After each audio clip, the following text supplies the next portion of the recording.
Hello, everyone. This is the Theodore Schubot Friday live stream. I'm your host, Theodore Schubot, and we are going to kick off the weekend by listening to a complete and total stranger talking for the next, I don't know, 6 hours or so.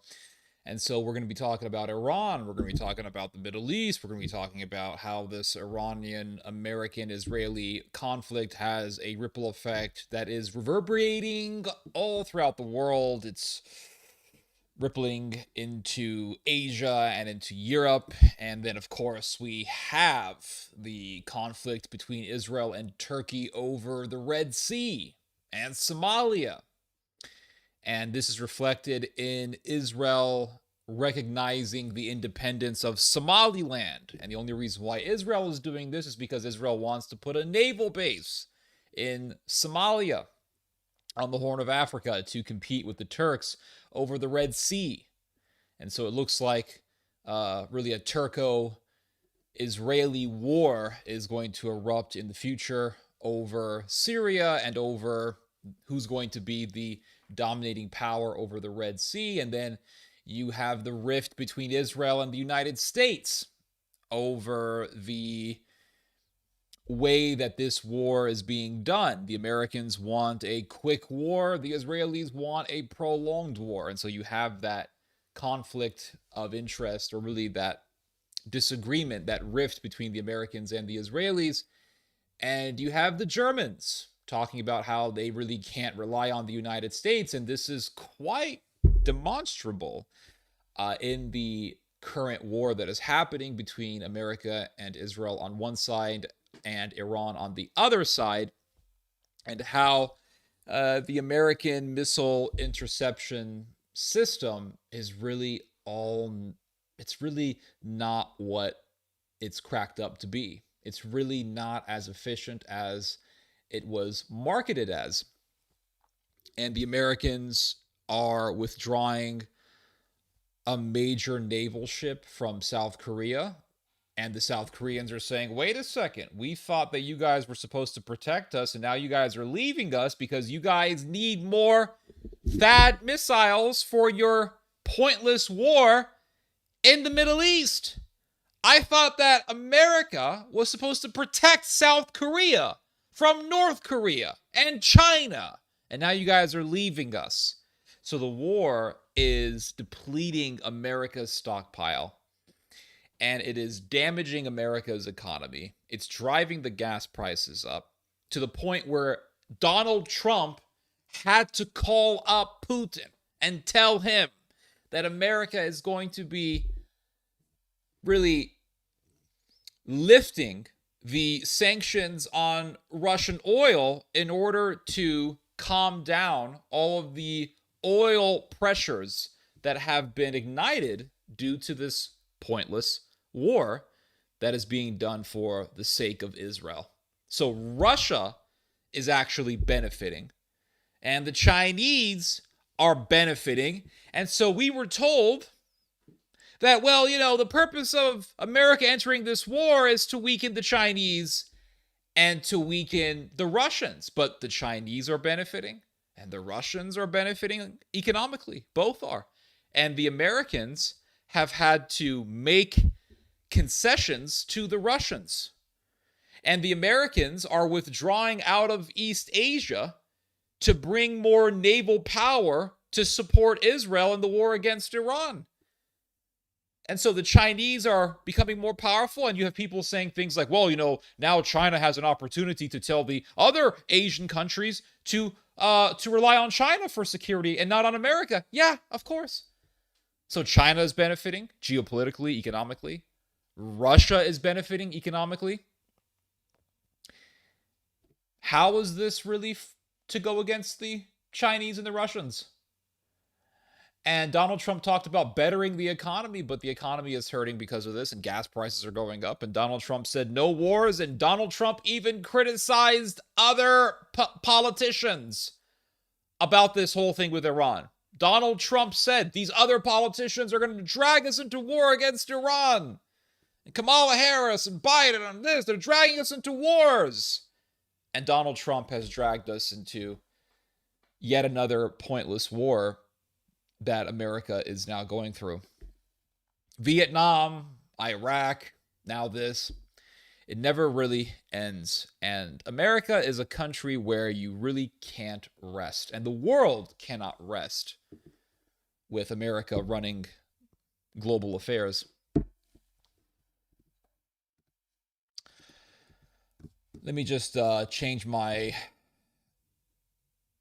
title of my my stream real quick. I just want to change the title. So we have that, and I also want to talk to you guys about the Vatican. The Vatican is further proving what I told you guys about the Vatican years ago, and that is that the Vatican is pushing a eugenist ideology. Of course, you had Catholics saying that I was wrong and that this is not true and no such thing is happening. The Vatican is not promoting eugenics. That's impossible. And I showed the evidence about 2 years ago in a video as to how the Vatican is promoting eugenics. And of course, the Vaticanists, the acolytes of the Vatican, said I was wrong and I was making things up. And now you see the Vatican collaborating with Peter Thiel, one of the biggest promoters of eugenics in the world. The Vatican working with Peter Thiel, allowing Peter Thiel to speak in one of the most prominent Catholic universities in Rome. How does this work? Again, tell me how the Vatican is not an outlet for NATO and NATO's ideology and the New World Order and really Satan and the Antichrist. Let me just change something real quick. Hold up.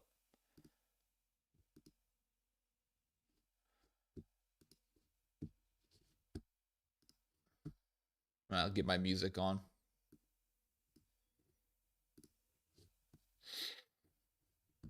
I just want to say I am live. I'm changing the title here. I am live. And then I want to, yeah, I'm just going to change something real quick.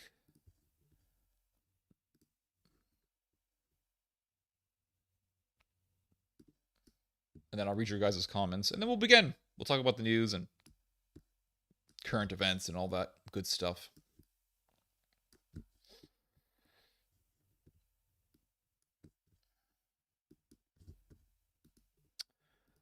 Let's see.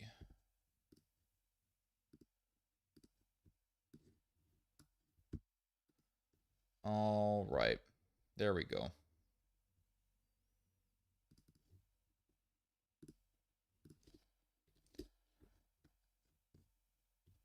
And I think we're gonna have a good stream today, guys. I've been up since this morning, reading up on the news, so I think we're gonna have a good stream. I've really prepared for this stream, and there's a whole lot of stuff to cover, so I'm gonna be here for a while. In case you need to go somewhere, that's fine. I'll be here when you get back, no problem. And let's see.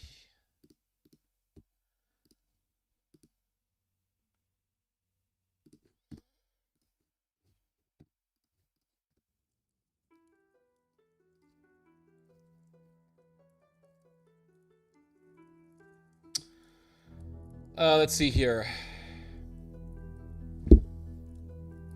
Trump just sent 5,000 Marines, 5,000 or 2,500 Marines to Iran.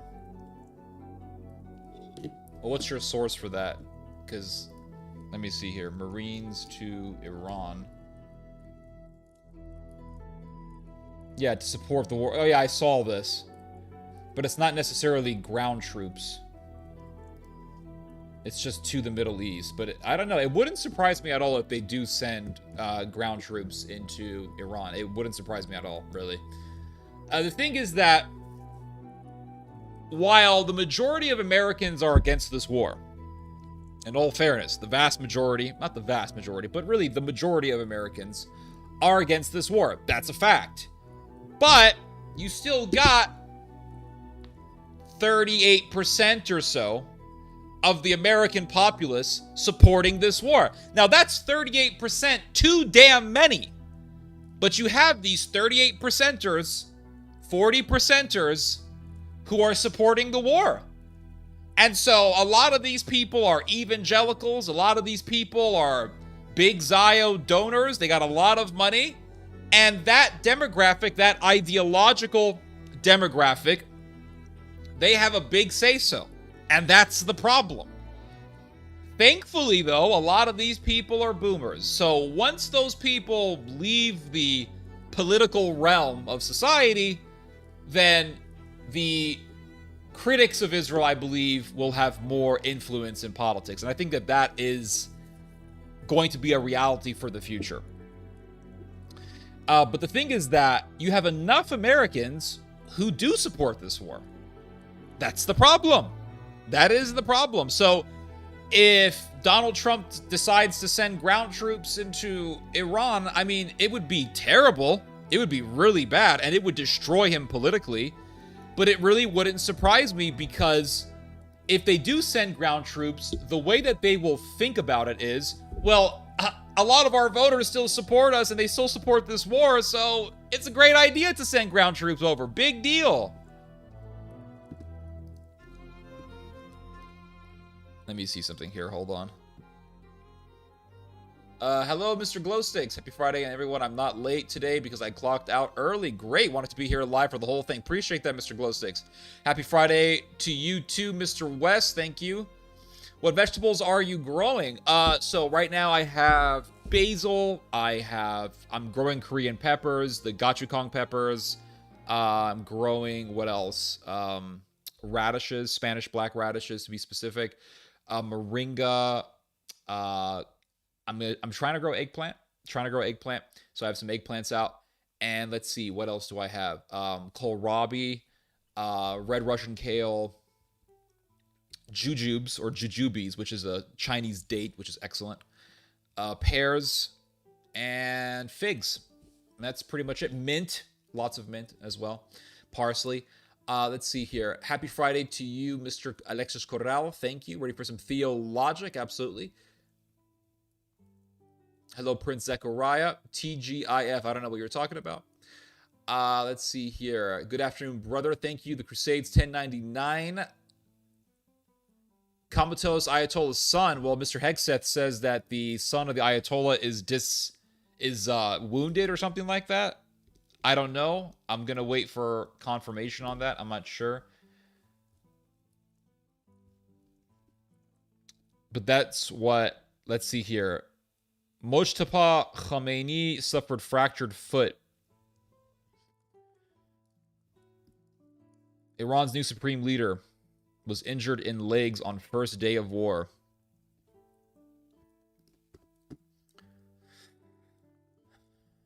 Iran is kicking our butts. I mean, the bar is very low for the Iranians. All they have to do is survive. The Americans have to continue to refill their THAAD missile stockpiles. There's a whole lot of logistics that are involved in this. It takes more out of the United States economically than it does Iran. And it takes a lot more work for the Americans. Whereas with the Iranians, they just need to survive, and they need to dig in, and they need to maintain the regime. Let's see here. Yeah, the soldiers in Iran territory. Is it in Iran territory? I'm reading just the Middle East. That's what I'm reading here. Soldiers to Iran. Yeah, I'm reading that they're going to be sent to the Middle East. So that could mean Iraq. That could mean the Gulf Arab region, the Arab Peninsula. Hello, Cozy in the Cut. Hello, Trevor Green. Been a while since I joined the live stream. Japan has been deploying their long-range missiles that can reach mainland China. Yeah, Japan has those capabilities. Let me see here.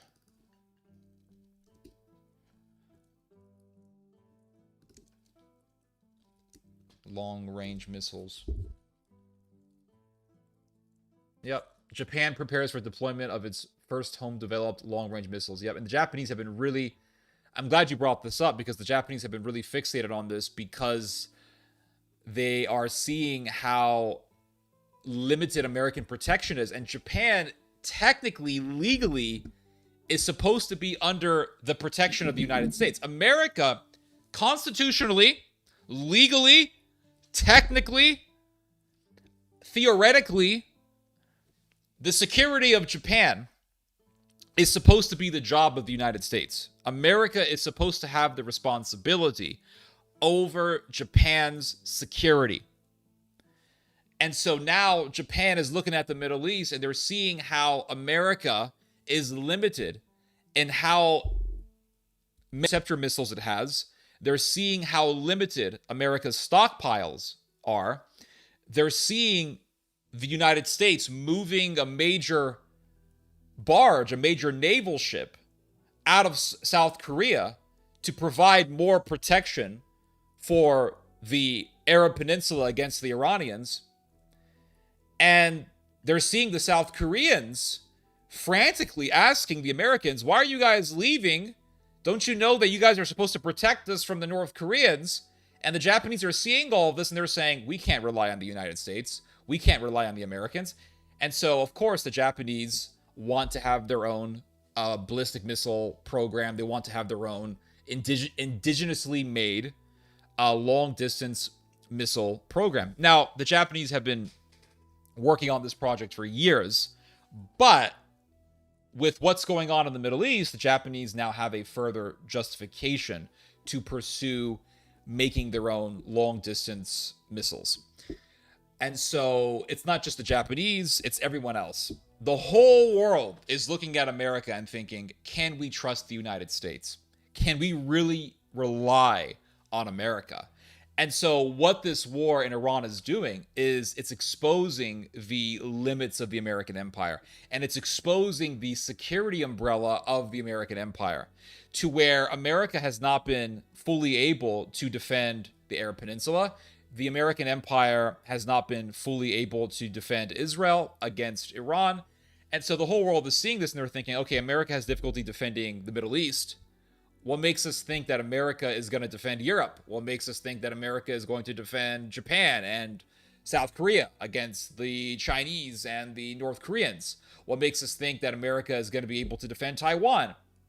So what this war is doing is it's exposing the limitations of the American empire. That is what this war is doing. And that's really, I would say, one of the biggest, if not the biggest, geopolitical ripple effect that this war is causing.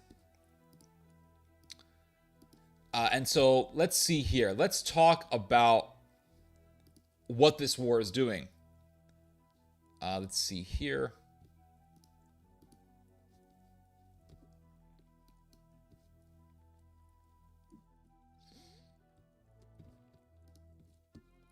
And I'll show you guys some articles on this. It's very interesting.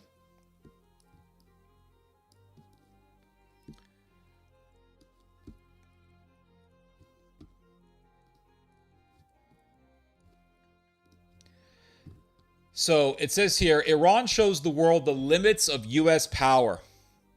And it says here, even at this early stage, the conflict is raising deeper questions about the role the U.S. will play in world politics once its latest attempt to restore global dominance runs its course. So the war against Iran is revealing all of the gaps in America's global security umbrella. Oh, well, the security of Europe is in our hands. The security of Japan, the security of South Korea, the security of Taiwan. We are supposed to protect all of these regions. We're supposed to be the head of security for all of these regions, but we're having difficulty defending the Gulf states. We're having difficulty defending the Arab Peninsula against a country, Iran, that has nowhere near the military and technological capabilities that the United States has. And so this is exposing the limits of the American empire. And now that this is happening, we are already seeing major regional countries, major regional powerhouses like Japan, like South Korea, like Germany, like France, talking about becoming more militarily independent. We can't rely on the Americans fully. So now we have to only rely on ourselves. Now, this whole phenomenon, this whole predicament has been going on for years. You can go all the way back to the Brexit situation, wherein the Americans under the Trump administration backed Brexit. And then Angela Merkel in 2017 made really an infamous speech saying the days of us relying on the Americans, the days of us trusting the Americans and seeing the Americans as these amazing allies are over. And she said the same thing in 2018. And so this trend has been continuing on.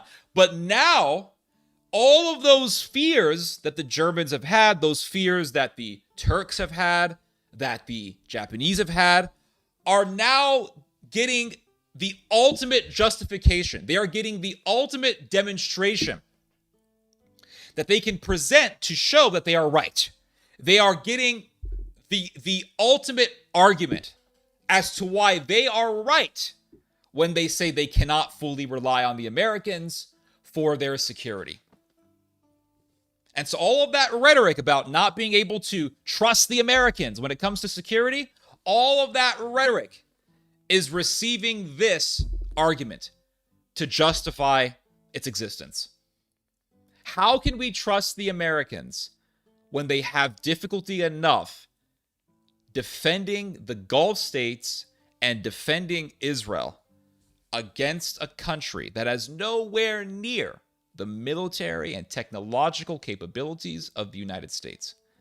We have to get our own indigenous militaries up and running, and the Germans have been putting their military innovation, they have been getting their military buildup into third gear.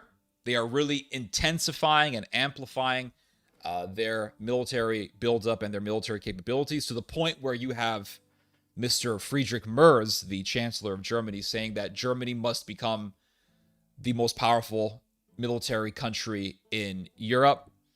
You have even the French expressing worries about the Germans increasing their military capabilities, because the French have always enjoyed this equal status with Germany as the two military powers in Europe.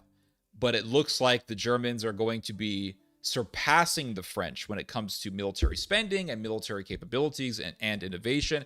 And so the French are worried that the Germans are going to leave this system wherein you have this Franco-German security agreement, and the Germans are just going to dominate Europe as the biggest military. Not in the sense that they're going to invade their neighbors like with what happened in World War II, but in the sense that Germany is going to be in a position where it's going to call the shots, and it's not really going to respect the decision-making of the French.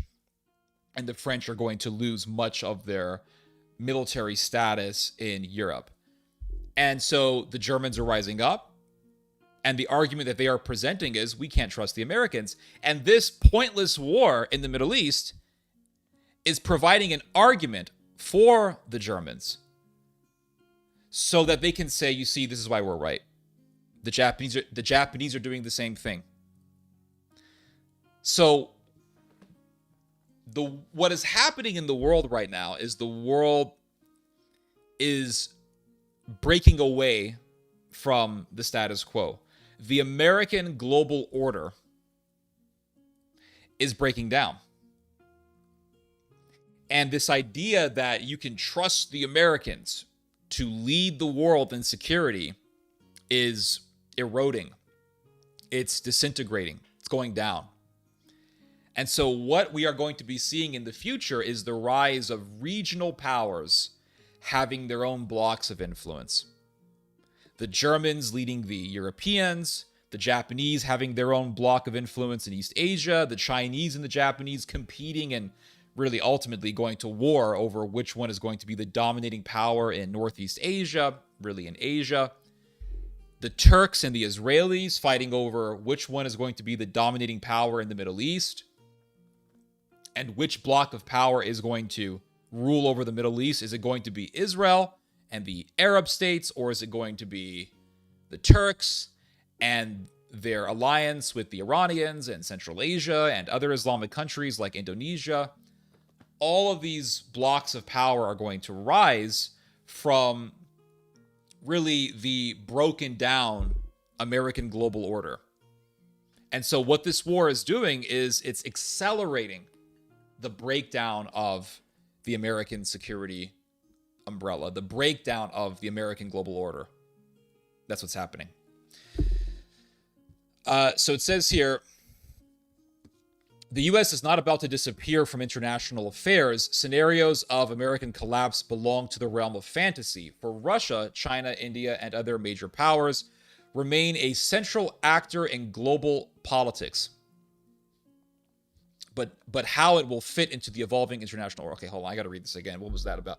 For Russia, China, India, and other major powers, the real question is not whether the U.S. will remain a central actor in global politics, but how it will fit into the evolving international order. So the American empire is going to go down, but America is still going to be a world superpower. But the question is not whether or not you're going to have this major American power, but how this American power is now going to fit into the global order. Remember, we were supposed to beat Russia through our proxy, the Ukrainians. That hasn't happened. And America hit the Iranians alongside, in conjunction with the Israelis. The Americans and the Israelis hit the Iranians with this idea that they could bring down the regime, and with this idea that they're going to hurt the Chinese and they're going to hurt the Russians. Well, what has happened? The very opposite of that has happened. Donald Trump had to call up Mr. Putin and say, hey, Mr. Putin, we're going to lift those sanctions on your oil because the gas prices are too much now. And so we have to lower down the gas prices, and we have to enable Japan and other countries to buy your oil to bring the price of gas down so that I don't get screwed over politically, so that this whole quagmire doesn't ruin me politically. Well, who's winning here?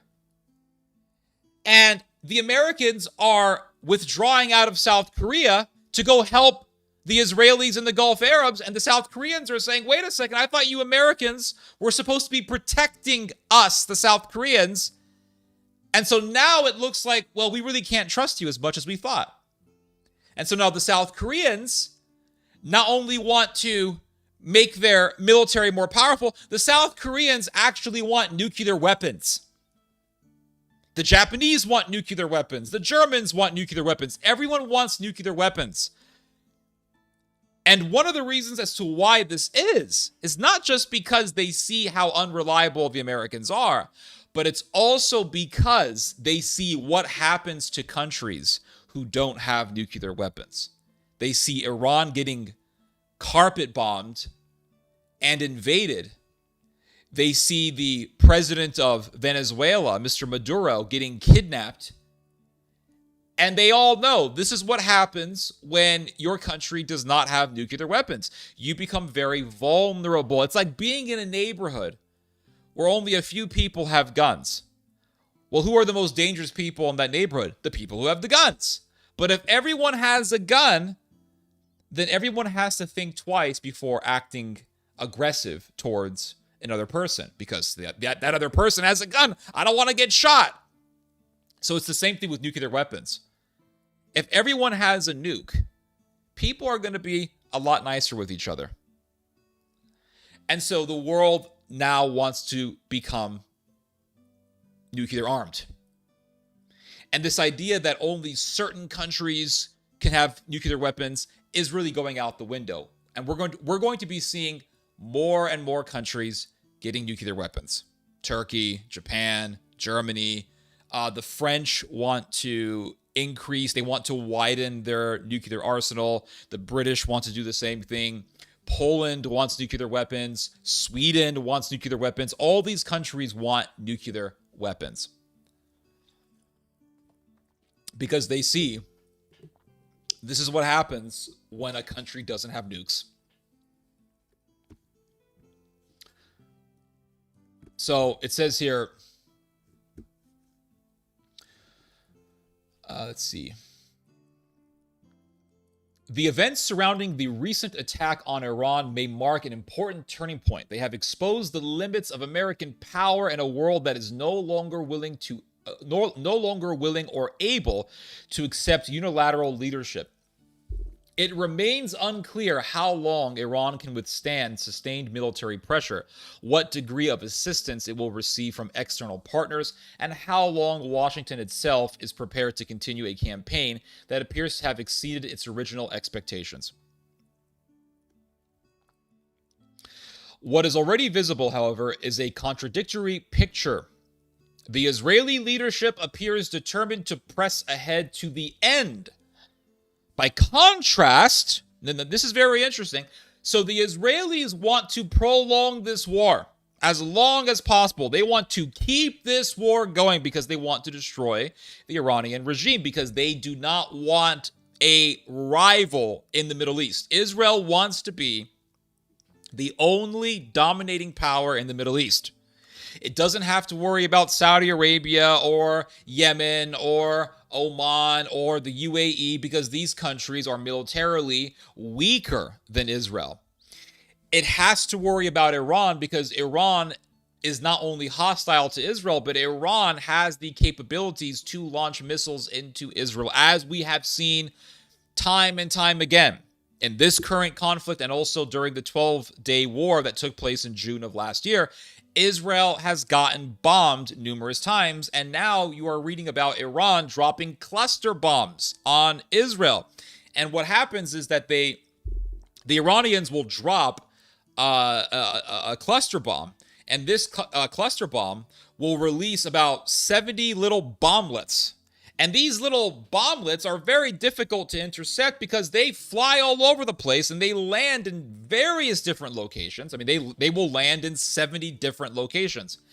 And so it's very difficult to deal with that sort of damage, and it's very difficult to deal with that sort of weapon.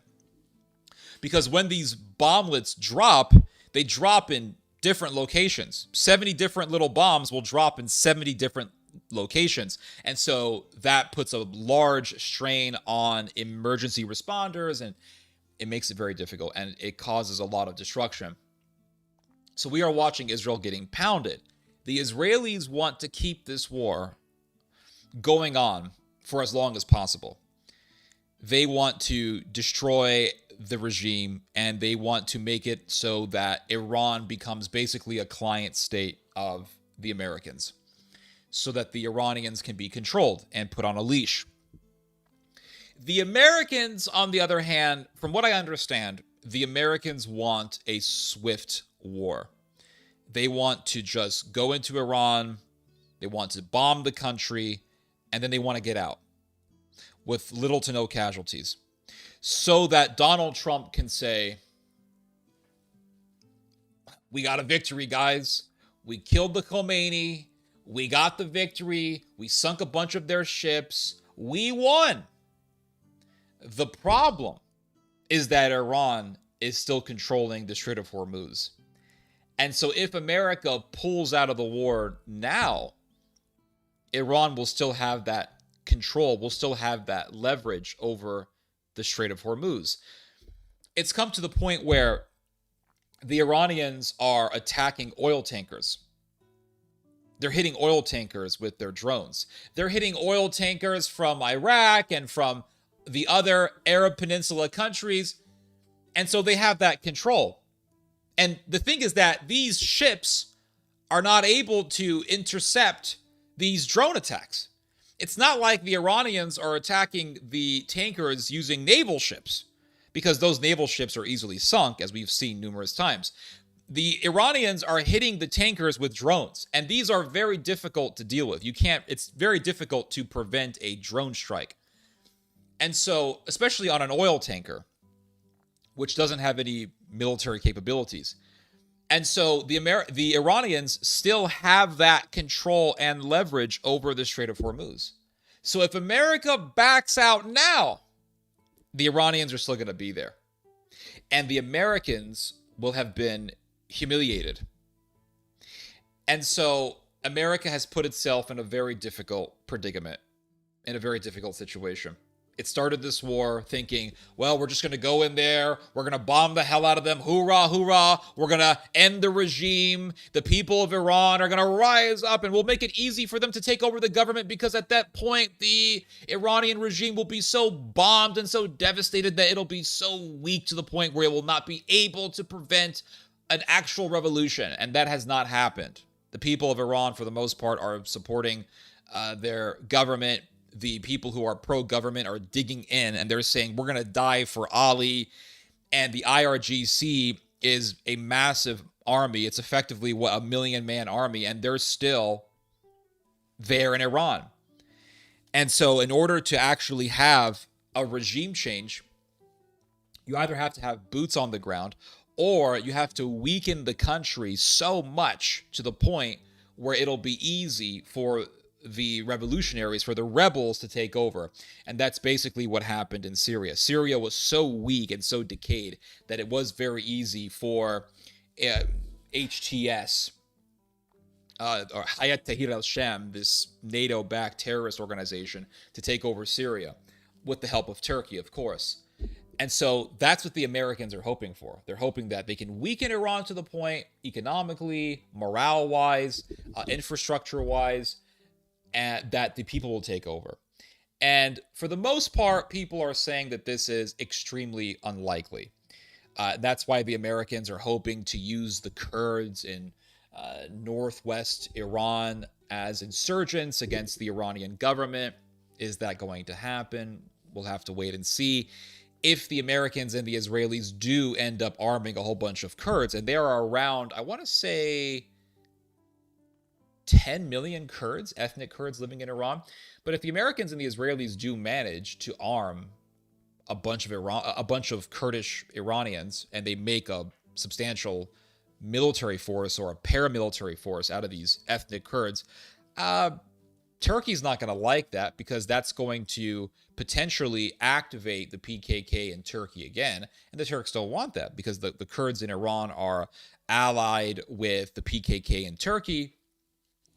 And the PKK is a terrorist organization, even in the standards of the United States. It's categorized as a terrorist organization by the American government.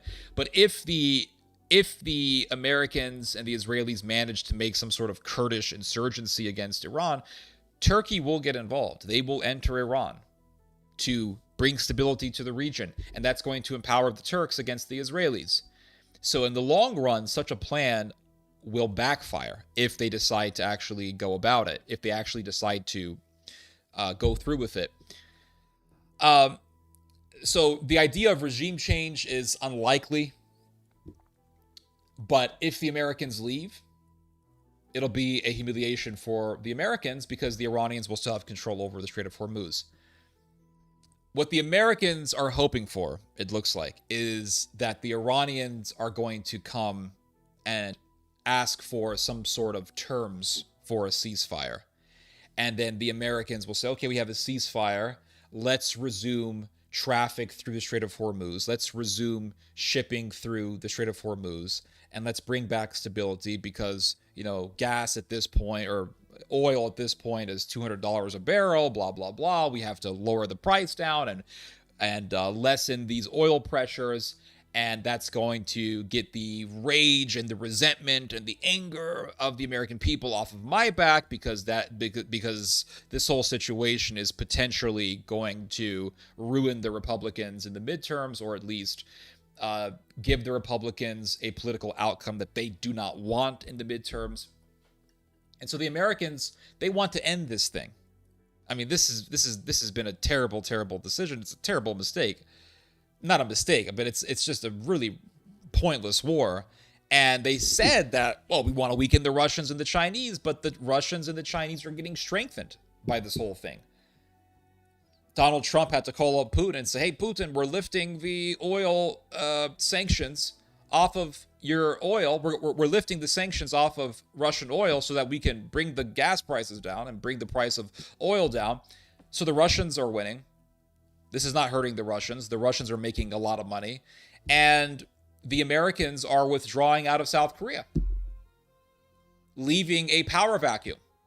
And so the Chinese are saying, hey, The Americans are leaving. You South Koreans were wrong to trust the Americans. You guys should deepen your alliance with us. You guys should have an alliance with us, not the Americans. So the Chinese are not really losing. The Russians are not losing. So this war has had the opposite effect of what it was supposed to do. And the Israelis are getting pounded. The Strait of Hormuz is under siege. The Iranians are mining the Strait of Hormuz, and they're hitting oil tankers. Any oil tanker that benefits the United States, the Iranians are trying to hit them, or they are hitting them. Any oil tanker that is for the benefit of the American empire is under threat by the Iranians. And the Iranians have a much lower bar to fulfill to win this war than the Americans do. The only thing the Iranians have to do is survive. That's it. That's it. And so the Americans are depleting their stockpiles of missile interceptors, their THAAD missiles, their Patriot missiles. And prolonging this war is not going to help us. It's not going to help us. It's only going to lead to more deaths and more economic woes. So my impression is that Donald Trump wants to pull out of this thing. And he is hoping that some sort of ceasefire can be mediated so that it'll look like America will be the winner, and it'll look like the Iranians will be the winner, and traffic through the Strait of Hormuz can resume, and the gas prices can go down, and all the political woes and all the economic complaints can be silenced or at least lessened in order to politically benefit the Republican Party, because the Republican Party will be hurt by this if this whole thing gets prolonged. But yeah, so it says here that the Israeli leadership appears determined to press ahead. So here is a scenario that actually could happen. The Americans leave. They pull out of this conflict because leaving East Asia or pulling naval ships out of East Asia empowers the Chinese, and the Americans can't have that. Prolonging this war is only going to bring the price of oil up. It's politically disadvantageous for the Republicans to prolong this war. So the Americans pull out. The Israelis get upset and they say, hey, now this is a scenario. I'm not saying this is going to happen emphatically, but I'm saying that this is a scenario that could actually happen. The Israelis will say, hey, why are you guys leaving? We have to continue on this war. And the Americans will say, no, this is politically disadvantageous for us.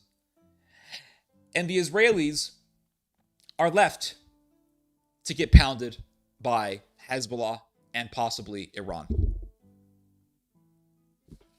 It's a possible scenario, because it looks like the interest of the Americans and the interest of the Israelis are going through a rift. The Americans want to see an end to this war. The Israelis want to see this war prolonged because they want to destroy the Iranian regime. The Americans want to clear out the Strait of Hormuz. So with these conflicting interests, we could see another rift between the Americans and the Israelis over how to operate this war. Remember what happened last year after the 12-day war? The Israelis were getting pounded during the 12-day war by the Iranians. The Israelis were really getting hit hard, and they wanted a ceasefire because they were getting hit really hard. And the Iranians were not really planning on stopping. So the Americans brokered a ceasefire between the Iranians and the Israelis. And the ceasefire was supposed to be put into effect at a certain time. Well, the Israelis, being evil, said, well, we have until this time to stop hitting the Iranians. So the Israeli Air Force dropped a bunch of bombs on Iran, and they said, well, the ceasefire is not supposed to be put into effect until this time, so we can legally bomb them. We found a loophole. We found a loophole to kill more people. And they dropped a bunch of bombs on Iran. And Donald Trump did a press conference in Europe and he had like an hour of sleep, and he was clearly exhausted and clearly pissed off, and he said that he was pissed off at the Israelis for doing that, and he said the Israelis and the Iranians don't know what the fuck they're doing, and he dropped the infamous F-bomb. That happened last year. And that was a sign of a rift. It was a sign of a hole, a gap between the American-Israeli alliance. And so, are we going to see more cracks on the American-Israeli alliance? Yes, we are. In the future, we are going to be seeing more cracks. And could another crack get exposed by this war? Absolutely. Absolutely. Because there is going to come a point, because the anti-Israel sentiment in this country is rising so precipitously that it's becoming an elephant in the room. It's becoming this thing that our government can no longer ignore. You just can't ignore it. And like I've said many times, there's going to come a point in this country where it will be politically disadvantageous to be pro-Israel. And so eventually the anti-Israel sentiment is going to reach a boiling point. It's going to reach an apex. And there's going to come a point where America is going to say, sorry, Israel. Goodbye. And Tucker Carlson made an interesting observation recently. He said that this war in Iran could be a parallel to the Suez Crisis, in which the British in the 1950s, alongside the Israelis, invaded Egypt. So the Israelis and the British and the French all together invaded Egypt in the 1950s. And what happened was the Americans intervened. And the Americans told the British, you guys need to back off. Stay out of Egypt. This is bullshit. You and the Israelis and the Frenchies, you guys are all invading Egypt. Egypt is an ally. We're not going to tolerate this. And the British had to back off. And that crisis, known as the Suez Crisis, ended Britain's position as an empire in the Middle East. It forced the British to withdraw out of the Middle East. And this war, in which you have the Americans and the Israelis invading Iran, could actually be our Suez Crisis, wherein the American people are going to say, enough already. Enough is enough. That's it. And the American empire will eventually say, you know what? We can't do this anymore. We have been drained. Our stockpiles have been depleted. We can't really protect Europe. We can't really protect the world anymore. We can't do this. And America will be so exhausted to the point where it's just going to, it'll still be a global power, but it's going to withdraw from its position as the head of global security. And other blocks of power will rise up as a result. Other blocks of power will rise up to fill in the power vacuum left by the United States, the Japanese, the Chinese, the Germans, the Turks, etc. So it says here, by contrast, Donald Trump and members of his administration seem increasingly perplexed by the unexpected resilience of the Iranian state. And this is true from what we have seen so far. Pete Hegseth, this scoundrel, goes before the press and he says, we really didn't expect the Iranians to fight that hard. We really didn't expect that. I'm looking at this situation. I'm thinking to myself, America has no business being an empire. I know America. Well, we won World War II. That was a long ass time ago. And the Americans who won World War II were culturally very different than the Americans today. America right now is in no position to be an empire. That's my opinion. Because anyone with a functioning brain cell, anyone with half a functioning brain cell, would have been able to tell you that if you invade Iran, you're going to have a crisis in the Strait of Hormuz, and the gas prices are going to go up. And people, the New York Times did a whole report on this recently. People in the Pentagon were telling Donald Trump, if you do this war, the gas prices are going to go up. That's what's going to happen. And then someone else told Trump, oh, well, actually, it's not going to be a big deal. It might go up a little bit, Donald, but it's going to go back down swiftly. It's not going to hurt you politically. I assure you of that. And you had that evil scoundrel, what's his name, Lindsey Graham, hanging out with Netanyahu. And Lindsey Graham told Netanyahu, we have to manipulate Donald Trump to give the green light for this whole operation.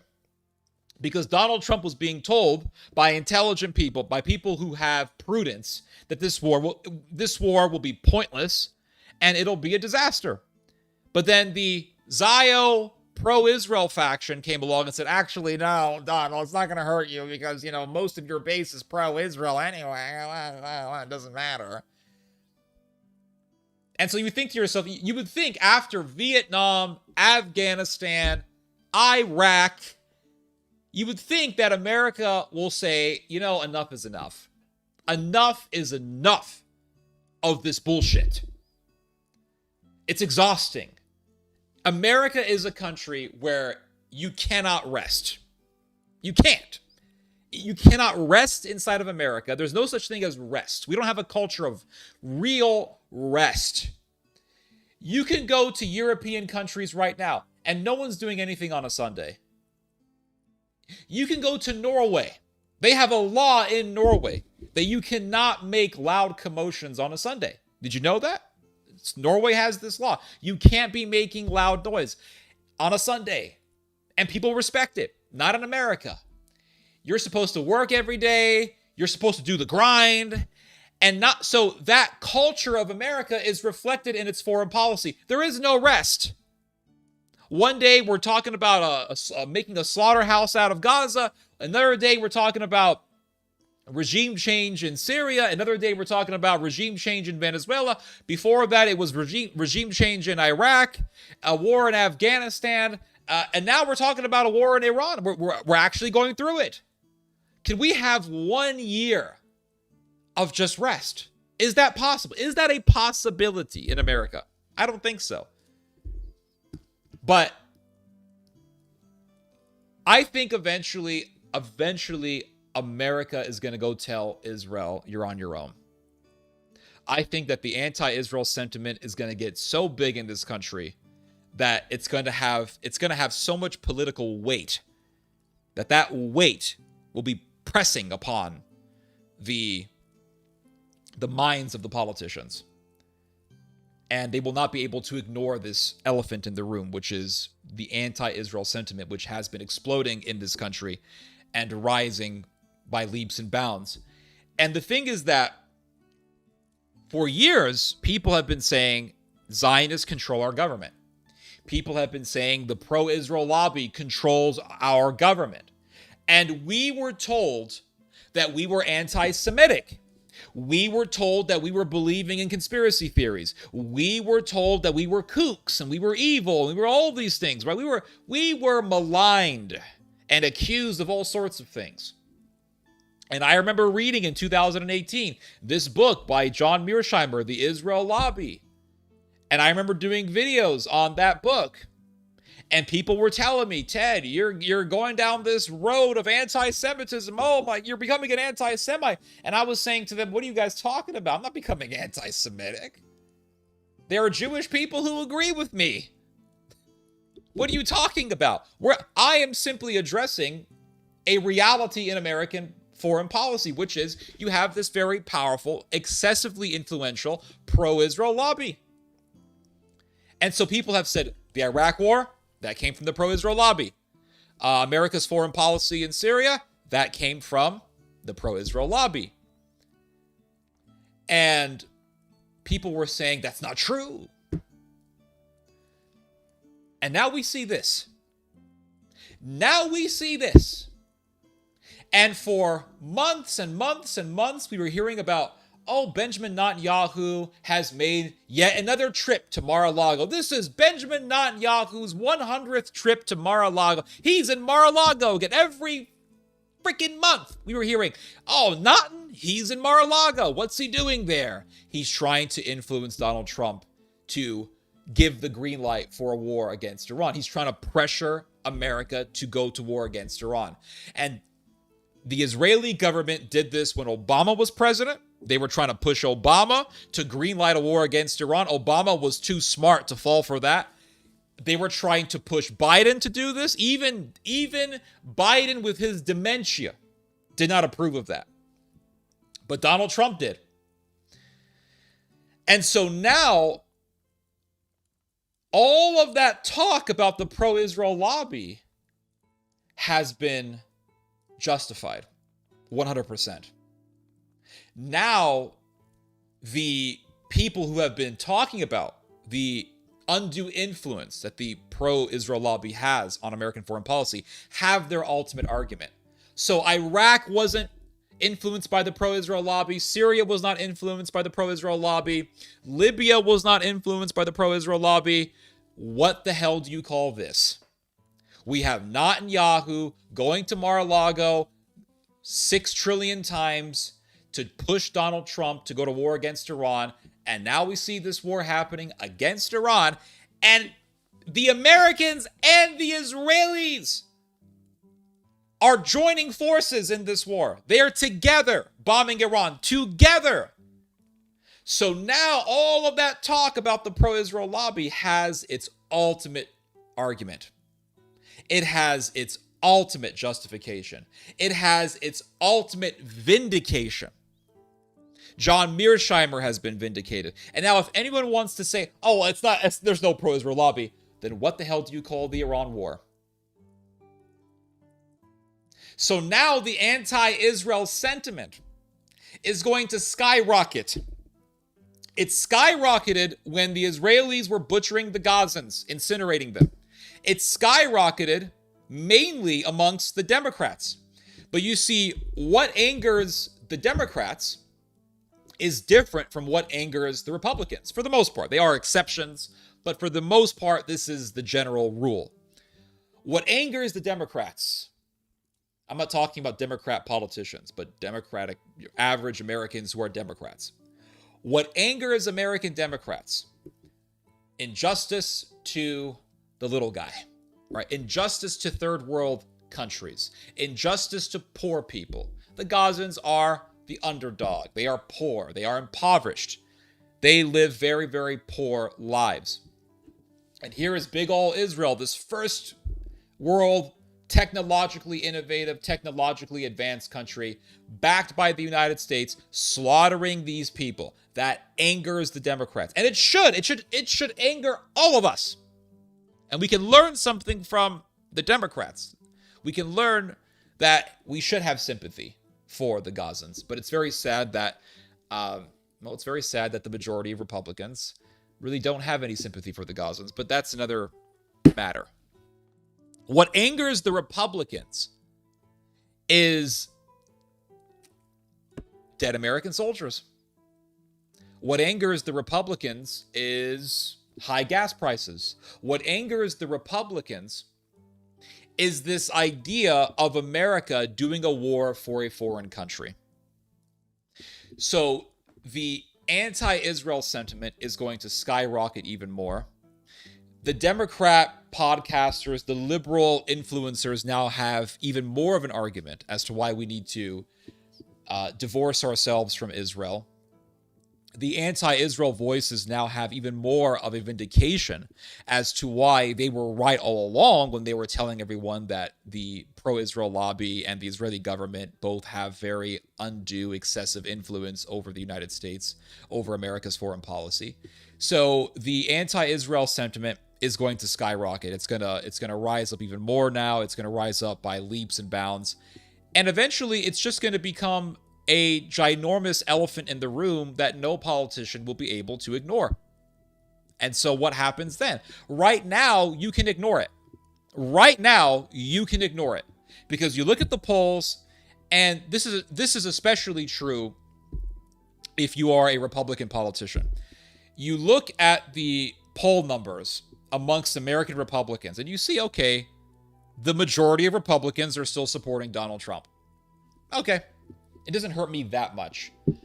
But if you got more and more dead American soldiers, then it will hurt Donald Trump.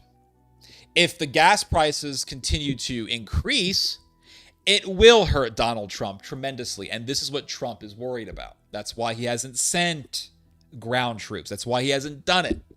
That's why you don't see the deployment of thousands of American soldiers going into Iran. Now, if that happens, if they do send a massive army, a substantial body of U.S. troops into Iran, then yes, it'll be political suicide for Donald Trump and the Republicans. It'll be political suicide. But that has not happened yet. And the reason for that is what I just said. It's political suicide. But if you look at the numbers, you'll still see the majority of Republicans are standing behind their president. Hoorah! Standing behind him. So the Republicans are thinking, okay, if we can just keep the gas prices down and make sure that the casualties don't get too high, because just recently 6 American soldiers were killed. So that brings the death count officially at 13. 13 dead American soldiers. It's probably more, but they're not giving us the real number. But you read about 150, 140 wounded American soldiers. So I'm going to say that the casualties are probably higher than what they're telling us. But if you see more coffins draped with American flags, that will hurt Trump politically. But the Republicans are thinking, if we can just keep the casualties low, and if we can do something with the gas prices, we can get away with this. That's what they're thinking. But if this whole quagmire continues on, it's going to be politically devastating for the Republicans. So it says here, at the same time, many American allies are visibly anxious about the consequences of the conflict. Perhaps most importantly, the war is already having serious repercussions for the global economy. These economic pressures help explain why rumors are circulating that Washington may be quietly searching for mediators capable of opening a dialogue with Tehran.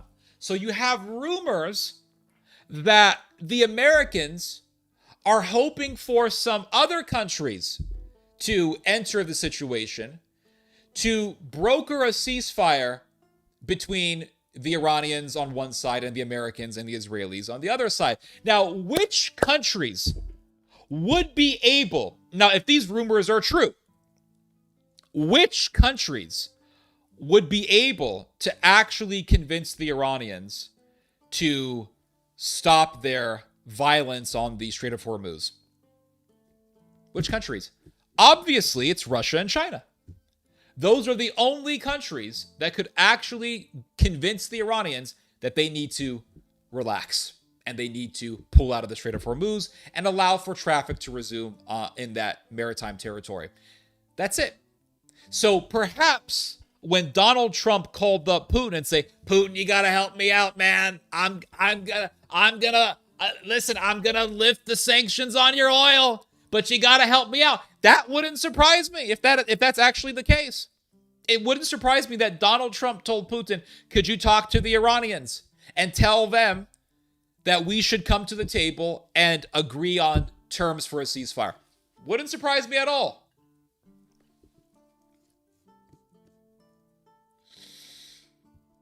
So it says here, the extraordinary position achieved by the U.S. in the second half of the 20th century was not simply the result of overwhelming superiority. So how did America become an empire? That's what this article is talking about in this section of the article. How did America become the global superpower? And so it says here, the extraordinary position achieved by the U.S. in the second half of the 20th century was not simply the result of overwhelming superiority. It was also the product of very specific historical circumstances. Western Europe had been devastated by war, so Europe was out of the picture. Europe could not produce an empire after World War II because Europe was devastated by war. It was a war-torn region. So Europe had been devastated by war, World War II. China was in a state of internal upheaval, civil war between the communists and the nationalists, if you want to be specific. And Soviet Russia had largely isolated itself from the rest of the world during its communist experiment. These conditions allowed the US to assume a position of leadership with remarkable confidence. So there was really the reason why America was able to become the global superpower after World War II is because there was really no one else to challenge the United States. America had dropped the atomic bomb, which was something that the world had never seen before at that point. This scared everyone shitless. Everyone was terrified of the Americans. The Soviet Union was there, and it was the main competitor to the Americans, but the Soviet Union did not have the global power that the Americans had. The Chinese were being torn apart by civil war between the communists and the nationalists. Japan, of course, had just been nuked, so Japan was no threat at all to anyone. And the Europeans were living in a war-torn region that had gone through World War II. So there was really no one to challenge the Americans. So the Americans just took the role as the global superpower. It's that simple. But now we are living in a totally different world. Now the Chinese have the ability to bomb the United States. Now the Russians have the ability to bomb the United States. Other countries are learning about making their own military technology. Other countries are catching up with the American military-industrial complex, and you see Germany rising up militarily. You see Japan, South Korea. You see France. France right now is currently a major military power. It's, I think, technically the most powerful military in Europe. It has a very large nuclear arsenal. It has about 100 nukes, I believe. And so the French are a major power. The Germans are on their way to surpassing the French in military strength and technology. The idea that America is going to be the only superpower in the world is just, well, it's no longer the case. That's not the case. Japan has the ability to have nuclear weapons. Japan is a de facto nuclear-armed country, because it has the ability to make a nuclear weapon or weapons within the span of a month, within 1 month or so, or at most within 6 months, Japan can produce a nuclear weapon. Same thing goes with Germany. Turkey right now is making its own military-industrial complex. So America is seeing and witnessing the end of its position as the global superpower, and other powers are rising up. So we're no longer living in the 20th century wherein there was no country to really compete with the United States. We have countries that can actually compete with the United States. So we're really seeing the inevitable end of the American global empire.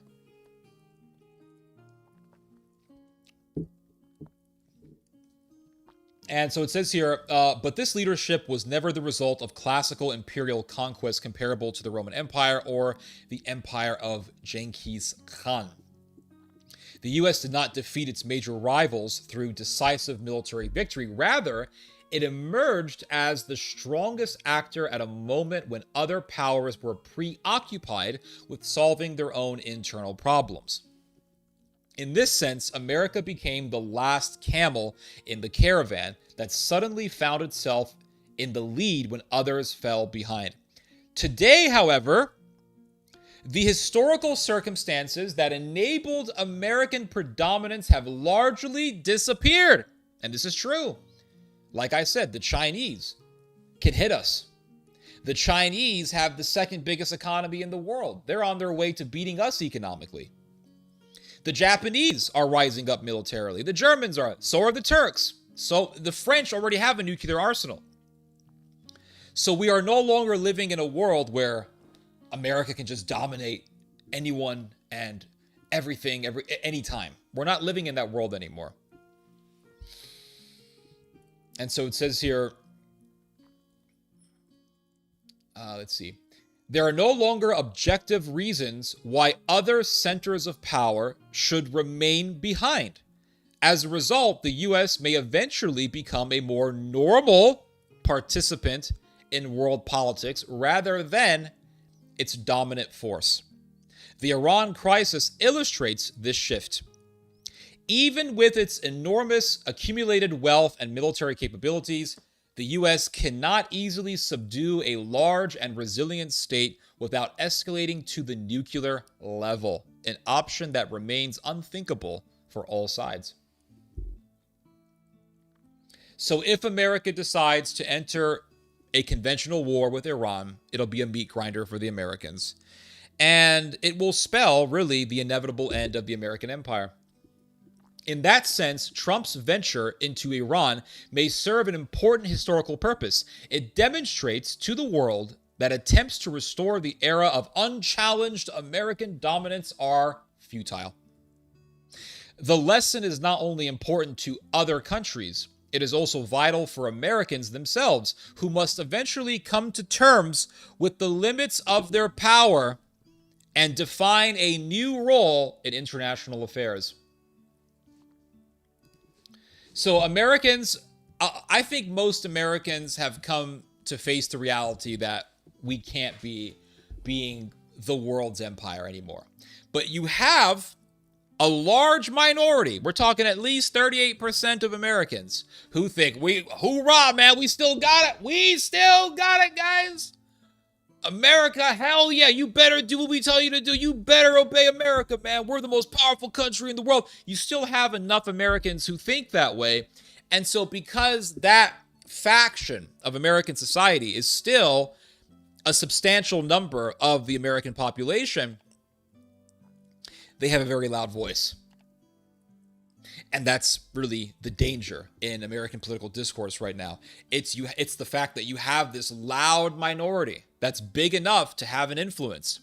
But like I've said, the anti-Israel sentiment is going to skyrocket further in this country, especially because of this war in Iran, this pointless, unjust war in Iran. And the anti-Israel voice is going to get so loud, it's going to become so loud, that it'll be something that American politicians will no longer have the liberty to ignore.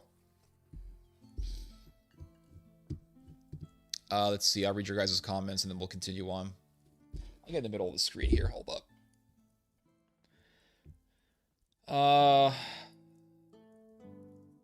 I can't believe how fast this is unraveling. Yeah, it's pretty surreal. Let's see here. You're doing such a good job. Appreciate that. Bless you. Appreciate that, Jose. Happy Friday to you, Mr. Sweet. Let's see here. Do you believe the end times are upon us and that they will attempt to build the third temple? Also, I think they will definitely attempt to build a third temple. Absolutely. Also, do you think rebuilding the third temple will be successful? Well, so this idea, so you have some evangelicals, a lot of evangelicals, who have this idea that in order to summon Jesus, they have to build the third temple. This way of thinking is very destructive, and it's demonic. It's demonic. I don't know where you stand on this issue, Mr. What's your name? Kresnie? Are you Ukrainian or Russian? You have an obvious Slavic last name. But I don't know where you stand on this, but it's a very diabolical belief. Because what you are saying is, I need to build something to summon Jesus. That is witchcraft. That is like the voodoo doctor somewhere in the Caribbean, somewhere in Haiti, saying, to summon the spirits, we need to kill a chicken. Kill the chicken. And the spirit will be summoned. You are saying, or I'm not saying you personally, but people, these evangelicals, are saying we need to build the third temple to summon Jesus. That's not how God works. God does not work in a way where if I do this, God will do this. That's magic. That's magic. That is the definition of magic. So that's not how it works. The people who want a third temple to summon Jesus, and this is where things get really diabolical, they believe that by building the third temple, and they know this, they're going to spark violence between Muslims and Jews. And that's exactly what will happen if they start building a third temple. because you have on the Temple Mount the Al-Aqsa Mosque, which is the second or third most holiest site in Islam. And the status quo of the American empire and of the Israeli government has been to not touch the Al-Aqsa Mosque. In fact, technically, legally, the country that governs the Al-Aqsa Mosque is Jordan. It's not even supposed to be Israel. But ever since 2018, the Israeli government has been taking more and more control over the Temple Mount and thus over the Al-Aqsa. And what happened back in 2018 was the Israeli government said, we allow Jewish people to pray on the Temple Mount. And the reason why this is so controversial, the reason why this was so controversial and so destabilizing was because what the message that was being sent when the Israeli government decreed that Jews will be allowed to pray on the Temple Mount was that we are preparing the way for a third temple. Because if Jews are allowed to pray on the Temple Mount, they will eventually ask for a synagogue to be built. They will say, hey, we've been praying on this Temple Mount for years now. Sure, the Muslims have their mosque on the Temple Mount. They have their Al-Aqsa Mosque. We have been praying on this Temple Mount without a synagogue, and we would like to have a synagogue. And Ben-Gvir last year said, we need to have a synagogue on the Temple Mount. So this is already being said. This is not conjecture. This is the reality. This is actually what they're planning. They want to build a synagogue on the Temple Mount. If they build a synagogue on the Temple Mount, that will be one step away from building a third temple. Because let's say you have a synagogue. Okay, we have a synagogue, and we're praying in this synagogue, and we have to have all these soldiers around the synagogue to protect it from angry Muslims. Now let's have a third temple. So if they start building a synagogue in the Al-Aqsa, it'll cause violence and instability. If they start building a third temple, that will cause a bloodbath, because that would mean Jewish dominance over the Temple Mount, and that would mean a very high potential, a very high chance of the Israeli government actually demolishing the Al-Aqsa Mosque. And if they begin to demolish the Al-Aqsa Mosque, it will spell massive violence between Jews and Muslims. We're talking Palestinians and Jews murdering each other on the Temple Mount, the streets being riddled with blood, puddles of blood on the streets. We're talking about the Islamic world getting involved. We're talking Turkey. We're talking Indonesia. We're talking the entire Islamic world being outraged and up in arms against the Israelis. You're talking about a massive diplomatic problem between the Americans and the Israelis, because the Americans are going to say, hey, this third temple thing doesn't help our interest, because our interest is to have some sort of stability in the Middle East so that we can benefit from that. We don't want to see Arabs and Jews killing each other, because that doesn't make us look good, because we are tethered to Israel. So the Americans are not going to like that. And the thing is that the fanatics in Israel are growing to a point where they are beginning to dominate Israeli society. And that could actually be, this whole third temple thing could actually be a catalyst for America divorcing itself from Israel. And America's going to say, you guys made your bed, now you're going to have to sleep on it. And Israel will have to face the repercussions of its decision. The evangelicals know, they know that if you start building a third temple, it's going to cause violence. They don't care. That's how evil these people are. The evangelicals are evil. Make no mistake. I'm not saying all evangelicals, but the evangelical movement. I'm speaking in generalities here. I'm not speaking in specifics. So if you're an evangelical and you're offended, okay, save me the angry comment, because that's not what I'm talking about. I'm talking about the general rule of the evangelical movement. The evangelical movement is an evil, diabolical movement. It's satanic. It is an evil movement. Yeah, it's an evil movement. They know if you build a third temple, it's going to cause violence. The evangelicals don't care, because they believe that if you have a war between Israel and Iran, that's going to be the apocalypse, and such a bloodbath between Muslims and Jews, between the Muslim world and Israel, is going to accelerate the third or the second coming of Jesus. So they don't care. They're psychopaths. They're demonic people. Hagee, Schmagee, Pete Hegseth. These people are psychopaths. They are. They're psychopathic people. They don't care. Pete Hegseth wants a third temple. The guy who, this is how, see, people don't realize how mentally ill America, maybe they do realize that now, but for the longest time, the world idolized America. The world romanticized America. American movies, American music, American TV shows, American video games.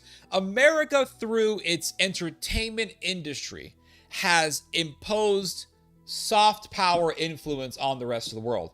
And this was definitely the case after World War II. And this was the case until recently. Now we're seeing anti-American sentiment surging all over the world. If you go to Europe, you will see it. Believe me, I went to Italy in 2018, and I did not feel welcomed in Italy. There was no situation that I was in wherein someone said, oh, you're American. Oh, America, man. Oh, which part? Oh, so cool. They hear you're American. They're laughing at you.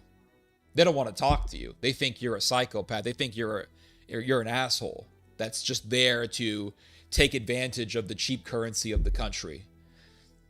The idea, the case of Americans being revered and America being idolized is over. It's long past. And it will continue to go down.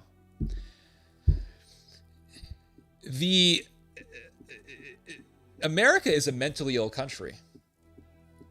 It's a crazy society. I don't know if people in America, people outside of America have realized this, but people inside of America, I'm not sure if you guys really realize how insane America is as a country. I could talk about this for a long time, but I mean, you go back to the 1960s and 70s and 80s, and America broke the record for the highest number of serial killers than in any other country. We have the highest number of serial killers in the history of the world. That tells us a lot about American society. And the guy who was running our Department of War, see, we had the Department of Defense. And the reason why we called it the Department of Defense is to send a message to the rest of the world that America is not interested in offensively going against other countries. The message was, we are simply defensive. Now, was that a lie? Sure. But at least there was some sort of a status quo of stability that was respected to some extent. Now we have something called the Department of War. And the guy who is running the Department of War wants a third temple to be freaking built in Israel. There's a video of him saying this. We need a third temple. This guy runs the Department of fucking War. And he wants a third temple. Do you know how insane that is? Like, this is the most insane country on earth. Who's going to run the Department of War? Give it to the guy who wants to usher in the apocalypse. Like, you cannot, I mean, America is like, I'm going to go off on an America rant right now. And this is the reality. This is the God-honest truth. I don't give a damn what any of you people say. I don't give a damn if you guys want to complain and criticize me, whatever. I'm going to argue on this hill. But America is a country where you cannot rest. You cannot rest in this country. You can't. One day it's, well, you know, we have this 9/11 thing. Got to go to Iraq, guys. Oh, my God. And at least they actually made an argument to try to justify it, right? Oh, we have 9/11. We have to invade Iraq, but Iraq had nothing to do with it. Doesn't matter. Invade. Invade Iraq. Destabilize the entire Middle East. And then what happens after that? Libya. Invade Libya, guys. Why? Gaddafi never attacked us. Invade it. They're a threat to Israel. Invade Libya. They invade Libya. Kill the freaking... They support a bunch of sick rebels in Libya who sodomize Gaddafi and murder him. They bomb Libya, support a bunch of pirates and mass murderers. And then they send that scoundrel, that member of Sodom who everyone worshipped, Anthony Bourdain. Why did people worship this Anthony Bourdain guy so much? I don't know. I don't understand it. But Anthony Bourdain goes to Libya and says, well, this is great, guys. We did such an amazing job in Libya. So there was that disaster. That caused a whole refugee crisis from Africa. And then before that, it was Syria. Let's destabilize Syria. Why? Because Israel wants it, and it's going to help our ally Israel. And we destabilized Syria, armed a bunch of terrorists, toppled the government there, and now we have Al-Qaeda running Syria. You can't rest. Gaza. We had the whole October 2023 situation. Live stream genocide, killing kids, incinerating them, kill this, kill that, kill, nonstop. 2,000-pound bombs, dropping napalm on civilians, incinerating people by the thousands in 6,000 plus degree temperatures. We have to support Israel, guys. And I have to watch all of this evil and mayhem and carnage and say, yeah, my country is doing this. I have to live with that. And you have enough Americans in this country who are saying the same thing. They're saying, we have to live with this. We have to fund this evil. We have to fund it. And then you have this war. It's like, okay, so then there was some sort of a ceasefire in Gaza. There was some semblance of peace that was being enjoyed in Gaza. And they were talking about a board of peace. And they were talking about Indonesia sending soldiers into Gaza, hopefully to stabilize the situation there. Okay, maybe we're seeing some progress. Nope. I do a live stream, and then I'm eating my dinner after the live stream. I'm exhausted from doing the live stream. And I say, let me just check the news one last time. I check the news. 6 minutes ago, America is invading Iran. America and Israel are invading Iran. I said, oh, okay. Got to return back to the live stream. I can't rest. There is no rest. Americans can't rest. The rest of the world cannot rest. And there is a growing number of people in this country who are saying, we're tired of having to watch our country cause so much misery and terrorize entire populations. And we have to live with that. We're tired of it. And then we have to pay taxes. Tax season is here. Got to pay taxes. Got to fund the killing machine. We have to fund the human blender of carnage and gore. And there comes a point where you just say, okay, I'm tired of seeing my country doing this evil. I'm just tired of it. Tired of it. I can't rest. And then people will say, well, Ted, you're not living there, so you don't have to worry about it. But I do worry about it. Because I think it's a huge cop-out. And it's a very weaselly thing to say, well, I'm not going through it, so I'm going to live my life and relax. Oh, so you're just going to live your normal, relaxed American life because you're not going through the evils that your country is doing. A sign of a just society, a sign of a society that actually has some principle is one that says, not in our name. Because if your government is doing mass murder, and this government has been doing mass murder for a long time, when your government is doing mass murder and the people don't care, then the evil of that government is thus reflected in the attitude of the people. The people are indifferent to the evils of their government, so therefore the government is indifferent. And the people, to a great extent, share in the responsibility of the evil of their government. Nazi Germany was doing evil. The German people didn't care. They didn't give a damn. And so the evils of Nazi Germany was reflected in the evils of German society. It was reflected in the indifference of German society. The Japanese Imperial Empire in the 1930s and 40s did horrendous evils, killing millions of people in Asia, butchering its Asian neighbors, doing mass rape, the rape of Nanking, in which the Japanese invaded the capital city of China, Nanking, and slaughtered hundreds of thousands of people, raped 100,000 women in a matter of weeks. The Japanese people, they were living their lives. They were going to church. They were going to the Buddhist temples. They were worshiping the emperor. They didn't care. And what happened? The Japanese people shared in the responsibility of the evils of Japan. And so for us to sit here and say, well, I don't care because it's not affecting me. I'm not the one getting bombed. That is not an excuse. And that is not justice. Because a society that has at least some semblance of principle will say, this is being done by our government, by our tax dollars, and we refuse to accept that. We refuse to say this is great.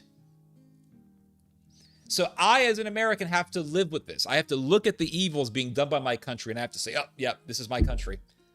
And I refuse to accept that. I refuse to say that I should just live my life not saying anything because, well, I'm living a comfortable life. No, I refuse that notion.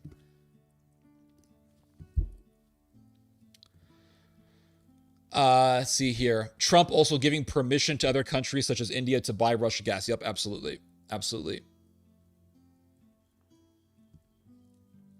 Hello, mister. That's what this is really about. Yep, blah, blah, blah.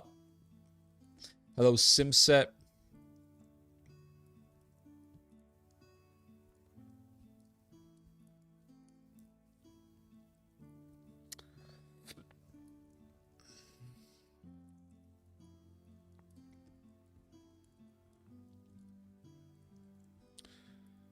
Let's see here. I'm not a fan of energy drinks, but I had 2 today only because I've given up coffee. I mean, dude, you're better off just drinking coffee. Like, coffee's way hell. Energy drinks are poison. You're drinking acid. Coffee actually has health benefits. You're better off just drinking coffee. Appreciate that, Mr. Juan Isaac. Let's see here. Fried chicken Fridays. Here we go. Fried chicken. Absolutely. Shoebot time. Yep. Marines are going to Iran. I'm not really... Can you send me a link? Don't send me a link because it won't show up on the chat, so don't forget that. But let's see here. Marines being sent to Iran.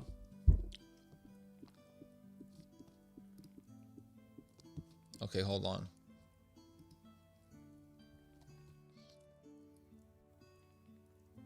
It says here that 2,500 U.S. Marines are being deployed to the Middle East as America and Israel continue bombing Iran.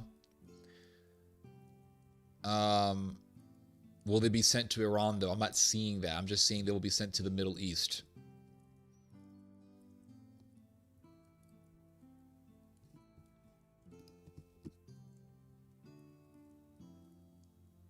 D-Day in Iran.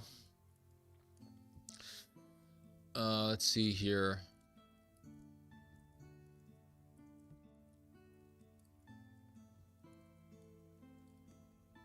Appreciate the moral center and will to present the truth. Appreciate that.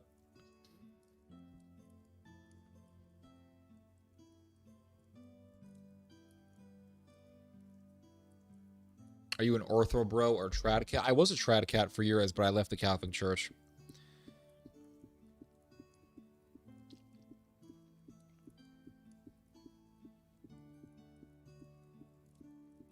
Yeah, the Japanese. Yep, I appreciate that, Mr. Green. Let's see here. Do we know what happened with 800 infiltrators caught by Iranians? I don't know. Latin America is going to take advantage of America being distracted. How? The problem with being Latin America is that you're right on America's backyard. So you really, I mean, America's going to be watching you no matter what. Like the Romans left England? Absolutely. Yep. If you look at all of these big empires in history, they always spread themselves out too thinly. And America has spread itself out too thinly. They're all over the place. They're in Europe. They're in Far East Asia. And so, yeah, just like the Roman Empire left England and then the barbarians took over, America is going to eventually withdraw out of parts of its empire. McDonald's tiger? Interesting. That's funny.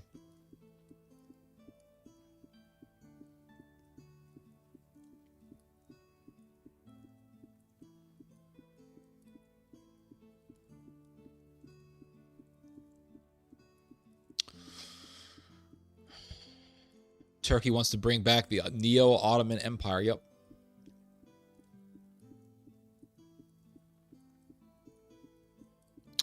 I'm glad the Germans are building army in this age of AI and new generation of military technology. The last thing a modern state would want is being left behind. That's true, and I understand that, but at the same time, we have to remember history. We shouldn't just ignore historical realities. Have you heard the story about how the Germans suggested they get access to French nuclear weapons, but the French refused because of fear the Germans realized the French were targeting German territory? No, I haven't, but when did this happen, Mr. Kuznet? Hello, Rusty Shackleford. South Korea is a fifth military power surpassing France, UK. Yeah, South Korea's got a serious military. They want nuclear weapons. Hello, Chris Vasquez. Not even the mighty Roman Empire could defeat the Persians. Absolutely. That's a very good point. Will we see any diplomacy changes in the coming years? Yeah, absolutely. I think we're going to be seeing the further decline of the American empire.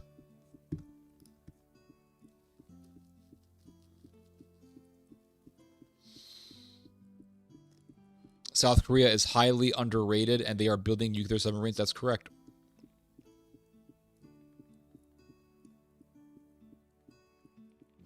Withdrawal of missiles from South Korea over gas prices? No, it's withdrawal out of South Korea to provide further naval defense in the Middle East against Iran, because America is depleting its stockpile. So it needs to divert ships to the Middle East. It's a shit show? Yeah, it absolutely is, Mr. Vasquez.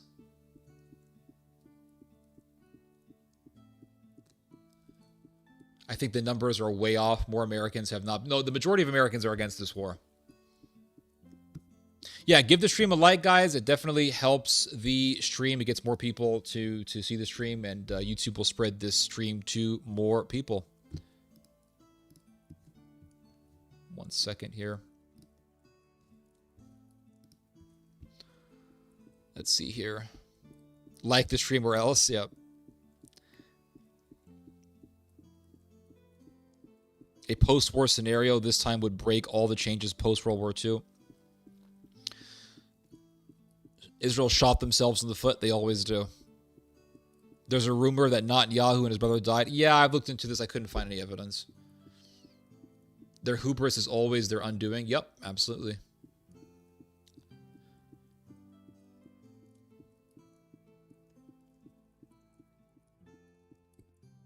The Iranians have been very smart within this war. Yep, they have. And the Iranians know. They know about all of the political tensions in America. They know about all of the political woes in America. They know that once you hit tankers in the Strait of Hormuz, it's going to bring the price of oil up, and that's going to affect the American economy. It's going to piss Americans off and make things more politically difficult for the Republicans. They know all of this stuff, and they're using it to their advantage.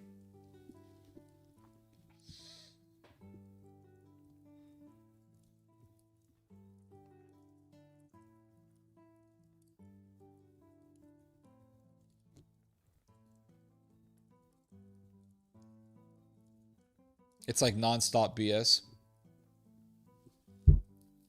Gavir, I heard that he's, I don't know. Ben Shapiro's eyebrows. Oh, damn.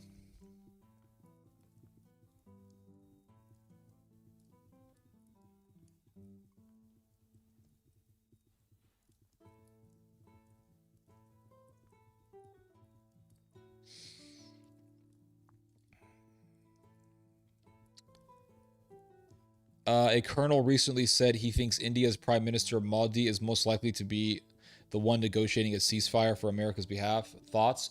Who told you this? What's the source? If you can just give it to me. Just tell me what the source is. I'll look it up. Thoughts on that? If that's true, I mean... yeah.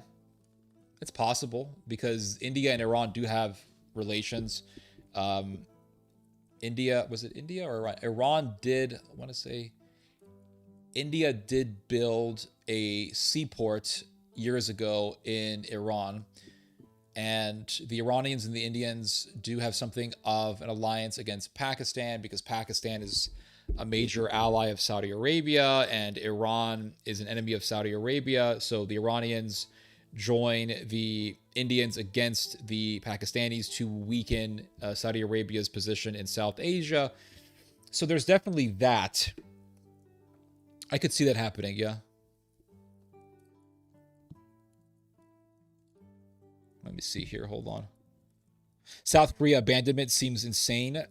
Well, it's very surreal, and we'll talk about this more. But yes, America is withdrawing out of South Korea to a great extent because it needs to divert naval power from East Asia to the Middle East. And that really shows just how desperate the Americans are. Because the Americans are depleting their stockpiles, and the Americans right now don't have the efficient naval capacity in the Middle East to deal with the Iranians, so they have to divert more naval power from other parts of the empire to help them in the Middle East against the Iranians. So they're diverting naval power from South Korea that would have otherwise been in South Korea to protect the South Koreans from the North Koreans.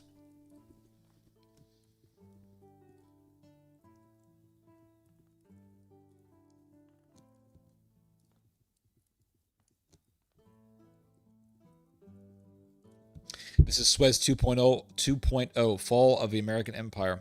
That's what it looks like. I didn't know Egypt was invaded by Britain. Yep, Egypt and Israel both invaded Britain.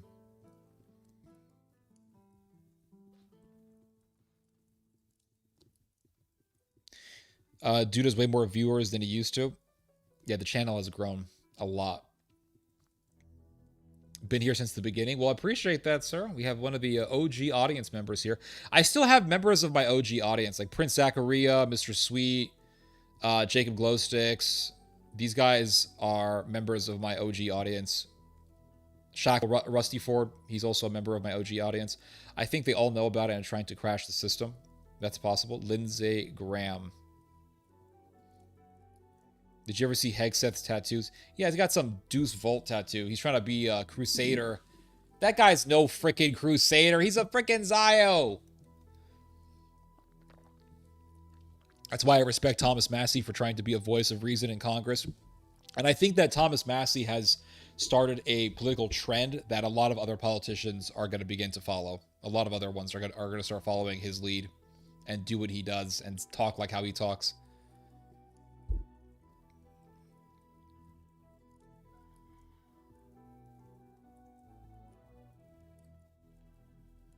Hello, Falcon. Oh, Falco is another member of my OG audience.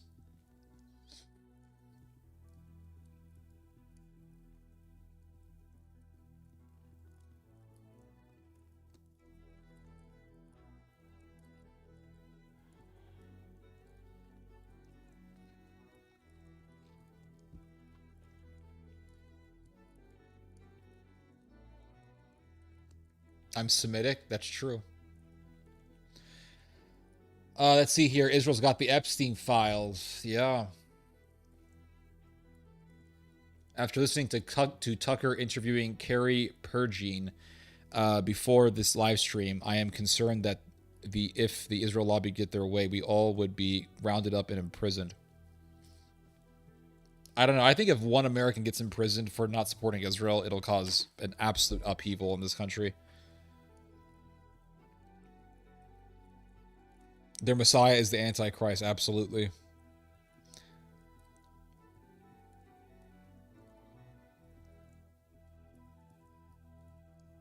YouTube speak.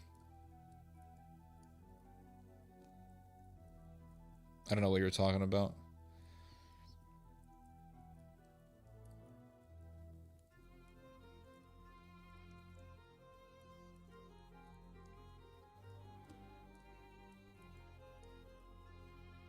Trump's spiritual advisor is Paula White. I mean, America is such a joke. Yeah, Erica Kirk is now on the Air Force board. Yep, I read about that. It's just Erica Kirk has always been a CIA asset. She always, if you don't believe me, there is a documentary that you can watch that was made back in the early 2000s. Now, this is gonna, I don't know, did I ever tell you guys this story? But you see, my dad, he was big in the Zionist circles of America.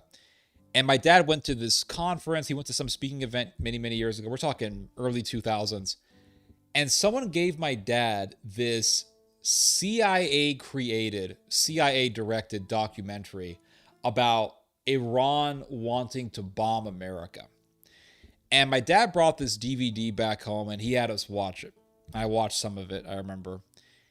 And it talked about how Iran could drop a nuke on the US and all this stuff, basically just trying to justify a war against the Iranians. And someone uploaded an excerpt from that documentary recently on the internet. And I watched some of it and I said to myself, I remember this documentary. I've seen this documentary. And they had Erica Kirk in the documentary. I didn't realize it because it's been so long since I've watched that documentary. But Erica Kirk was in that documentary. And Erica Kirk was talking in that documentary about Iran. She was in the CIA-designed documentary that was made in the early 2000s. So she's been around. She's been around for a long time, and she has always been a CIA asset. She's always been an asset for the American government.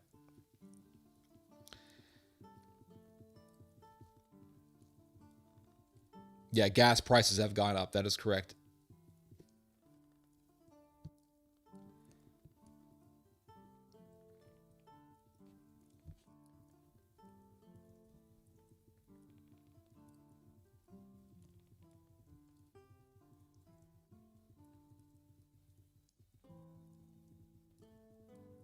Is the chat all bots?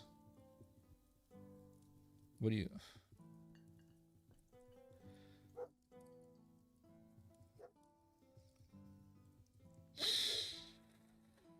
Let's see here. Why isn't your channel bigger? Oh yeah, you make sense. Appreciate that, sir. Thank you.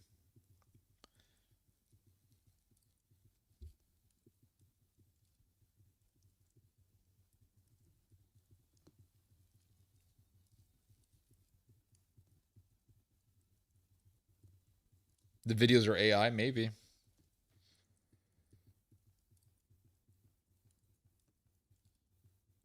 Tucker interviewing Theo, and Tucker does this high-pitched laugh. Yeah. Yeah.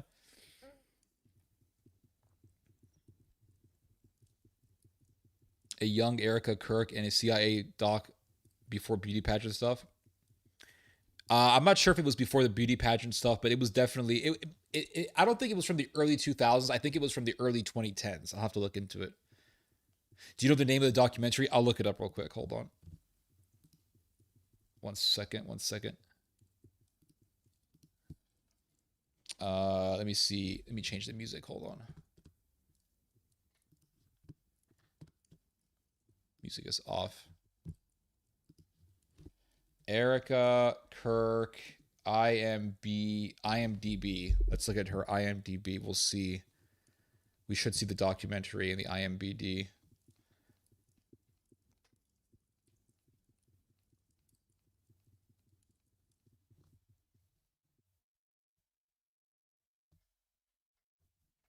Let me see here.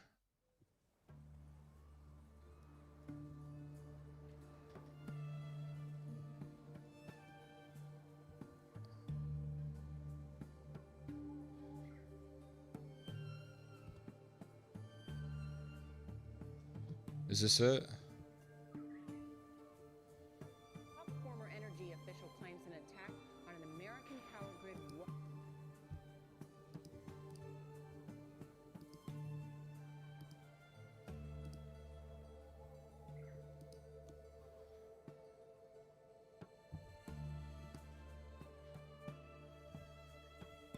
Oh. Trying to find it. Hold on. Erica Kirk, documentary, Iran, EMT attack.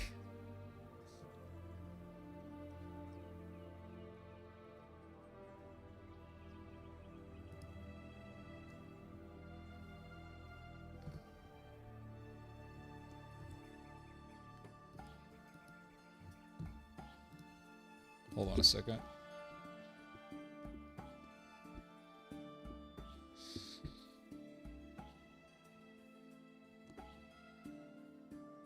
Yep, I was right. This is it right here. I found it.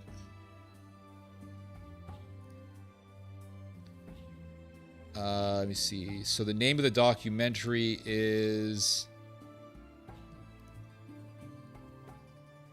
Decade-Old Documentary. It's called, I think it's called Black Start. Let me see. Erica Kirk. Black Start.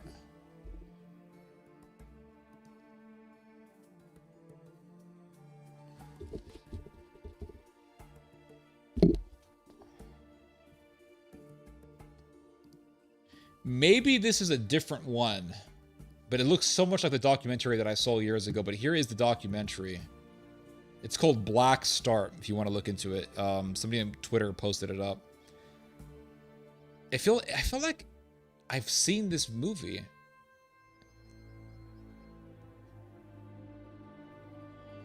Let me see real quick. Came out in 2017? I thought it was earlier than that. Anyway, whatever. It's called Black Star if you guys want to look it up. She has witch vibes, yeah.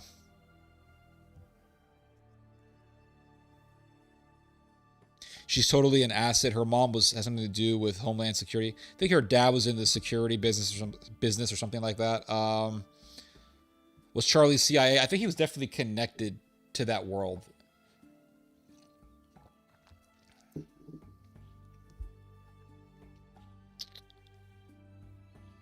Candace went off on Erica again during her podcast.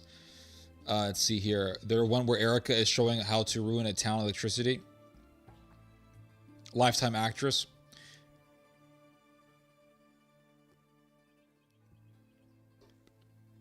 Did you see the U.S. Treasury Secretary Scott Bessent's reaction during that Sky News interview?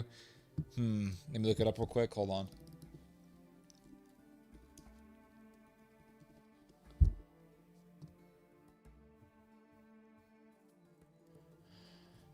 Bessent's interview halted for urgent talks in Situation Room. The president wants you right away. Oh boy. So what happened?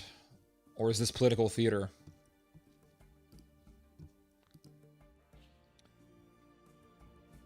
Let me see real quick. Hold up.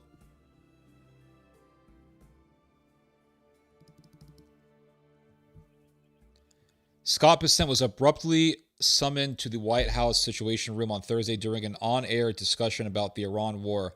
The interview interruption was captured on camera while Bessent was speaking with Sky News anchor Wilfred Frost. An aide entered the room and said, "The president wants you right away," prompting Bessent to remove his microphone and leave the interview. Afterward, Bessent said Trump was fine, but some described the secretary as noticeably shaken. Oh, well, let's see this video then. Let's look it up real quick. Hold up.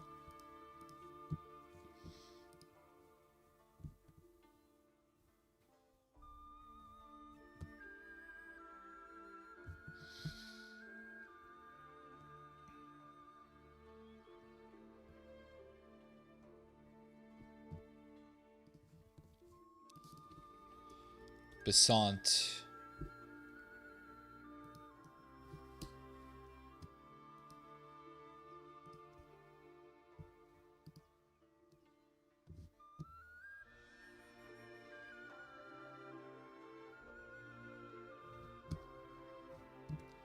Scott.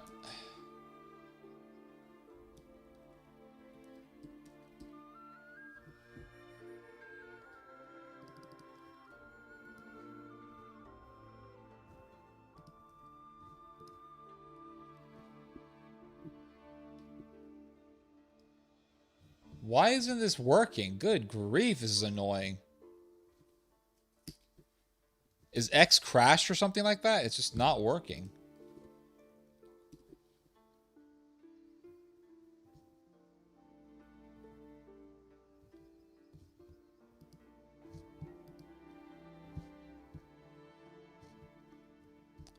Okay, here it is.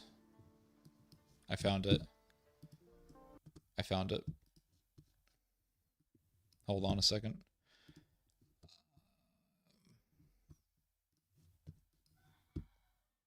All right, here's the video. Let's give this a quick watch.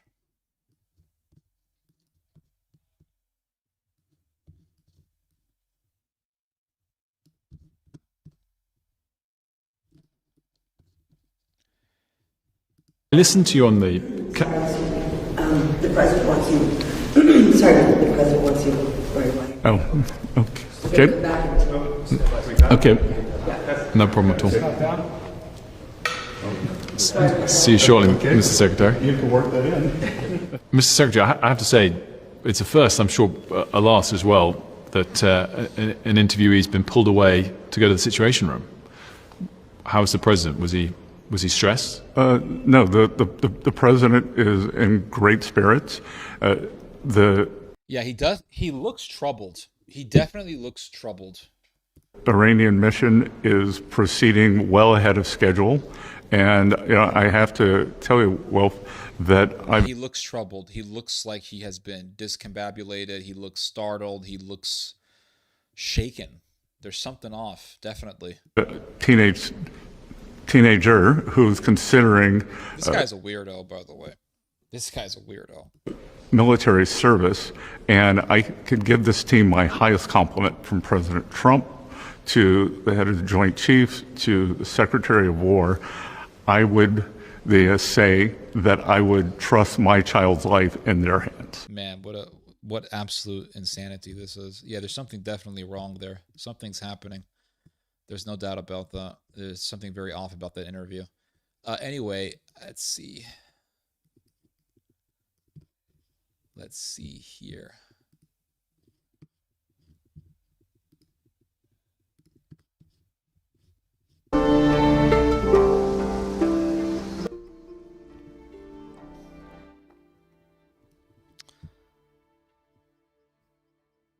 I can't stand this smug whatever.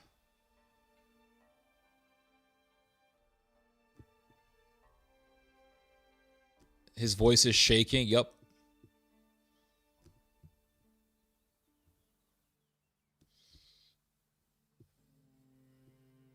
Let's see here.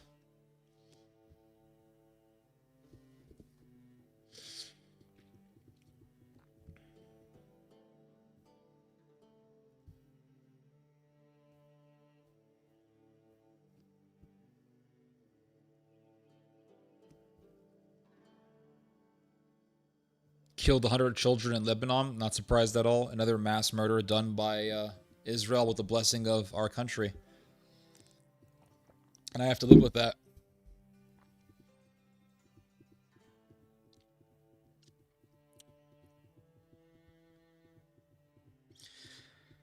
An amendment to the National Defense Authorization Act for fiscal year 2025 was proposed that males between the ages of 18 and 26 shall be automatically registered. Yeah, I read that. Yeah, I read that.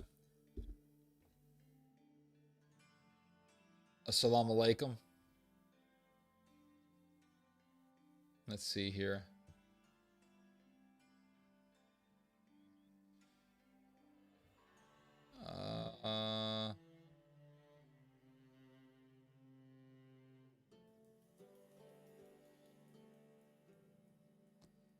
She's a double agent. Yep.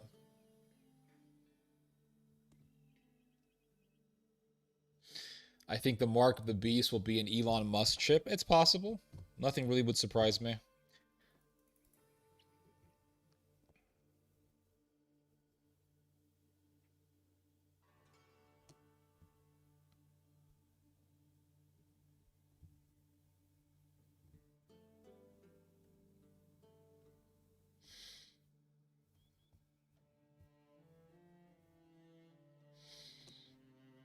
I've been watching you since the early 2010s, so you are also a member of my OG audience. Semi-OG? Well, I'm glad to have you on, Mr. Crowbean.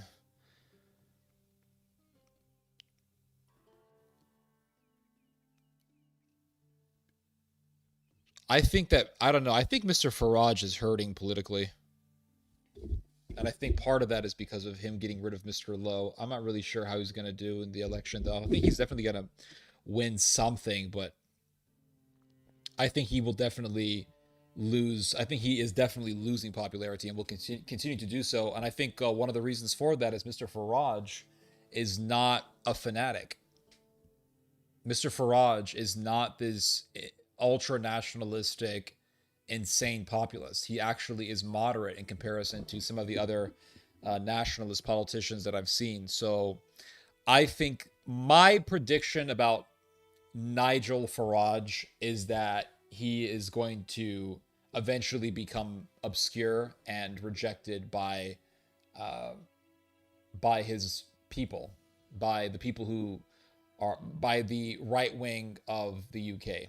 I think that someone more fanatical than him, someone with a more radical position that he has, will eventually replace him. And I think that Elon Musk wants to make sure that that happens because he wants someone who's more fanatical. And I think that was quite obvious when Elon Musk told Reform UK to get rid of Farage. And Reform UK said, hey, we can't do that because Farage is already an established name. And if we replace Farage with someone else, that's going to hurt us politically because people will see someone that they're not used to. And Farage is already a household name. So we really can't do that because that wouldn't be politically advantageous for us.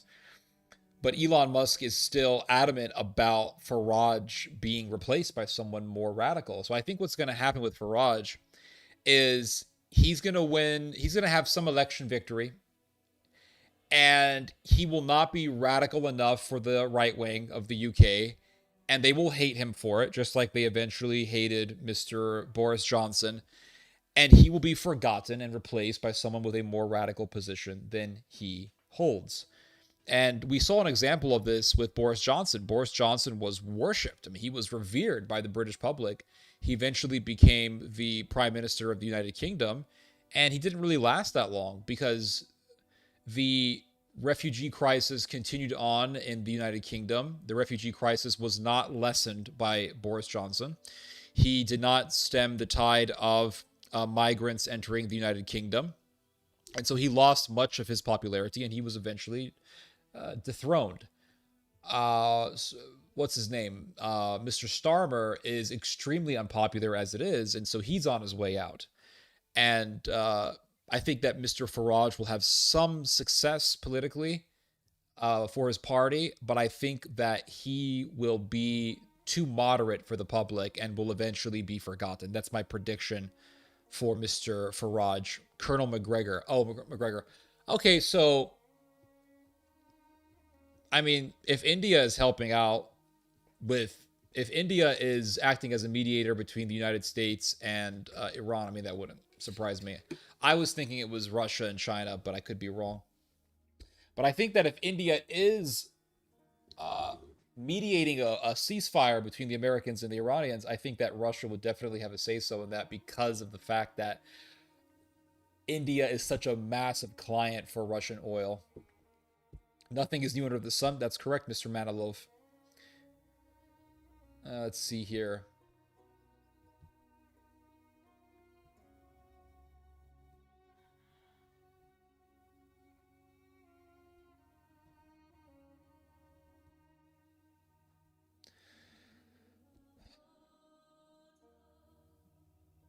Yep. I'll trust my child's life in Trump's hands. I mean, really, just peak American cringe. Every Brit I ever talked to hates Farage. Yeah, he's lost a lot of popularity.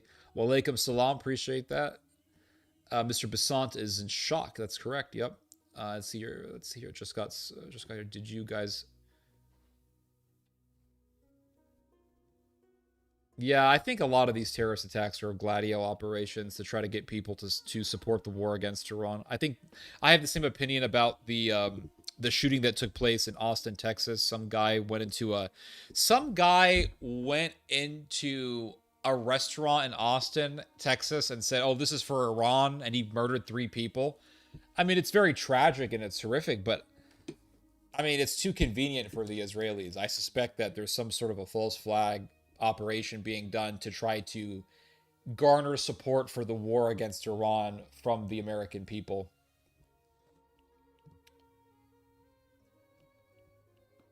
Is it true that there were strikes on Harg Island? Let me see.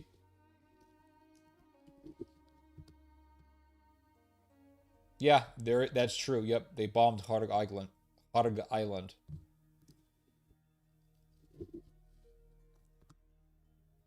Yeah, there's a lot of oil infrastructure there. What's your father's thoughts on all this war? I'll ask him. He believes that this is the beginning of the end for the Arabs.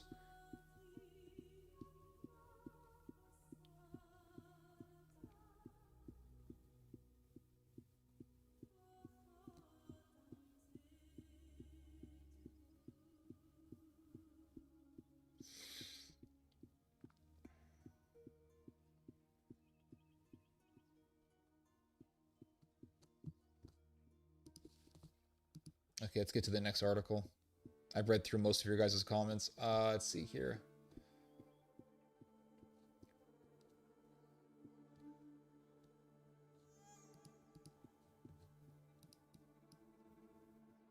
Not this one.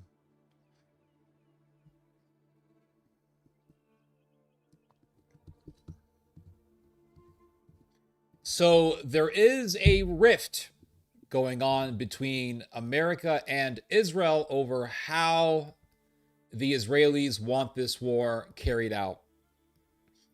And so we are seeing yet another crack in the American-Israeli alliance. And it says here, let me see.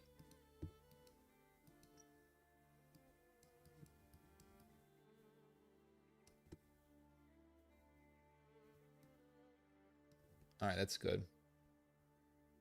So it says here, U.S.-Israel rift emerges after strikes on Iranian fuel depots. So Israel struck a bunch of oil depots in Iran, caused massive fires, caused black rain to pour on civilians in a region of Iran that has 10 million people living in it. And the Americans said, what the F? Yes.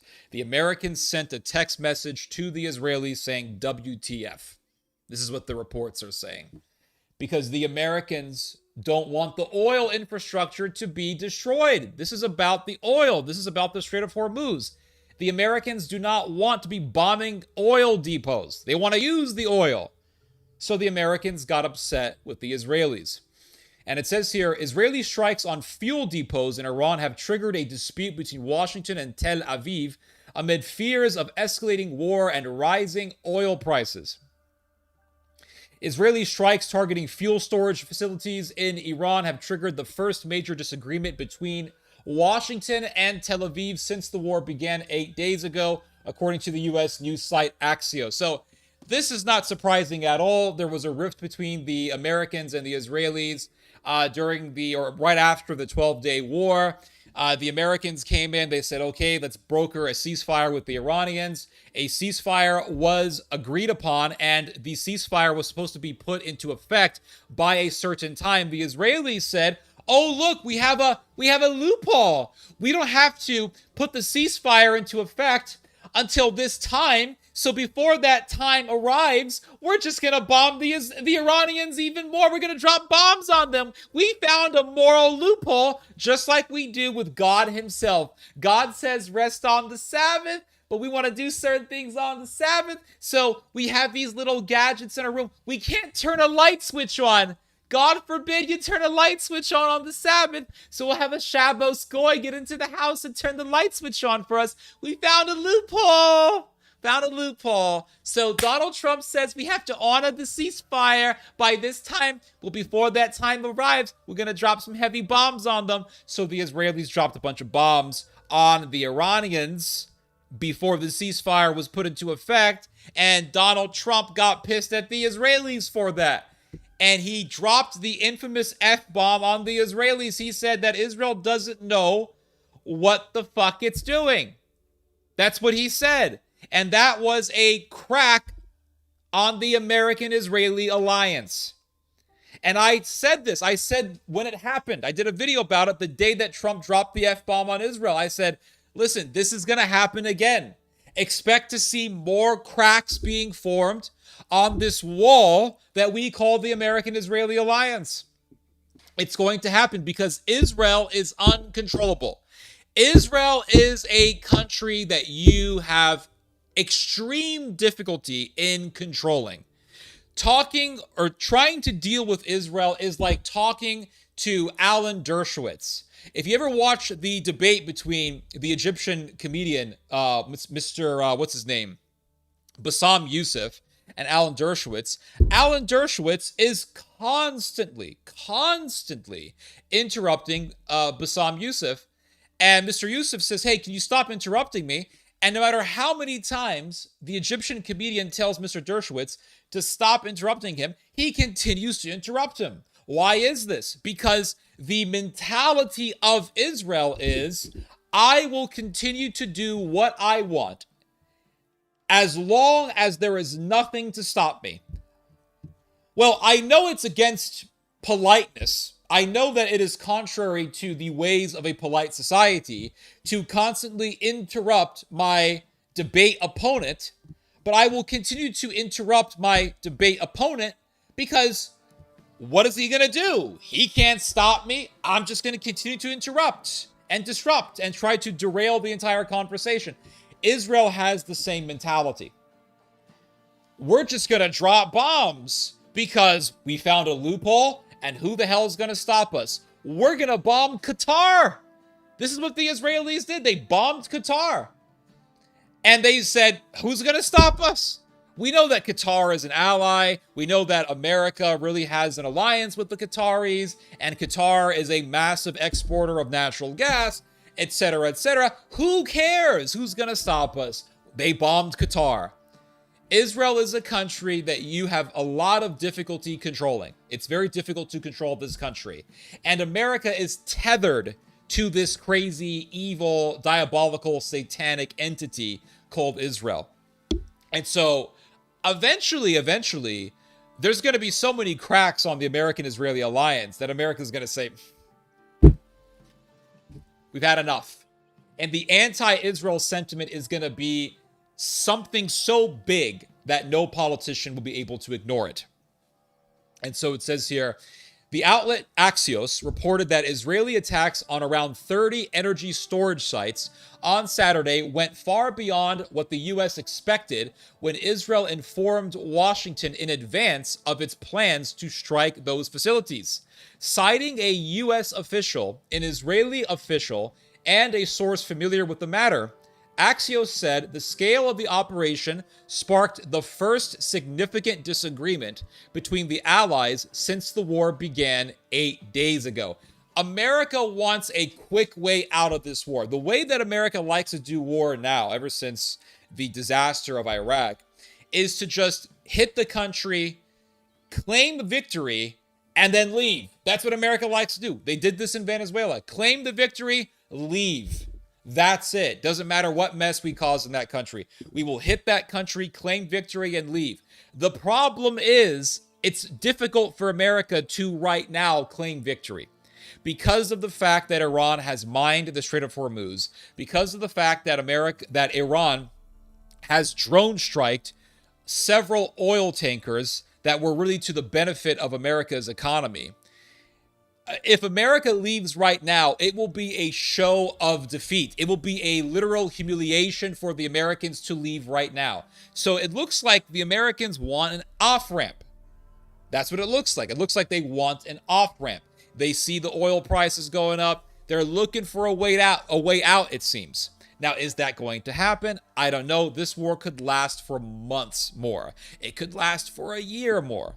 It could last all the way into the spring. Or it could end in 10 days. I don't know. But the Americans want an off-ramp. That is my impression. And so they can't do that right now. So perhaps they're working with India or they're working with Russia or China to get the Iranians to agree to something so that the Americans can get out. Now, if the Americans get out, if they pull out of this conflict, that is going to upset the Israelis. The Israelis are going to say, no, let's prolong this war to last as long as possible. We can push more. We can destroy Iran more. And if America pulls out of this war at a point where Israel doesn't want them to leave, the Israelis are going to say, the Americans have stabbed us in the back It's because of growing anti-Semitism in America that America has betrayed us and abandoned us, and we don't like this. And you're going to have that psychopath, Jonathan Pollard, talking about how we can't trust America, Trump stabbed us in the back, etc., etc. It's the result of growing anti-Semitism in America, and Tucker Carlson and Candace Owens and Megyn Kelly and all these other people. This is terrible. And Joe Rogan is also part of this. This is terrible. And it's going to widen the rift between the Americans and the Israelis. Now, if the Iranians decide to continue to hit the Israelis after the Americans have pulled out, that would be an explicit sign that would spell the inevitable end of Israel. But we have yet to see that. So it says here, according to Axios, Israeli and U.S. officials said the Israeli military informed the U.S. military ahead of carrying out the airstrikes. However, Washington was surprised by the breadth of the attacks. We don't think it was a good idea, a senior U.S. official told the outlet. Well, you think? I mean, this whole freaking war was not a good idea. This whole war is not a good idea. That is obvious. And it was obvious from the get-go that starting a war with Iran was going to do exactly what we are going through. We knew from the beginning, okay, Iran is going to control the Strait of Hormuz. We knew from the beginning that Iran was going to start controlling traffic through the Strait of Hormuz. We knew from the beginning that oil prices would go up, that gas prices would go up. We knew from the beginning that civilians were going to get slaughtered, and they are being slaughtered. 150-something schoolgirls massacred by America. A bunch of elementary school girls massacred. And the Americans are saying, well, it was a miscalculation. We killed all those elementary school girls. Miscalculation. We used some outdated map. They had a map, and the map said that area where the school is, well, that's a military base. That's not a school. But you could clearly see that it was a school. There was multicolored paint on the walls of the school. Google Maps said it was a school. Anyone could have seen that was a school. And they're saying, oh, it was a miscalculation. We used outdated intelligence, outdated information, blah, blah, blah. They slaughtered a bunch of elementary school kids. A bunch of kids who said goodbye to their parents. They go to school. They didn't come back because they're dead. And then they want to tell me to relax and calm down and say, well, Ted, you live in America. You're not living there, so you can relax. I can't relax. I cannot relax when I see my country doing this evil. And they say, oh, it was a mistake. Sorry. No, you just slaughtered a whole school full of kids. And they say, oh, it's a miscalculation. No, what you have is a bunch of American psychopaths running these airstrikes like it's some freaking video game, and they want Call of Duty to be a reality. That's what you're dealing with. It's a psychopathic, callous, evil society, and Israel is much worse. Israel is more evil than America is, but I can't sit here and say, well, I'm just going to live my comfortable life and pretend that my country isn't doing evil. No, I refuse to be indifferent. And if more and more Americans refuse to be indifferent, we will actually see a change. The problem is the majority of Americans are much more concerned about the score in the basketball game between two rival teams than they are the evils that their own country is doing. I mean, I'm not joking, guys. I'll from time to time, I will see Google Trends. I will see, okay, what is the number one most searched thing in Google in the United States? So I did this a number of weeks ago. The number one most searched thing in Google a number of weeks ago was the Nuggets versus some other basketball team. The NBA is more fixated on than the crimes of America and Israel. And then you wonder why they get away with it. You wonder why America and Israel get away with so much. That's the reason why. You got Americans who are acting like nothing's happening. They're acting like everything's normal. They're doing cooking videos and acting like everything's just fine. And they're on Google. They're not looking up, okay, what fuck-ups did our country do today? What evils is our country doing? How much of a psychopath are these politicians? No. They're not looking up, the fact that we've incinerated children. They're not looking up the fact that we are working in conjunction with this Judeo-Nazi state No, they're looking up the Nuggets versus the Lakers. That's the number one thing searched on Google. I mean, really? And they wonder why. People wonder why. Well, why do some people get away with it? Why do the politicians get away with it? That's the reason why. Because the vast majority of Americans don't give a shit. That's the reason why. The vast majority of Americans act as if they don't have to even share in the responsibility of what their government does. That's the problem. That is the problem. So I'm looking at the news, I'm thinking, holy shit, we're carpet bombing people. I kid you, this actually happened to me. I saw a video of this Iranian guy crying because the Israelis and the Americans bombed his apartment building and they destroyed his home. And he's crying because he has nowhere else to go. And I sent the video to this person that I know who's a neocon, and I said, is this what you support? You know what this person told me? This person said, oh, well, if we don't fight them over there, they're going to fight us over here. And I said, how in the hell is Iran going to invade America?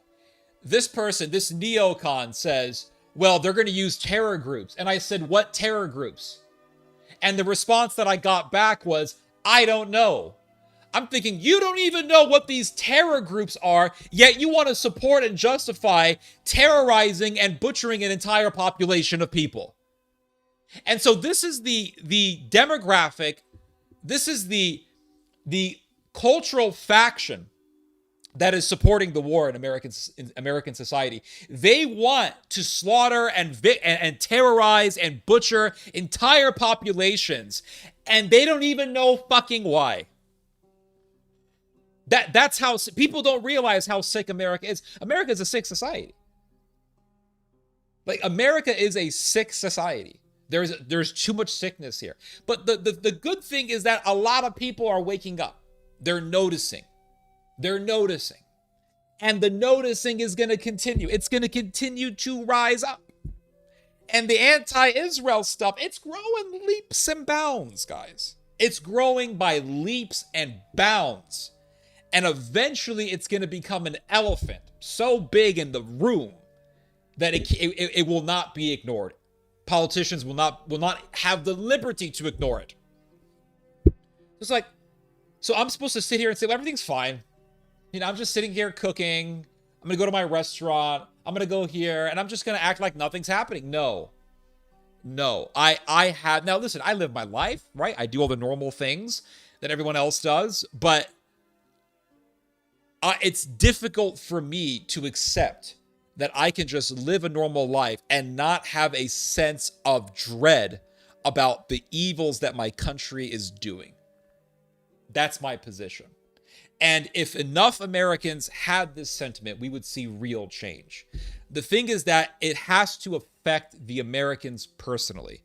In other words, they don't give a shit about America incinerating 153 school children. They don't give a shit about the fact that we're carpet bombing entire civilian populations. But they go to the gas station and they see, whoa, ooh, it's $3, $4, it's $8, $8. And then that's when they wake up.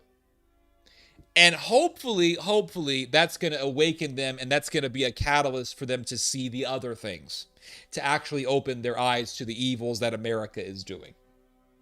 Hopefully.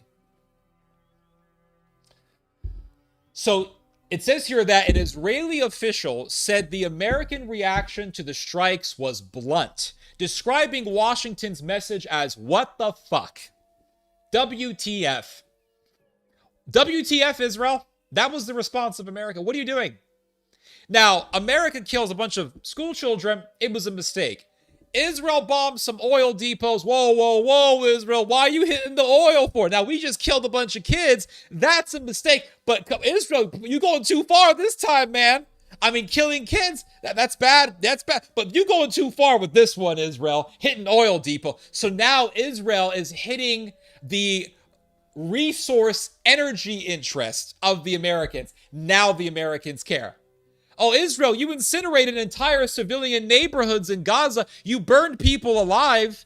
Israeli soldiers sodomized some Palestinian guy, some poor Palestinian dude. And the Israeli soldiers, the sodomizers, got away with it. Netanyahu pardoned them. I mean, that's not a big deal. But God forbid, you hit the oil depot. Ooh, now we give a shit. You slaughtered at least 100,000 people in Gaza. Oh, we can live with that. That's fine. You bombed some oil depots. Fucking Lindsey Graham is pissed off at Israel. You pissed off Lindsey Graham. Now all of a sudden Lindsey Graham cares about what Israel is bombing. Israel bombs kids, destroys entire neighborhoods, depopulates a region. Oh, we got to support them all the way, guys, because the Bible told us to. Bible told us to. They bomb oil depots. All of a sudden, Israel all of a sudden has a problem with America. All of a sudden, America's got a problem with Israel. All of a sudden, it's a fucking crime against humanity. All of a sudden, Israel's in trouble. Killing people, okay. Bombing oil depots, oh, it's a problem now for the American empire. If that's what it takes for America to wake up, I guess that's what we have to accept. So, it says here's another article on this phenomenon, this rift between America and Israel. This was published by The Guardian. The Guardian, this is a British UK publication, mate. And it says here, Israel and the US are fighting Iran together.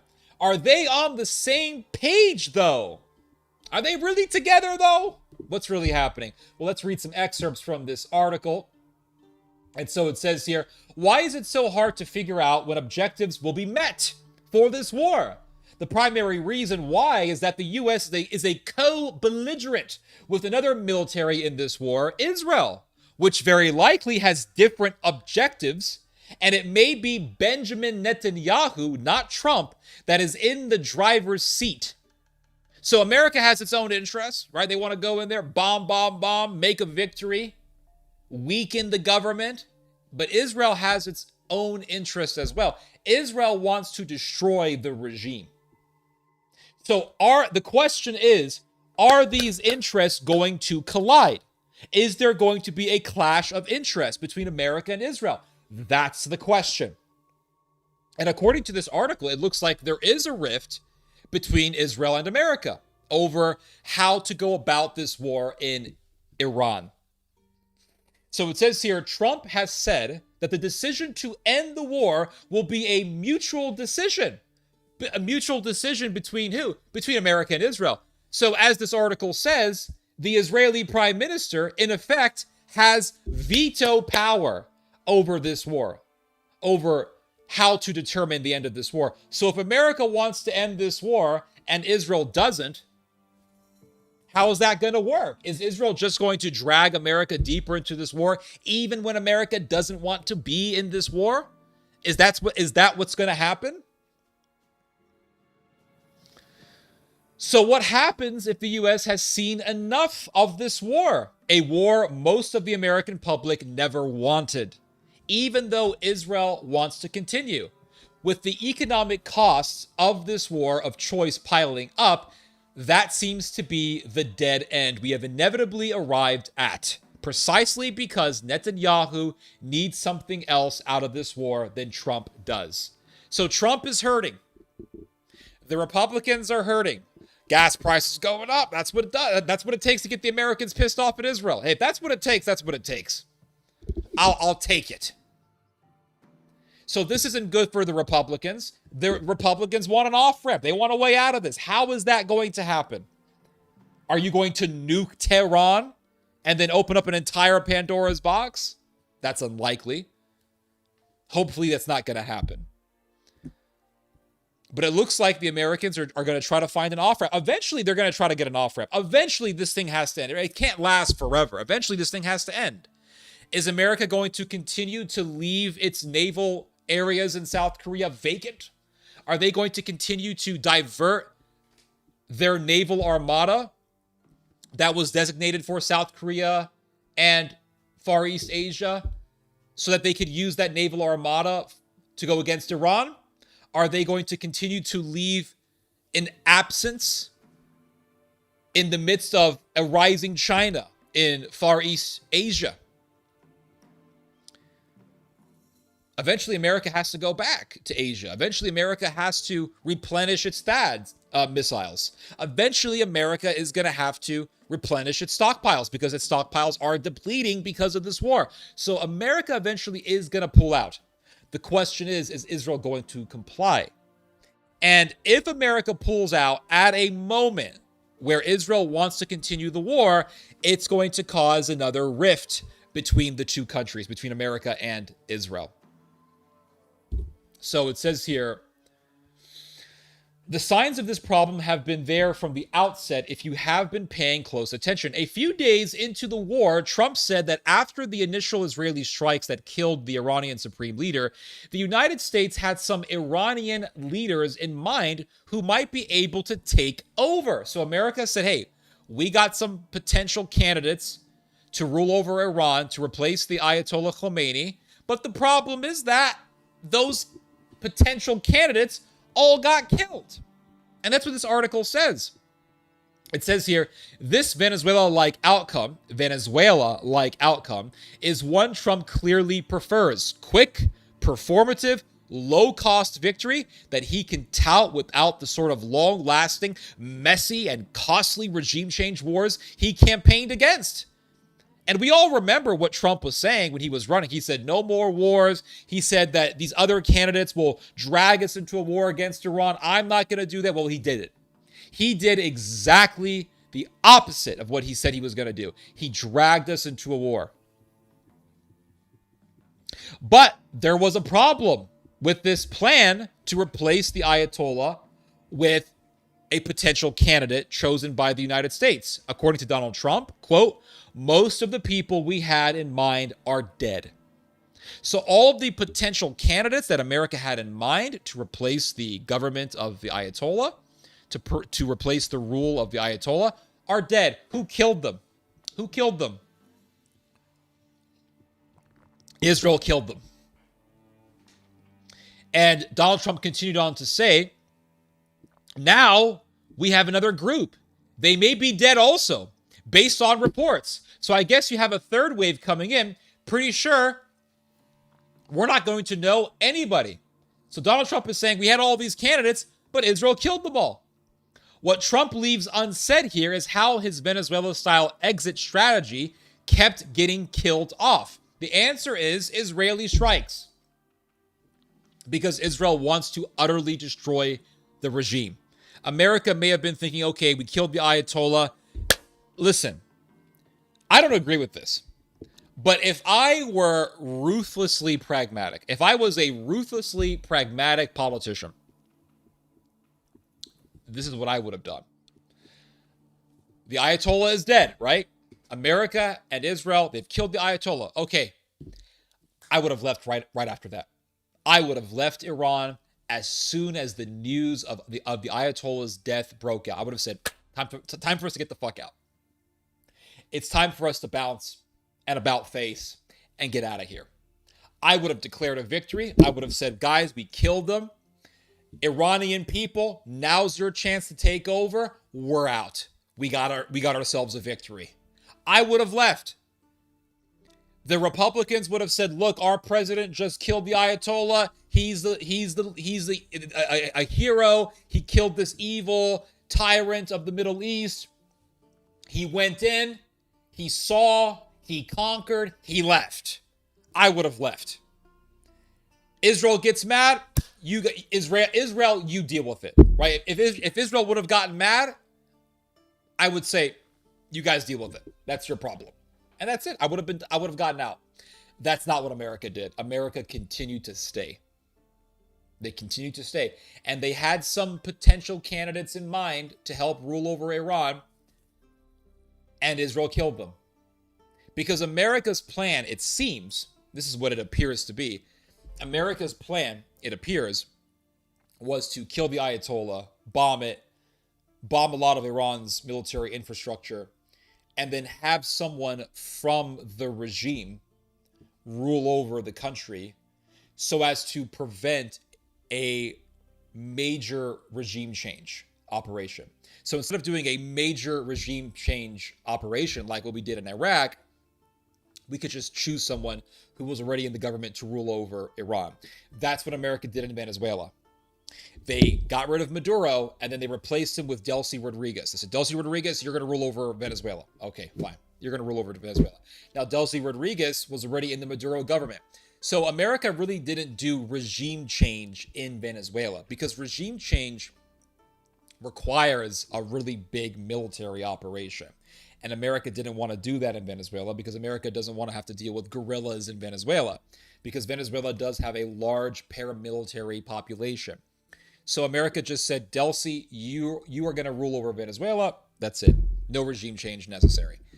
And it looks like Donald Trump had the same plan in mind, because what I have read is that Donald Trump got so high from his success in Venezuela that it whetted his appetite for doing a military operation in Iran. He got a confidence boost based on what he did in Venezuela, and he thought that he could do the same thing in Iran. We'll take out the Ayatollah, and then we'll find someone from the regime to rule the regime. And that way, we don't have to do regime change. We're not going to do regime change. We'll just deal with the replacement. No American casualties, or little to no American casualties. It'll be an easy operation. We're in, and we're out of there. And that's not what happened. Now, America is stuck in this war, and they're looking for an off-ramp. And the Israelis don't want the Americans to leave. So if the Americans pull out before Israel can be satisfied, Israel's going to get pissed off. And then there's going to be another rift between the U.S. and Israel. That's a possibility that I can foresee.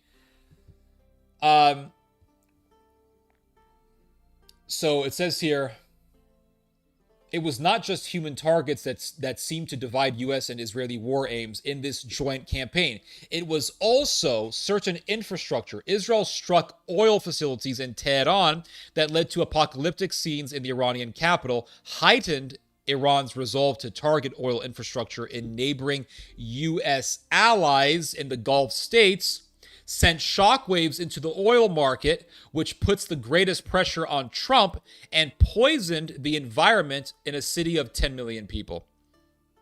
Washington was unhappy with this, and reports indicate it has made that clear to Tel Aviv. Confirming this, even Lindsey Graham, the U.S. senator, who has been the war's biggest proponent in the U.S., and who admitted to meeting with Israeli intelligence as part of an effort to sell the war to Trump, advised Israel against continuing to target such facilities. So here is Lindsey Graham, this psychopath, this sick bastard, this scoundrel, who worked with Israeli intelligence to convince Donald Trump to agree to do this war. And he is saying, oh, well, hitting the oil facilities, that's bad.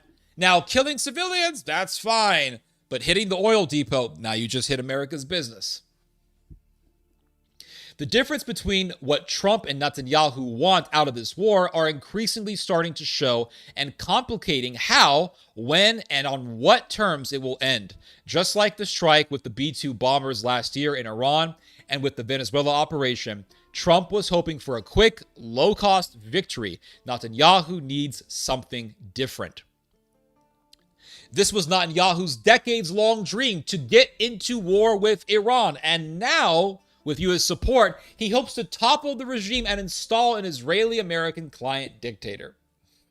So Israel wants to do regime change. America is saying, well, we don't really want to do regime change. So you have this conflict of interest between the Israelis and the Americans. Which side is going to win? And this article goes on to say, in addition, sitting in the growing gulf between Israeli and American desired outcomes in Iran are the Gulf states themselves. These are American allies who were the most directly put at risk by an Israeli and American war that ignored their most vital security interests. So the Arabs didn't want this war. Now, some people were saying, oh, Saudi Arabia wanted it. Bullshit. Saudi Arabia did not want this war. Saudi Arabia is a weak country. It is not a strong country. They say, oh, Saudi Arabia has a really strong air force.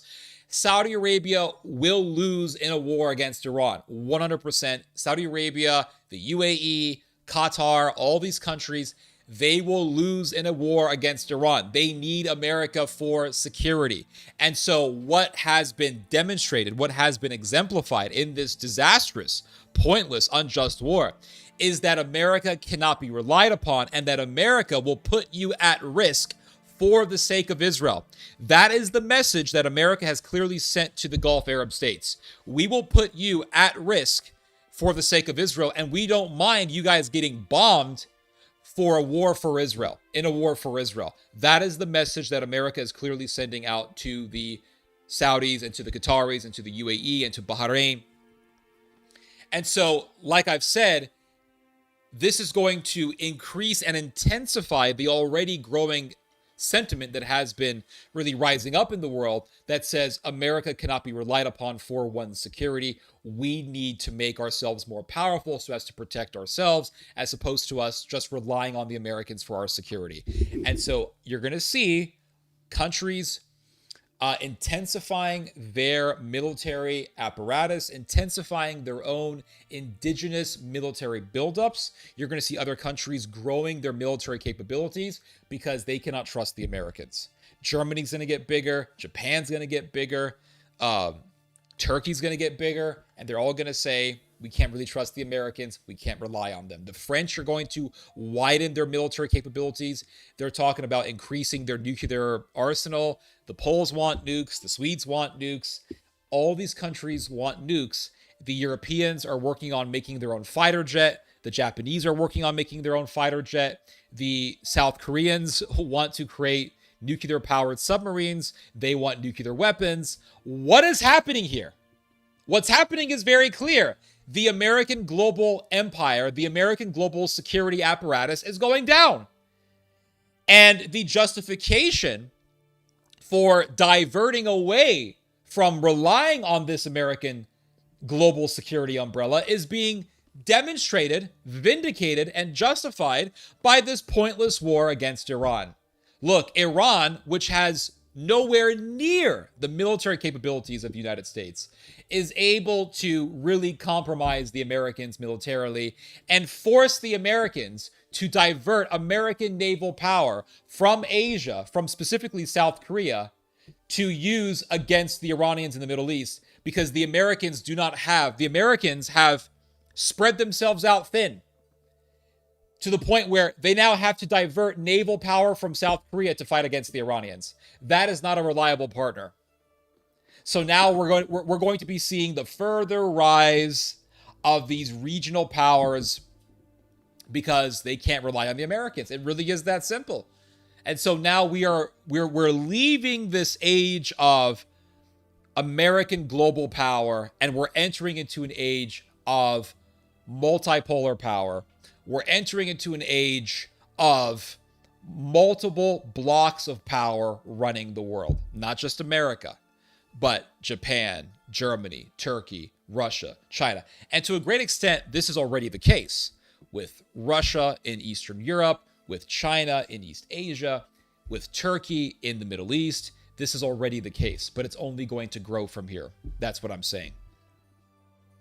So it says here, let's see. Netanyahu likely hoped, just as Lindsey Graham keeps agitating for, that Arab Gulf states will join the Israeli-American attack on Iran. So they were saying the Arab Gulf states are going to fight against Iran. No, they're not. They will lose.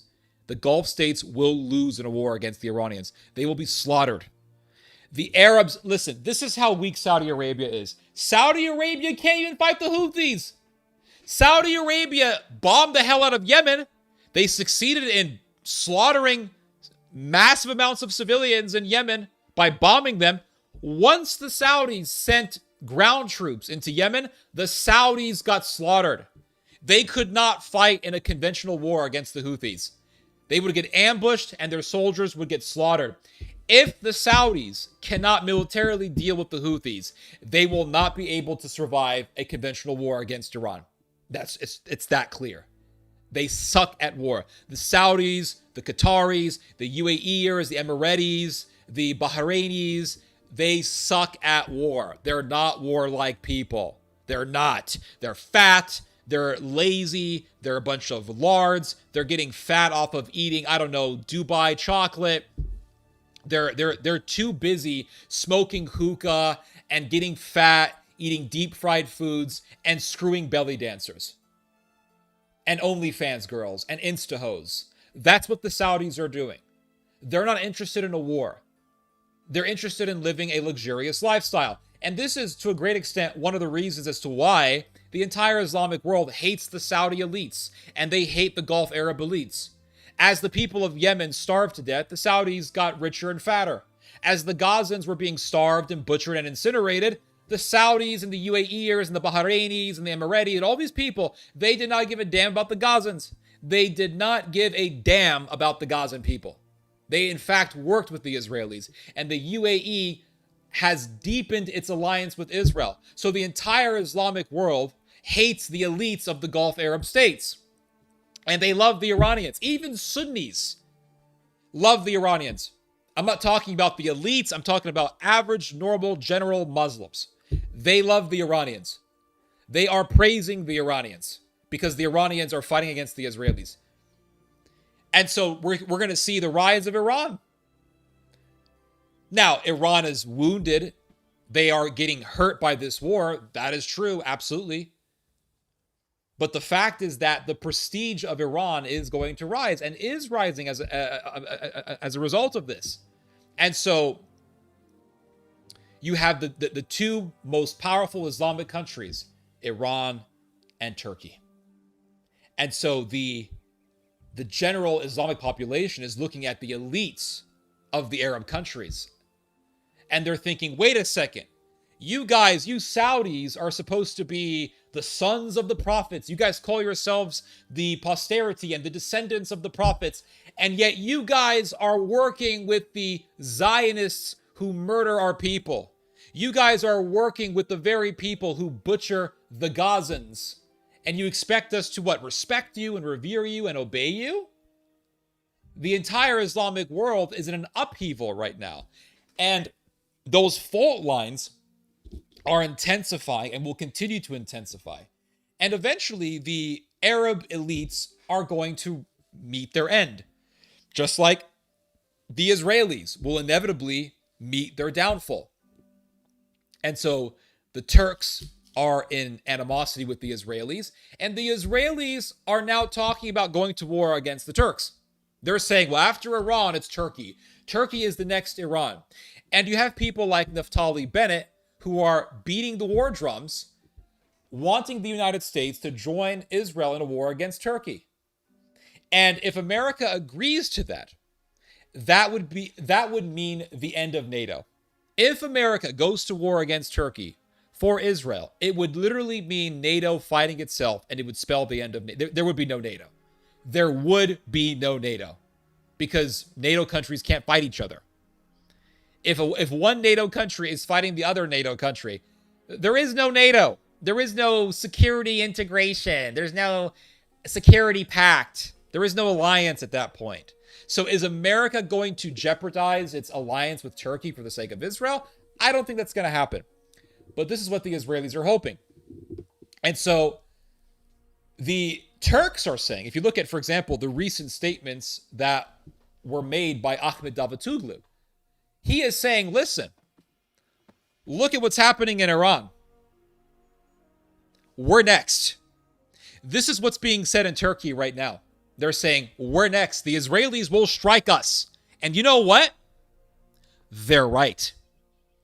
You cannot blame Turkey at this point for preparing for a war against Israel. You cannot blame Turkey for that because Israel is being the aggressor. They have attacked Iran in Pearl Harbor style attacks twice. They did it last year. They did it. They're doing it right now.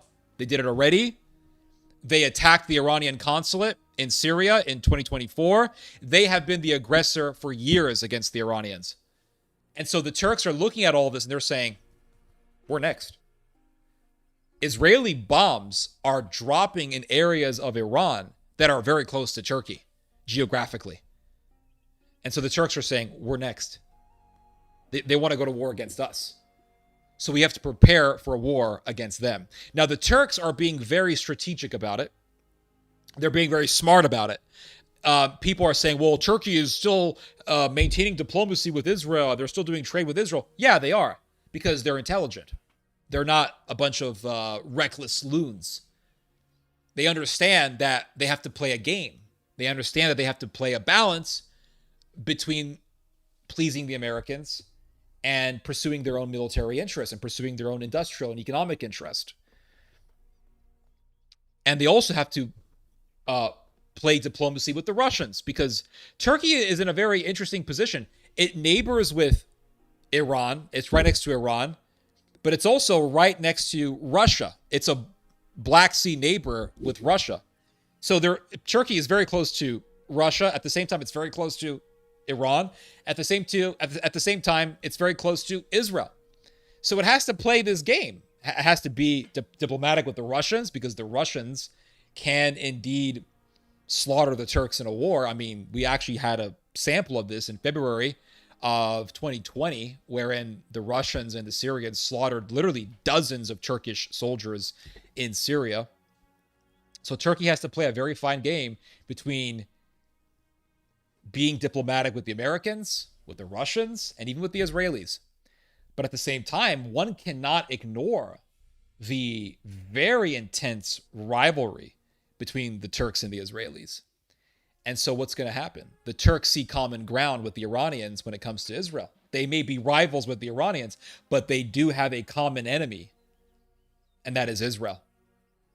And the Turks see the Israelis being very aggressive with the Iranians, attacking the Iranians, butchering the Iranians, bombing the Iranians. And the Turks are saying, now they're talking about us. We have to prepare for a war with Israel. And you can't blame the Turks this time. You cannot. So what is going to happen? What is going to happen is the Islamic world is going to unite around Iran and Turkey. And they're going to say, these are the strongest countries in the Muslim world. They're going against the Zionists, unlike these fat Arab pigs in the Gulf. And so they're going to unite around this Turco-Iranian axis. And America is declining. Make no mistake about it. I know that Pete Hegseth and Trump and Marco Cain Rubio and the rest of these psychopaths and these scoundrels want you to think that everything's just fine, that America is just as strong as ever and so strong. And as I've said already, the war that is happening between the Americans and the Iranians is exposing the weaknesses and the gaps and the cracks of the American empire. That's what this war is doing. It's exposing the weaknesses and the limits of the American empire. Because if the American empire was as strong as it makes itself out to be, then why are they having to divert naval power from South Korea and bring it to the Middle East to fight against the Iranians? Why are they talking about the depleting American stockpiles? Why are they talking about how they need to refill their Patriot missile supplies? Why? Because the American empire is not sufficient enough to be a global power at this point, because of the fact that there are countries out there that can beat the Americans in a war. China, Russia. It's because of the fact that you have rising powers taking place. You have rising powers right now. And so the Americans see their empires coming to an end. And so what you are witnessing in this war is really the final throes of this American empire. It's the final, it's a situation in which a cat is cornered and it's going to fight like hell. And that's what America is doing. It's trying to show its muscle. But the war, nonetheless, is exposing the gaps. And America cannot hide its limits anymore. The limits are clearly seen, to the point where the South Koreans are saying, hey, America, why are you leaving us? Why are you diverting your naval armada from South Korea and bring it to the Middle East? I thought you could handle all this. I thought you could handle multiple front wars and all that stuff. And America can't handle it. So we're seeing the decline of the American empire. And as the American empire declines, other countries are rising up. Turkey is rising up in the Middle East. Iran is rising up. And so with the rise of these regional powers will come the Islamic world uniting under these powers, because these powers will be seen as heroes. And Iran is already seen as a hero. And so we already see this, for example, in Central Asia. I mean, the anti-Russian sentiment in countries like Kazakhstan are rising by leaps and bounds. And the pro-Turkey sentiment in Central Asian Turkic countries like Kazakhstan, Uzbekistan is rising up tremendously. And they want to unite under Turkey. They don't want to be under Russia's influence anymore. They want to be under Turkish influence. So we're seeing the rise of Turkey. As the American empire declines, we're seeing the rise of Turkey. And that is going to spell really the end of Israel, because the Israelis are going to have to face this rising Turkish power. What are they going to do? Are they going to get America to fight it? America's going to say, we fought Iran for you. And that wasn't really that great for us. The problem, see, the idea of making an empire, if you think about it, the idea of making an empire is one of the dumbest ideas imaginable. It's one of the dumbest ideas that a country can do. All empires fail. There is no exception to this. All empires fail. Mongolian Empire, Roman Empire, Hittite Empire, Assyrian Empire, Neo-Assyrian Empire, Persian Empire, the Seleucid Empire, the Ptolemaic Kingdom or Ptolemaic Empire, Greek Empire, Dutch Empire, Spanish Empire, British Empire, Soviet Union, the Third Reich. All empires come to an end. And the reason why they come to an end is because they spread themselves out too thinly. That is the reason why. Julius Caesar made this mistake when he invaded England. He invaded a Celtic land that we now today call England. He invaded it. He invaded it while he was invading France, Gaul, as it was called at that time. And I mean, invading Gaul was difficult enough. It took a very long time for the Roman Empire to invade Gaul, and it eventually succeeded in invading Gaul. But the Romans invaded Gaul with the intention, with the objective of halting the expansion of the Germanians. The Germanians were a very powerful people at this time. The Germanians have always been, historically speaking, the Germanians have always been a force of military might in Europe. And you can go all the way back to pre-Christian Europe, and you will see that that was the case. And the Roman Empire had a region in southern Gaul, southern France, known as the province. It's where we get the term Provençal, Provençal wine, Provençal food, etc., etc. All that has its roots in Roman influence. And so the Romans had this territory in southern France called Provençal, and the Germans in northern France were beginning to expand, and they were getting closer and closer to the province or the Provençal region of the Roman Empire. So the Romans said, we have to invade Gaul to create a buffer zone against Germanic expansion. And that's what the Romans did. And so I understand the reason as to why they did it.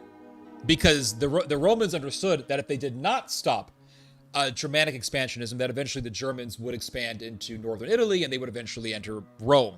And the Germans, historically, I mean, they've been the biggest sackers of Rome.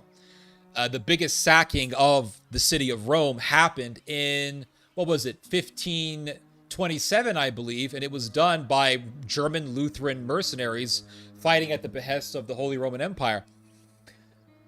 So the Roman Empire eventually went all the way to England.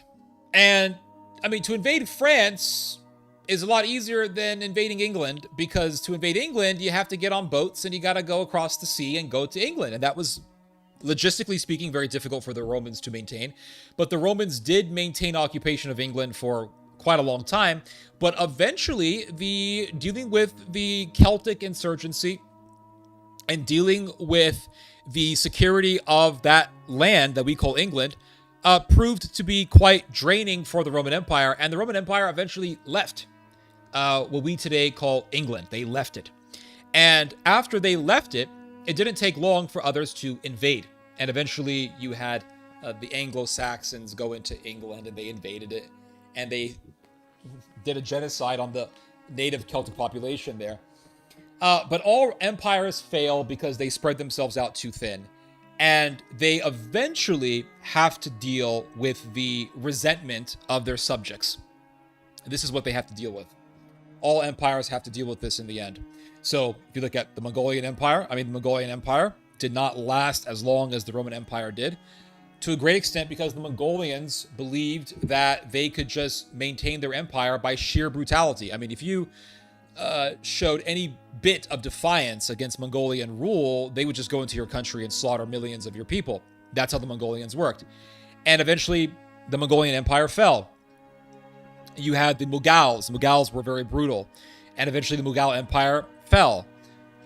Empires fall inevitably. So the American global empire, the American global security umbrella, whatever you want to call it, is not exempt from this rule of history.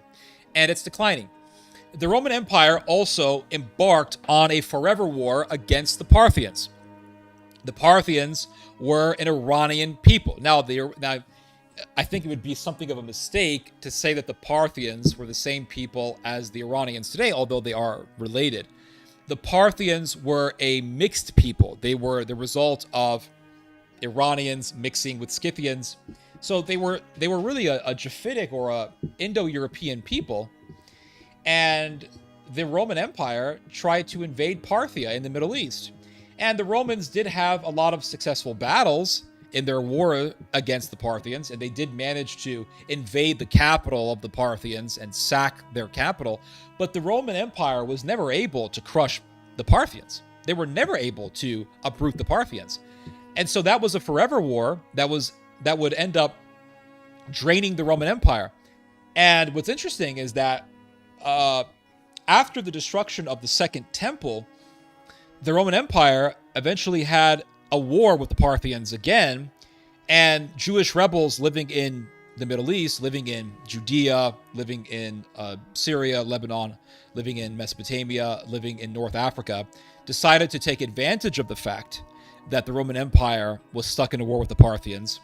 The Romans had to divert military forces from various parts of the empire to fight against the Parthians.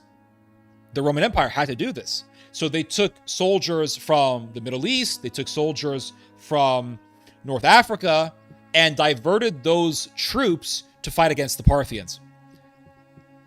And that was a sign of really the weakness of the Roman Empire, because the Romans spread themselves out too thinly, and they then had to divert military forces from various parts of the empire to fight the Parthians. And the Americans are doing a similar thing. They're having to divert naval power. They're having to divert their naval armada from various parts of the American empire to go against the Persians, who, to some extent, are the descendants of the Parthians. So history does not repeat itself entirely so, but it definitely rhymes. And so this diversion of American naval forces is really a sign of the weakness and the cracks and the gaps of the American empire. So we are seeing the American empire in its final throes, and eventually it's just going to go down to the point where countries are going to pursue their own military interest, and countries are going to want to make their militaries more powerful because they have realized that they cannot rely on the Americans.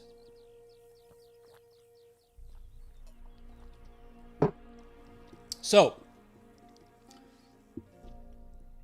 it says here, if regime change in Iran is not achievable, 20 years of the region's Muslims fighting each other wouldn't be a bad consolation prize in Israel's view. So, the Israelis, you see, they want the Gulf Arabs to fight against the Iranians. Because in that situation, in the perspective of the Israelis, it's a win-win for them, in their perspective. Because let's say that the Gulf Arabs fight the Iranians and they're able to really hit the Iranians hard. Well, that would mean more dead Iranian soldiers, and that would mean Iran being depleted of manpower. That's a win for the Israelis. If the Gulf Arabs lose and they're in a devastating war with the Iranians, that would mean both dead Iranians and dead Arabs. And that would mean the weakening of the Gulf Arab states. And the Israelis don't mind this, because dead Iranians and dead Arabs equals weakened Iran and weakened Gulf Arabs. And that equals Israel dominating the Middle East. That's what that equals. So the Israelis don't care. They're saying, Arabs, you go die. You goyim, go die for us. We don't care if Saudi Arabia gets wounded by this. We don't care if Qatar gets devastated by this. We don't care if Bahrain gets devastated by this, because you guys entering the war would mean more dead Iranians and dead Arabs, just as good, because it means us getting stronger. So that's the reality of what the Israelis want. Now, and I've said this many times, but I'll say this again, the Iranians are going to get weakened by this war. Yes, they're going to rise in prestige in the Islamic world, but they will be weakened by this war, obviously. I mean, the Americans are not playing patty cake with the Iranians. The Americans are hurting the Iranians. Let's be realistic here. But a weakened Iran means a stronger Turkey. So Turkey is going to take advantage of this situation. They're going to fill up the power vacuum even more in the Middle East, and they're going to get stronger. Turkey will be a winner in this war, no matter what happens. And a stronger Turkey means, well, it means a more frightened Israel, because the Israelis will then have to face a strengthened Turkey. My impression from the rhetoric that has been expressed in Israel is that the Israelis are hoping that the Americans are going to intervene against Turkey. The question is America going to go to war against Turkey? I don't think it is, because that would mean NATO fighting itself. Now you could say, well, maybe NATO will be gone by that point. Maybe. But I still don't think America would go to war against Turkey. Even if NATO crashes and burns, I don't think America will go to war against Turkey, because, I mean, you're talking about massive casualties. You're talking about basically going to war against the Wehrmacht of the Middle East. You're talking massive casualties.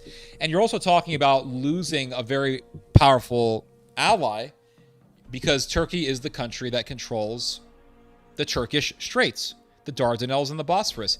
Those are very important geostrategic positions. And I don't think America is willing to risk losing those positions. So the Israelis and the Americans are talking about the Gulf Arabs fighting against the Iranians.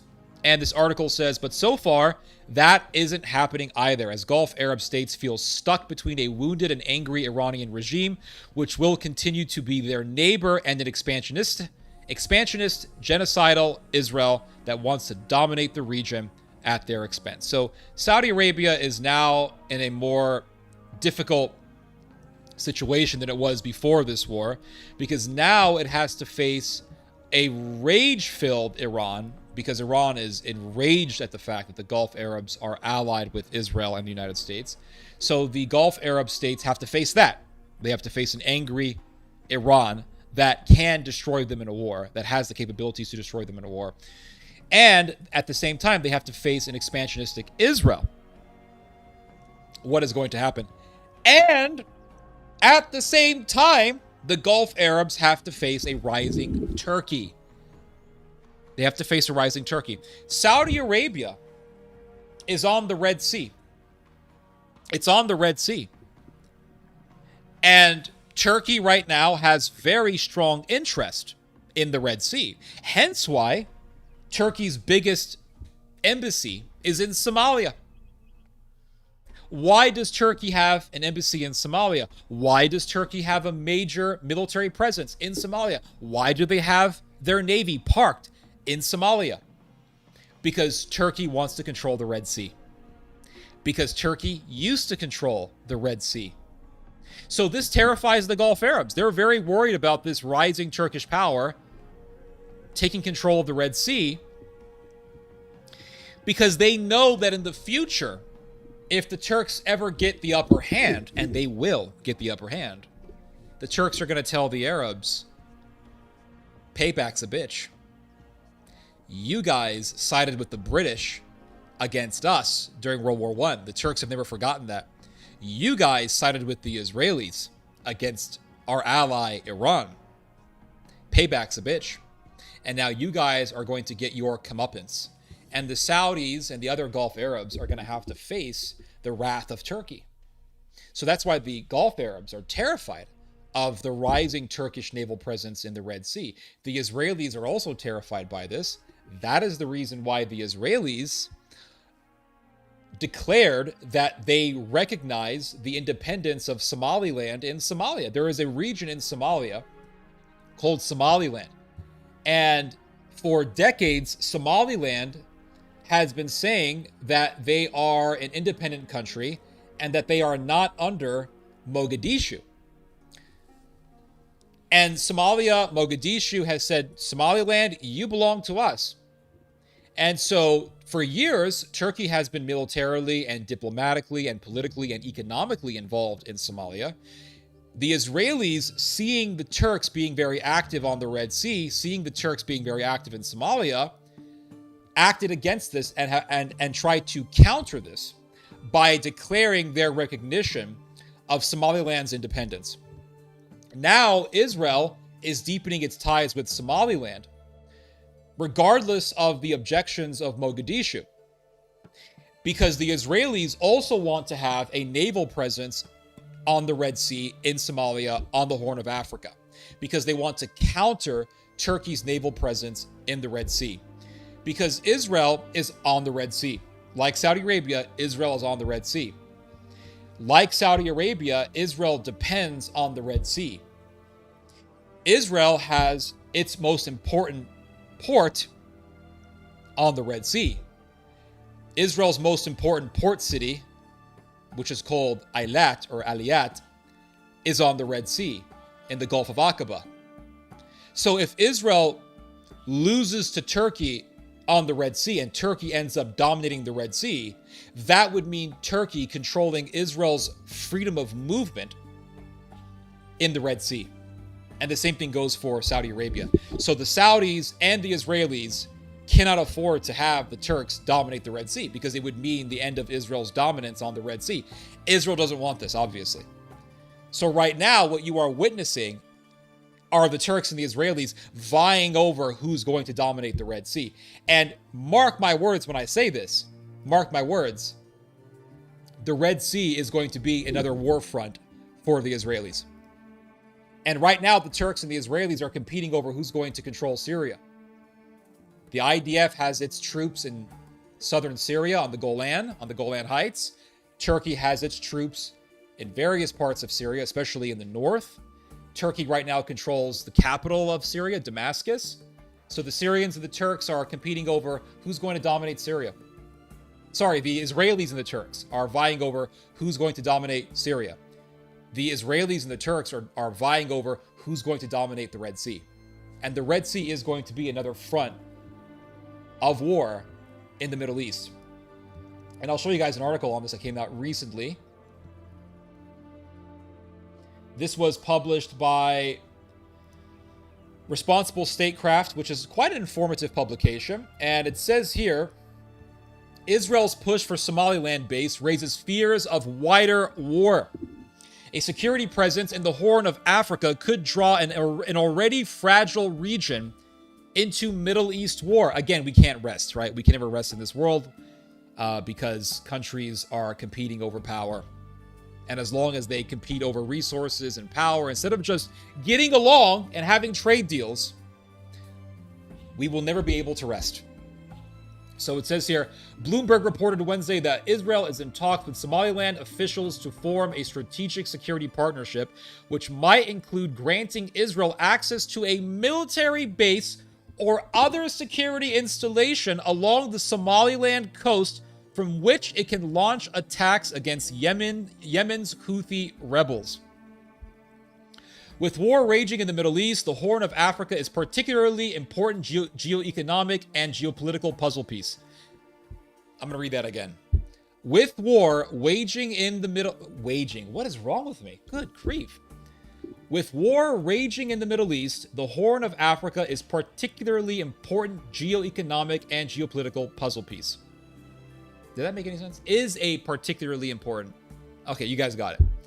Its location near the Bab al-Mandeb Strait, which connects ships traveling through the Red Sea with the Gulf of Aden and the Indian Ocean, makes it a strategic location from the perspective of global shipping, 10 to 12% of which travels through the strait annually. So 10 to 12% of the world's shipping goes through the Bab al-Mandeb Strait. which is right in between Yemen and Djibouti and Eritrea and Somalia. It's a very, very narrow strait, but it's very important shipping-wise, economically wise, geostrategically wise. It's very vital. So the Israelis obviously want to control that space. Now, I'll show you guys a map real quick, because this is I think it's important to just visualize what I'm talking about here. That way you guys will have a better understanding of what I am describing. Red Sea map. Let's look at a map of the Red Sea.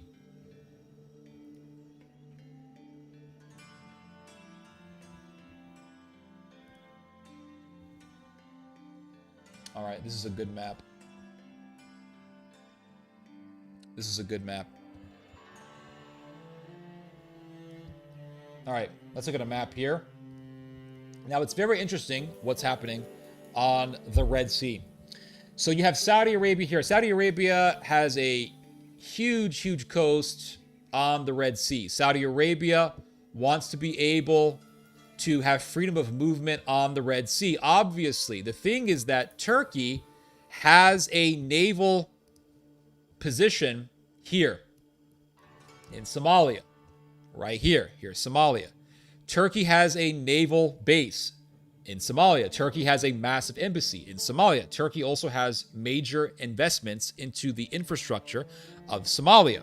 So the Turks have this position here because they want to be able to have a foothold into the Red Sea. It's the same reason as to why the Turkish government is supporting the Sudanese armed forces against the RSF in the Sudanese civil war, because if the Sudanese armed forces win the war, then Turkey will also have massive amounts of influence in Sudan politically. Remember, before the Sudanese civil war began, Turkey had massive influence in Khartoum, the capital city of Sudan. The reason for this is because the dictator who was ruling over Sudan, Omar al-Bashir, was a very close ally to Recep Tayyip Erdogan, the current leader of Turkey. Turkey was doing massive investments into the infrastructure of Sudan, and Sudan and Turkey were deepening their security ties and their economic ties. This terrified the Israelis. It terrified also the Saudis, because what that meant was Turkey having a massive political position in Sudan.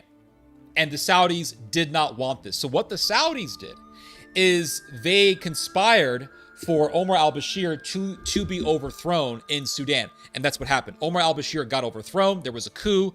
And now Sudan is in a civil war between the Sudanese armed forces, which are the official military of the Sudanese government, and the RSF, or the Rapid Support Forces, which is a paramilitary organization that is extremely wealthy and that is being backed by the UAE and Israel. On the other side of the civil war, Turkey is backing the Sudanese armed forces. Iran is also backing the Sudanese armed forces. And so they're vying over power in Sudan. The Israelis are backing the RSF, even though the RSF are a bunch of rapists and mass murderers. The Israelis don't give a shit because they just see the Sudanese as goy and they see them as inferior. They don't care about Sudanese people being butchered and raped.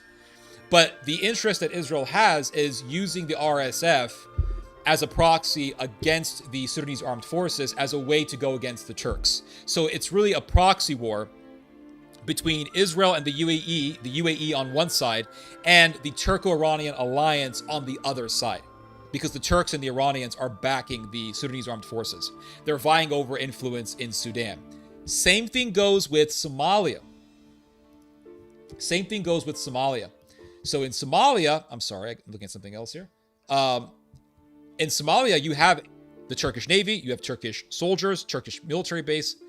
So now the Israelis are saying, okay, well, there's a little region of Somalia called Somaliland. It's right here. Here's Somaliland. It's right around here. So the Israelis went over there and they said, we recognize the independence of Somaliland. The Somaliland regional government says, oh, thank you so much, Israel. Thank you. Israel is our friend. We are friends. Yes, yes. Now the Israelis are talking about putting a naval presence or a military presence in Somaliland. What is this about? Obviously, it's about countering the Turks and the Iranians on the Red Sea. Now, the geostrategic importance for Israel in all this is quite obvious, and it's obviously seen in the geography. So here's the Red Sea, and here is Israel. I'll just make sure you guys can see that. Yeah, you guys can see it. So here's Israel. I don't think people really understand how close Israel is to Africa. Here is Israel, here's Africa. Israel borders with Africa. Israel is on the Red Sea. Here's the Red Sea. Now here is the Gulf of Aqaba, which is a really cool name, by the way. Aqaba. It sounds like something out of a Disney movie, Aladdin. Here is the Gulf of Aqaba. And here is Eilat, which is Israel's most important port city. So the Israelis are thinking, okay, we want to have freedom of movement on the Red Sea. And if we want to go through the Bab el-Mandeb Strait, which is right here, we want no one to be in our way. Well, here's where the Houthis come in. The Houthis have the ability to hinder Israel's freedom of movement on the Red Sea, in the Gulf, in the Strait of Bab el-Mandeb. The Turks are also here. They have a military presence in Somalia. Here's Somalia. So here's the Bab el-Mandeb Strait. The Israelis want to have the freedom of movement to be able to go through the Bab el-Mandeb. Here's where the Houthis come in. The Houthis have the ability to hinder the Israelis' freedom of movement. The Turks, if they get powerful enough, will also have the capacity to hinder Israel's freedom of movement. So the Israelis now want to have a military presence right here in the Somaliland region. That's what this is about. So the Red Sea is going to become another war front for the Israelis. Mark my words. Now here is also Eritrea. I'll make sure you guys can see it. Yeah, you guys can see it. So here is Eritrea. Here is Ethiopia. Now, the way that they mapped Africa out is just horrible. Because here you have Ethiopia. And here you have this little slice of land called Eritrea. The problem is that Eritrea controls all this coastland on the Red Sea, but Ethiopia doesn't have a single port. Ethiopia, even though it's close enough to the Red Sea, has zero coastland. It is completely landlocked by Eritrea. Hence why Ethiopia and Eritrea hate each other. Ethiopia is telling Eritrea, hey, Eritrea, throw us a bone and give us a port. Eritrea says, nope, we're going to hog all the coastland. So Ethiopia and Eritrea are enemies. And the thing is that this is yet another war front that's about to break out again on the Red Sea. So let's go back to this article here.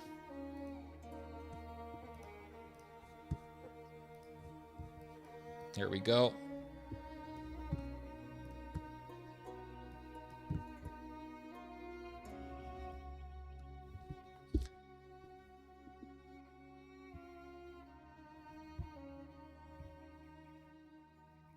So it says here, an Israeli military base or other security presence on Somaliland would risk significantly expanding the war in the Middle East to the fragile Horn of Africa region, which is already home to plenty of factionalization, armed violence, and proxy conflicts.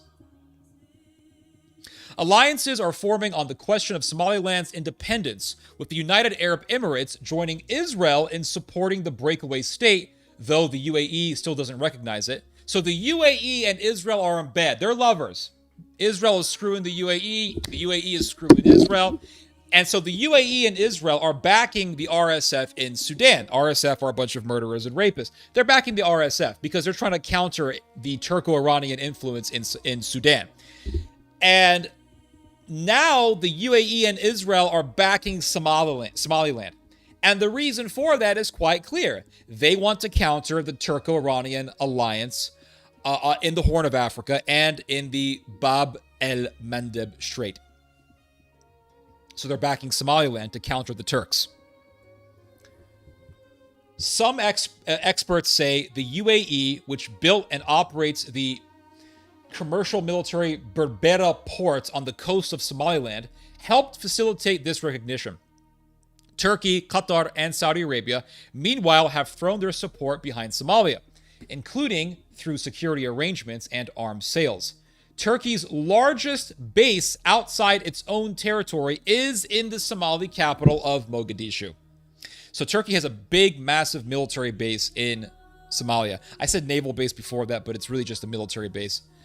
So it says here, questions now abound over whether the United States might also recognize Somaliland independence, something President Trump has reportedly contemplated, and a policy position being pushed in Washington by a Somaliland lobby. So Somaliland has its own lobby. They're like the Israelis. They have their own lobby, and they're trying to push the Americans to recognize their independence.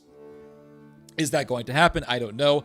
But if America says, we recognize Somaliland independence, that will not be the work of the Somaliland lobby. That'll be the work of the Israel lobby. If America says, we recognize Somaliland as an independent country, it'll be done to help the Israelis. That will be the only reason as to why the Americans would do that. To help the Israelis on the Red Sea. To counter the Iranians. They'll say, well, it's to counter Iran.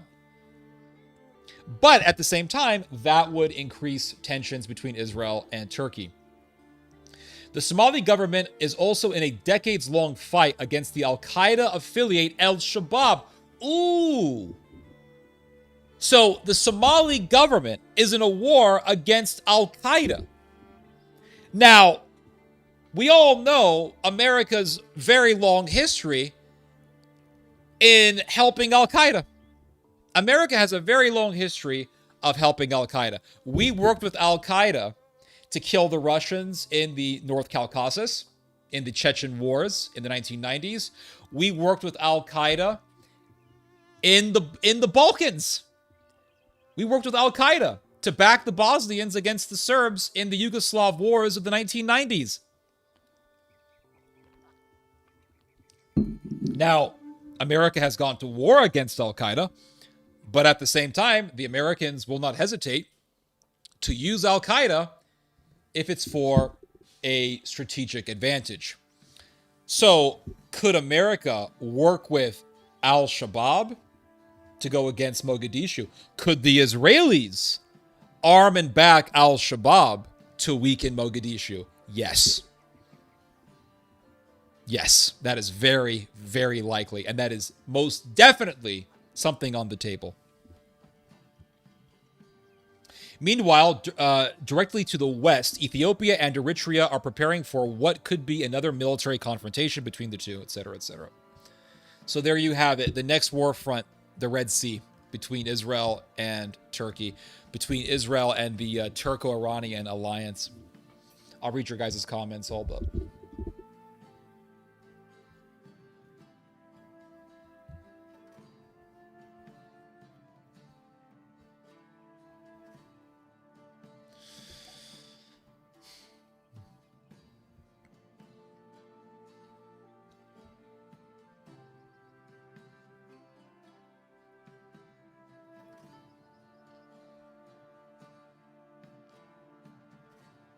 There's a lot of comments here. How many people are watching this stream? 153 people, not bad.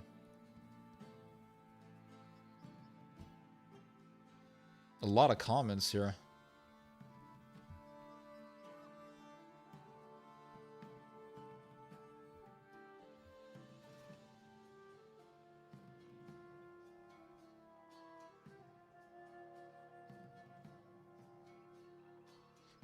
Let's see here.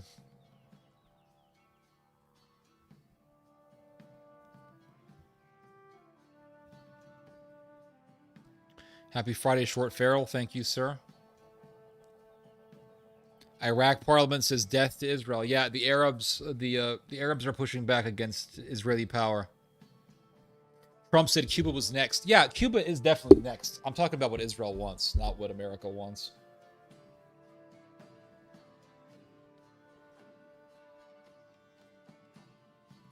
The Mahdi will use the Palestinian cause to unite the Muslim world. Absolutely. Yep, I agree.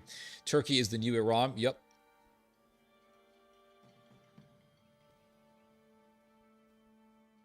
You know, they always say that Iran is the last thing, is the final boss for Israel. They say that Iran is the last thing preventing Israel from having total dominance over the Middle East. That's just not true. Turkey is.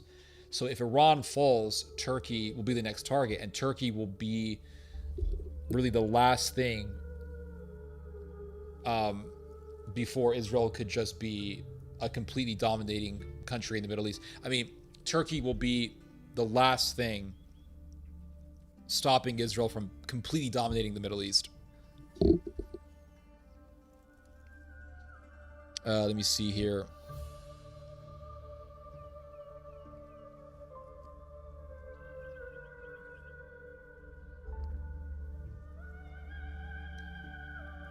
If America pulls out before Israel can be satisfied. You know, I knew that sounded wrong, but I just went with it. I knew in my brain, I said, that sounds so wrong, Ted. I'll just go with it. Who cares? Just go with it.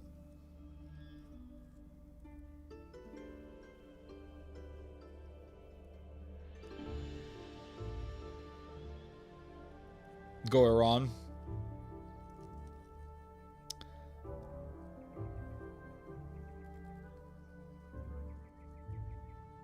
One guy is not going to cause the downfall of a regime. Absolutely, yeah, exactly.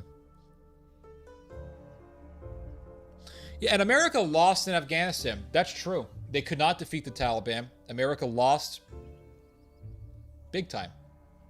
They are not going to be able to do a defeat over Iran. I don't see it happening. I see Iran weakening, but I do not see Iran being crushed in a war. And I think that if America and Israel continue to chip away on the Iranians, that Iran could become so weak to the point where a rebellion could actually happen. That could happen. But do I see America going into a conventional war with Iran with boots on the ground and winning? No, I don't see that happening. I think if America decided to fully invade Iran with ground troops, I think it would be a meat grinder for the Americans.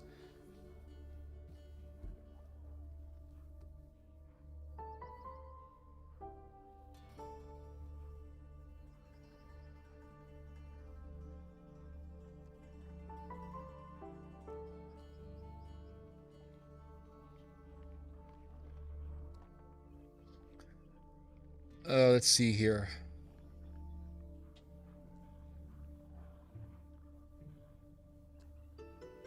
When you dance with the adversary, you don't get to choose when the song stops. You mean when you dance with the devil. That's true. All these events are building up to 2027. That's correct. And 2027, mark my words, 2027 is going to be a year of explicit, massive militarism.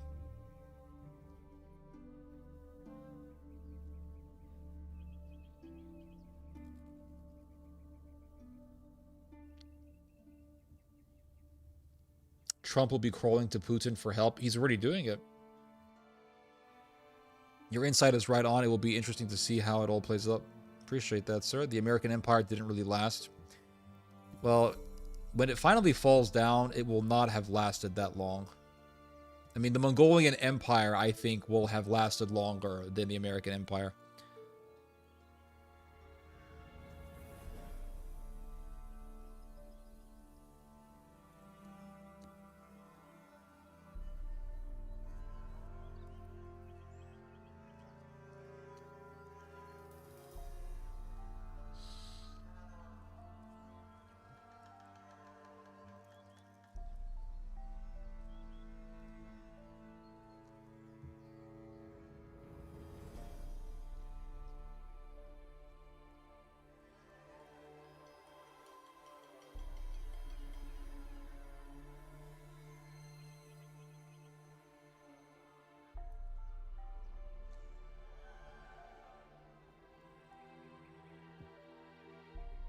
Let's see here.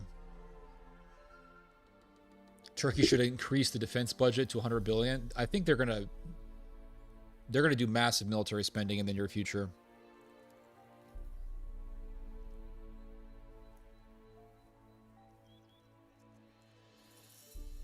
Happy Friday, appreciate that.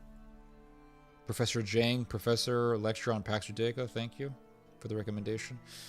All the rabbis say they are going to do the same to us. Most of the historical empires last 200 years on average. America is about to celebrate 250th year of independence, so it's right within the average. America will balkanize? Possibly. Very possible.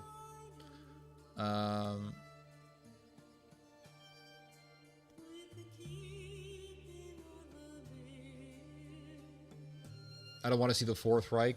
I'm sorry, you're going to have to see it.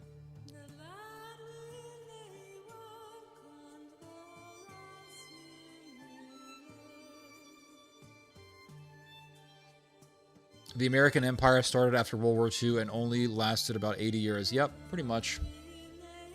There is no unipolar world anymore. I mean, those times are over. It is always hubris that leads to the demise of empires. True. Hence why they spread themselves out too thin. They all fail because God loves to exalt the humble and humble the exalted. True. True.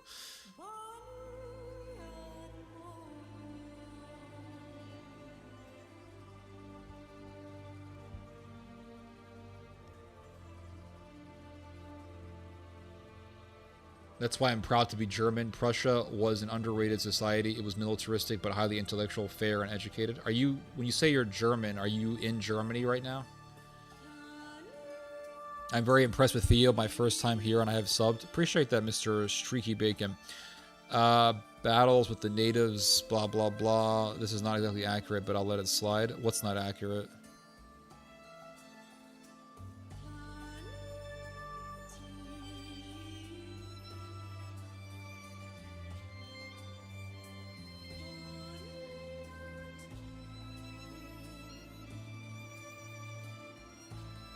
Yeah, they went to what is today known as England.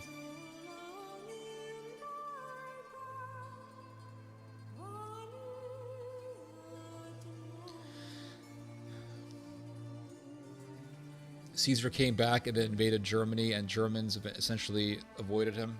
Well, the Roman Empire was never able to fully control what is known as Germania. I mean, it just wasn't. And when the Romans were invading Gaul, their biggest threat came from the Germanic tribes. That's just a fact. I mean, you can read that in Julius Caesar's account. Julius Caesar did do a brief invasion into England, and he didn't last very long because the natives there, I mean, they just immediately fought him. What I read was that as they were parking the ships on the coast, the natives immediately attacked. Immediately. And the Romans eventually decided, okay, we're leaving. We're out of here.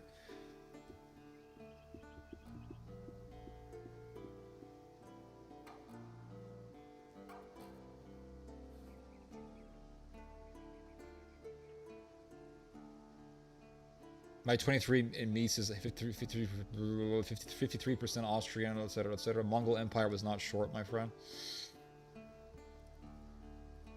When did I say it was short? I don't know what you're saying. I never said it was short. Let's see here. Ottoman Empire from Romania in the north, in the east.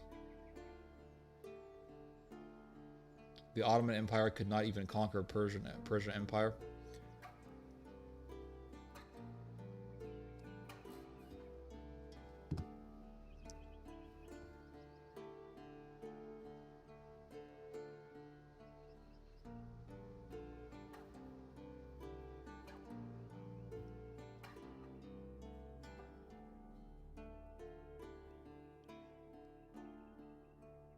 All right.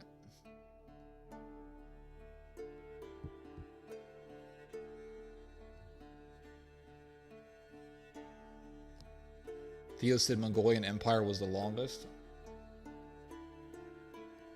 The Mongolian Empire was the biggest empire geographically in history. No empire ever got as big as the Mongolian Empire, although you can make the argument the American Empire is the biggest empire in history, and I think you would be correct. But as far as an empire explicitly and directly ruling over territory goes, the Mongolian Empire is the biggest empire in history. It didn't last as long as other empires, though. It didn't last as long as the Roman Empire. But it definitely had more territory than the Roman Empire did. $1 billion per day for this bullshit war. Yep, that's where our tax dollars are going. In the first 6 days of war, it cost $760 billion. Holy shit. Nice. You got Witcher 3 soundtrack? Yep.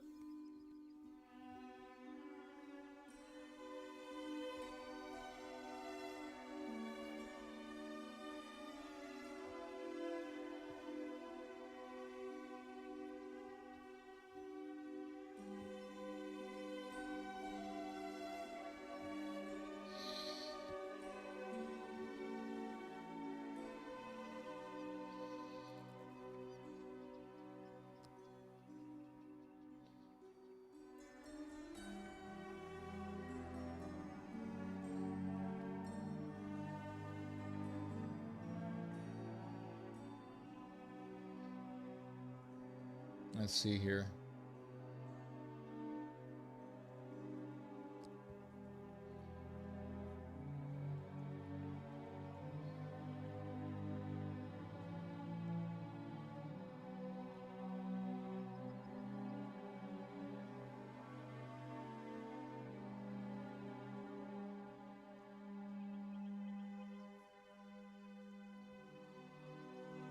Damn. I'm just reading your guys' comments here. Professor Trust Me Bra Jang. What do people do in Somaliland? I have no idea, man. They fish for sardines or something.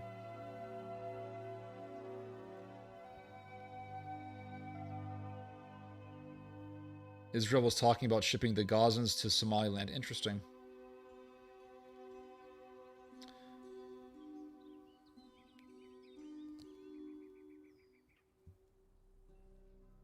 Theo, I like Theo. Appreciate that, Mr. Joseph. Let's see here.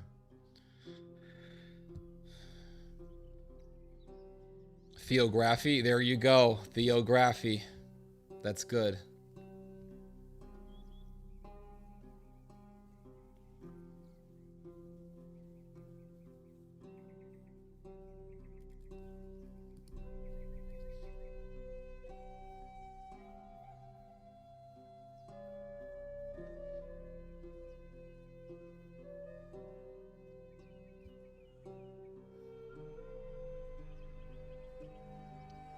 What about the British Empire? 1/3 of the world's population and 1/5 of its land. I mean, the British Empire was big, but it wasn't as big as the Mongolian Empire. It just wasn't. Mongolian Empire was massive.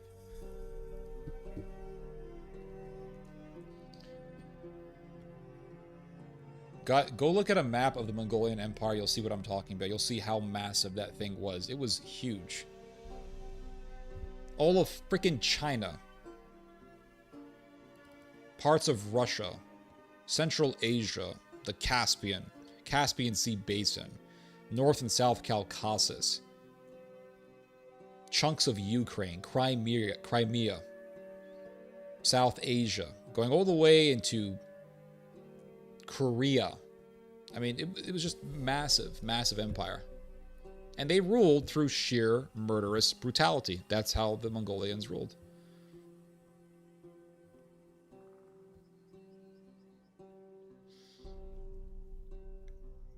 Let's see here.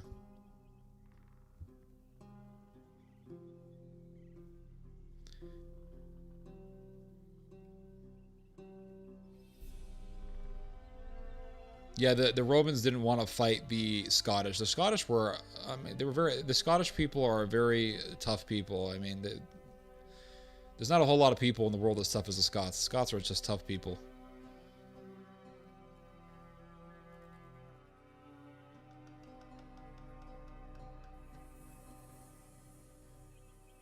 All Mongol empires neglected the iron rule of history. One power must possess both the Balkans and Anatolia. That's a really good point, Mr. Vasil. That's a very good observation. Empires must control the Balkans and Anatolia to be stable. That makes perfect sense. Because Turkey is going to be your access way from the Black Sea into the Mediterranean. And also Turkey is going to be your access way into Iran and Central Asia, and also your access into the Balkans, and from there into Central Asia. So, sorry, Central Europe, not Central Asia, Central Europe. So yes, you're absolutely right. Turkey is vital for empire. Hence why the Americans, I believe, will not go to war against Turkey, because Turkey's geostrategic position is just way too strong. And way too significant. Let's see here. So let's look at...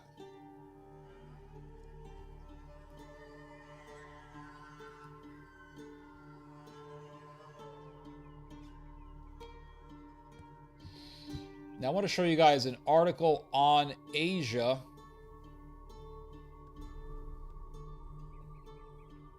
Where can I find it? Here it is. And how the Americans are blah, blah, blah. How the Americans are diverting their naval armada from South Korea to fight against Iran, because the Americans have spread themselves out too thinly, and now they have to take their naval armada from South Korea and bring it to the Middle East to fight against the Iranians. And they are disappointing the South Koreans because the South Koreans thought, hey, the Americans are going to protect us from the North Koreans and from China. And the Americans are saying, sorry, we have more important things like fighting Iran for Israel. So this is going to lead to more distrust towards the Americans on the part of the South Koreans. And this is going to incentivize the South Koreans to further pursue and intensify their own military buildup. And this will be used by the Japanese, mark my words, as an argument for as to why Japan must become militarily independent from the American empire. And we are going to be seeing the further rise of Japanese militarism. Now, we have been seeing the revival of Japanese militarism for years now, going all the way back to the Shinzo Abe administration. But we are going to be seeing its further intensification because of the fact that the Americans have proven that they are not fully reliable in East Asia.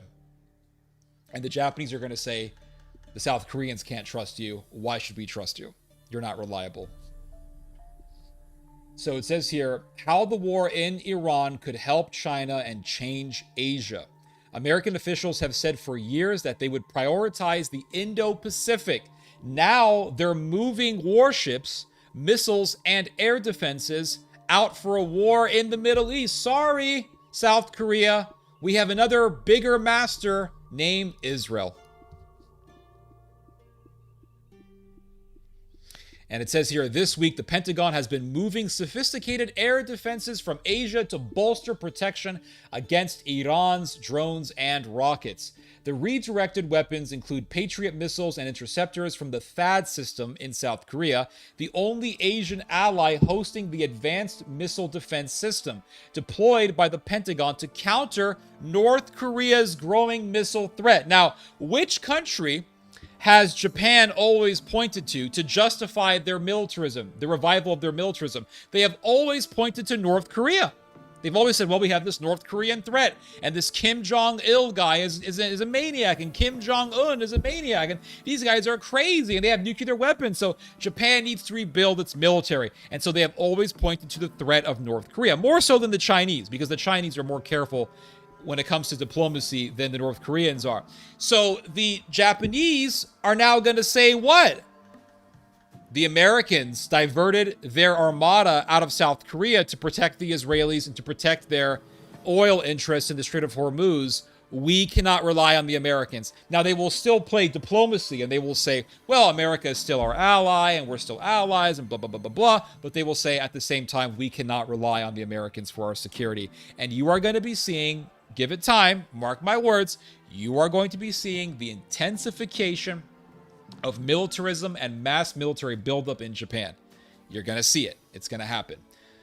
Now, for the first time, its interceptors are being moved away, followed by launchers, if the diplomatic and logistical details can be worked out, according to American officials. So they've already moved out missiles, and now they're talking about moving out launchers from South Korea. The war in Iran, barely 2 weeks old, is already straining America's promise of security in a region that U.S. military leaders have called our priority theater. So for years, they were saying, South Korea, Japan, Taiwan, these are our priority. This is our priority theater. Oh, no. Well, sorry, South Korea. You can't rely on us. Sorry. We're not a reliable partner. And the South Koreans are saying what? They're saying, damn it, we want nukes. We want nukes so that way we can scare the North Koreans off. America has never been a fully reliable partner. I'm sure all of you guys know this already, but the Americans have screwed over the South Koreans before. The Americans screwed over the South Koreans during the administration of Theodore Roosevelt. The Americans had a security pact with South Korea. With Korea, before it was divided into North and South Korea. The Americans had a security pact with the Kingdom of Korea. And the security pact stated that America would intervene on behalf of Korea if an outside force ever tried to compromise the territorial integrity of the Kingdom of Korea. And so eventually what happened was the Japanese went to war against the Russians. The first Russo-Japanese War between Japan and Russia in 1904. The Japanese were expected to lose the war.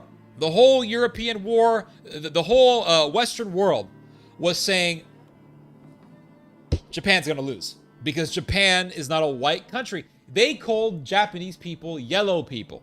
They said, Japan, that's the yellow man. That's part of the yellow man world. That's what they would say. I'm not saying it was right, but that's how they talked in those days. So don't damn me, YouTube, for this. Don't penalize me for this.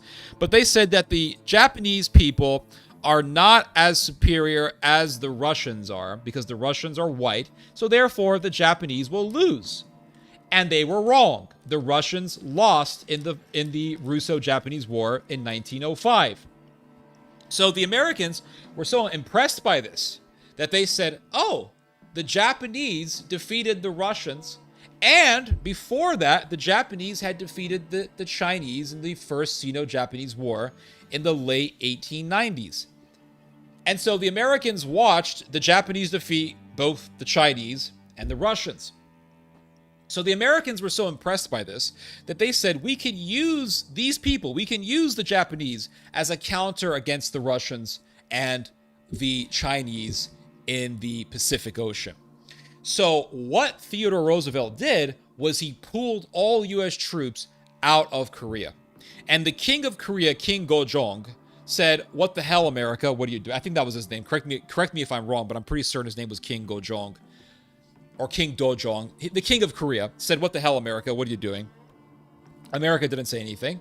And then America calls up its European allies and tells its European allies to also pull out all of their troops out of Korea. So the Europeans pulled all their troops out of Korea. Korea was totally open for a Japanese invasion. The king of Korea sent a diplomat over to Washington to speak to the president, or to at least speak to a representative of the president.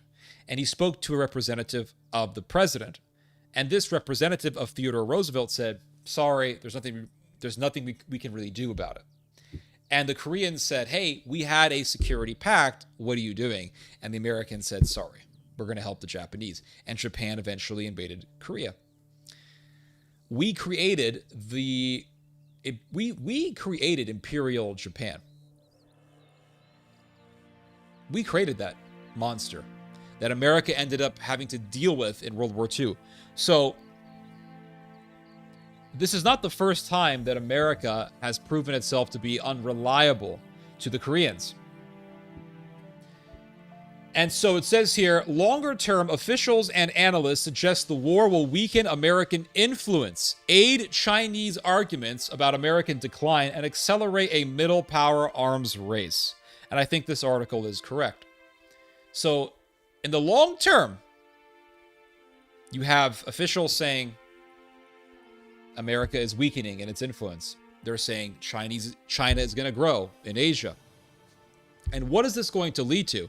It's going to lead to the Americans telling the Japanese to revive their militarist spirit, to revive their bonsai samurai sword militarism.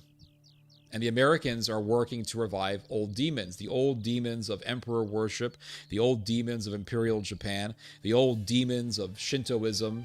They want to revive all of that. That's what they want to do, because they want to bring back the Japanese, to use them as a proxy to weaken the Chinese and to weaken the North Koreans. They're bringing back this old demon from the dead. They're trying to bring back Imperial Japan. And all it's going to lead to is massive bloodshed. And the Americans don't care, because America is evil. The war's demands are widening. Australia this week sent aircraft, personnel, and a supply of air-to-air missiles to the Middle East. Japan and Taiwan are facing potentially delayed arms deliveries as the United States and its Middle Eastern allies burn at a blistering rate through attacking missiles and defensive interceptors. So the Americans are burning through their supply of Patriot missiles. They're burning right through it. Pentagon officials told Congress on Tuesday that they estimated the cost of the war had exceeded $11.3 billion, so basically $12 billion, so it's $1 billion a day, in the first 6 weeks alone.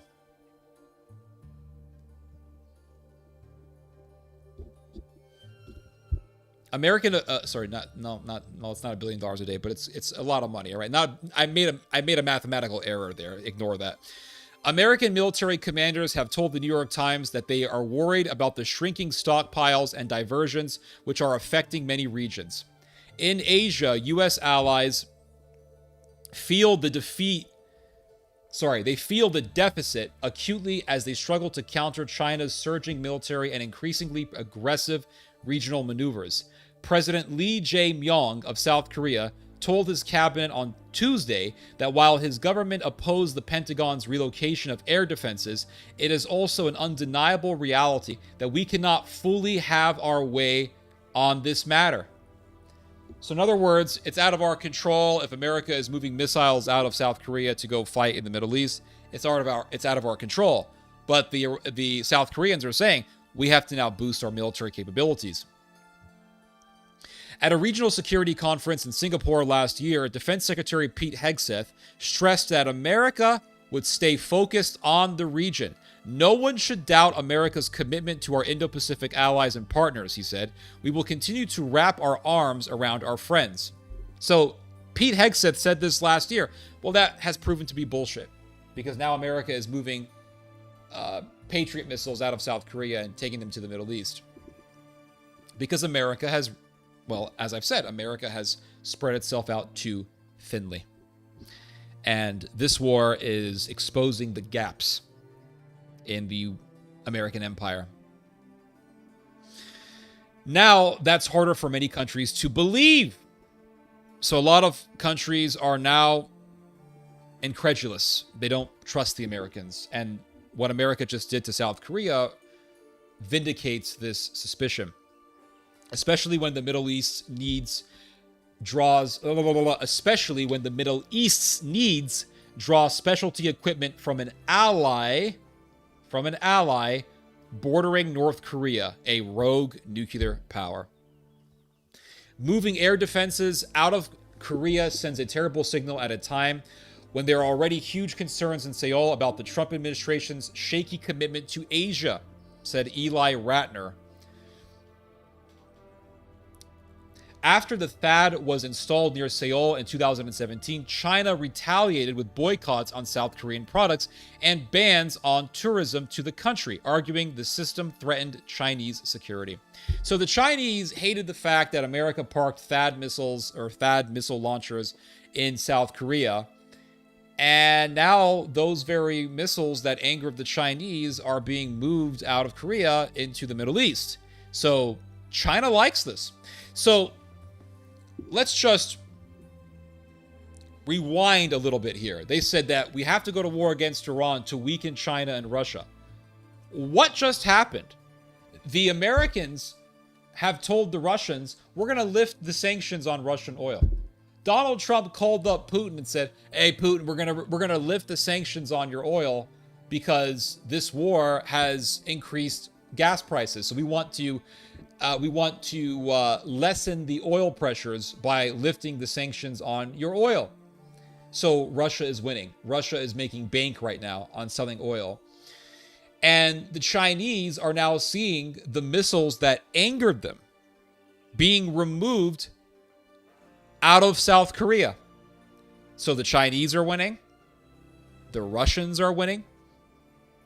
Iran is weakening, yes, but at the same time, Iran is rising in prestige in the Islamic world as the hero against the evil Zionists. And with Iran weakening, Turkey is rising up. Israel's biggest threat in the Middle East is rising up as a response. So the opposite of their goals is happening. Russia's rising up economically. China is rising up. China is getting what it wants in regards to the fact that the THAAD missiles are being removed from South Korea. And Turkey is filling in the power vacuum left by the Iranians due to Iran being weakened by American-Israeli foreign policy. So how is this helping America? It's not.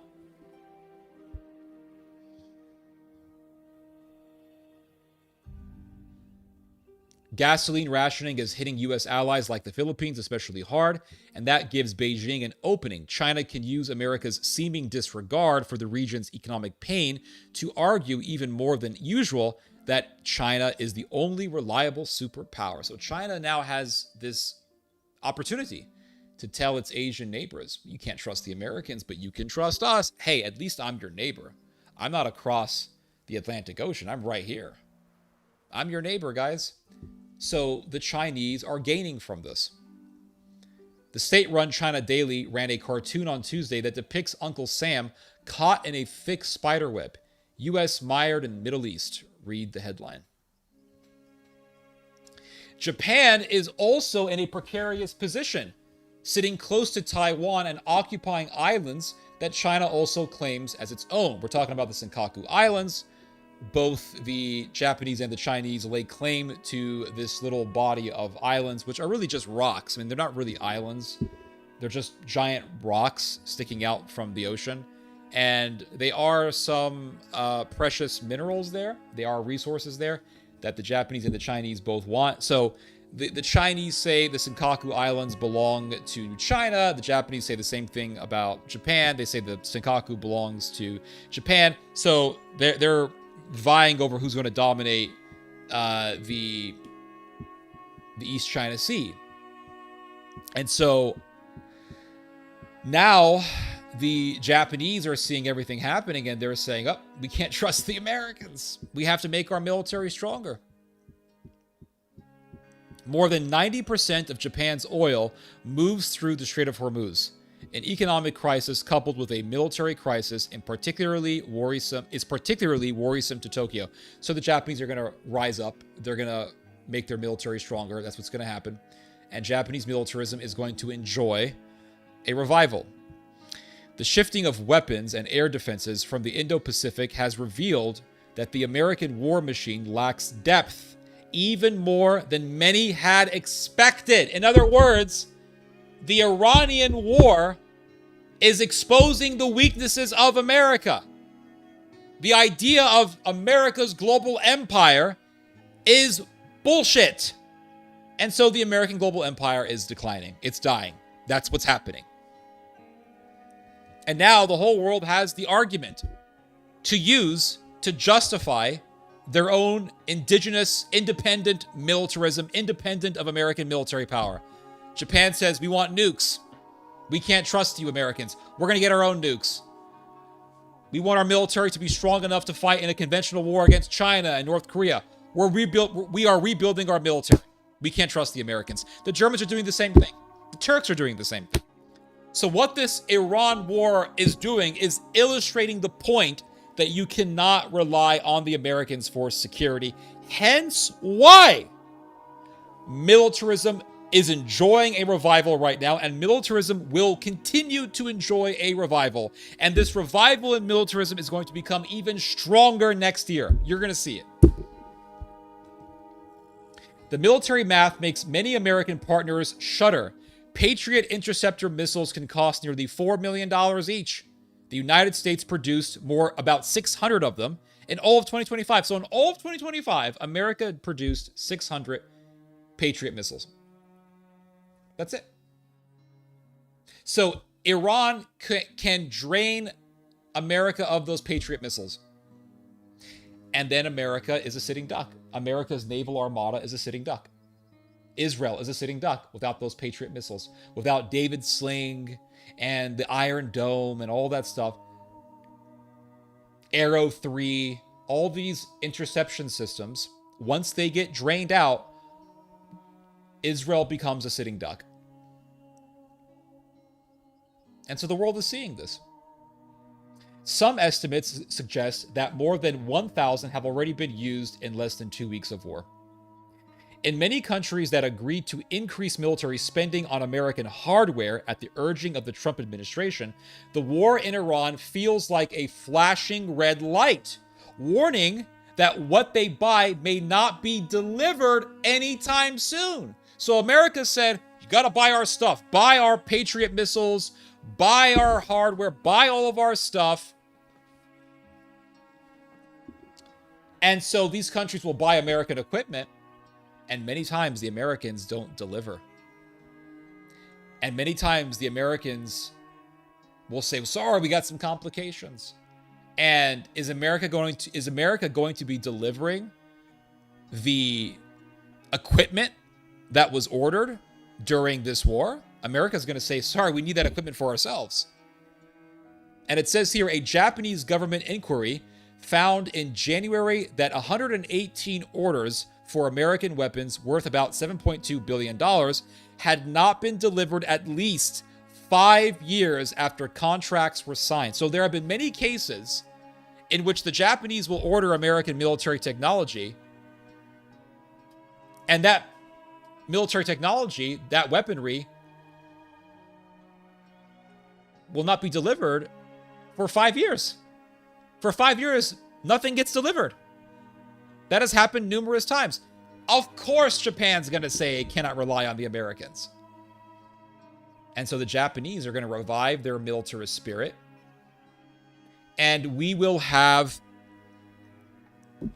unleashed the demon in East Asia. That old Shintoist emperor-worshipping demon that once possessed the soul of Japan. It's still there. It's just waiting for a moment to get released again. And once that militarist spirit fully rises up and shows its full form, there's going to be a lot of bloodshed. It's not going to be good, guys. It's not going to be good. What America is doing is just pure evil. It really is. Many countries will likely race to develop more military industrial capacity. Japan is developing its own long-range missile systems. South Korea secured U.S. approval in October to develop its first nuclear-powered attack submarines, which some experts have described as a step toward building nuclear weapons in the future. So South Korea wants nukes. Japan wants nukes. They want to build up their militaries. They're saying we can't rely on the Americans. And this war in Iran is proving their point. Mr. Lee, South Korea's president, said that the war shows a clear need for more self-reliance. And this is the trend that has been commenced. The idea of military self-reliance. We're seeing this in Turkey with the Turkish engineering of the Khan fighter jet. We're seeing this with the Turkish Bayraktar drone. We're seeing this with the Germans developing their own nuclear program, or really being the Germans planning on forming their own nuclear program. We're seeing this with the Germans and other Europeans developing their own fighter jet. All of this is a sign of regional powers pursuing military independence.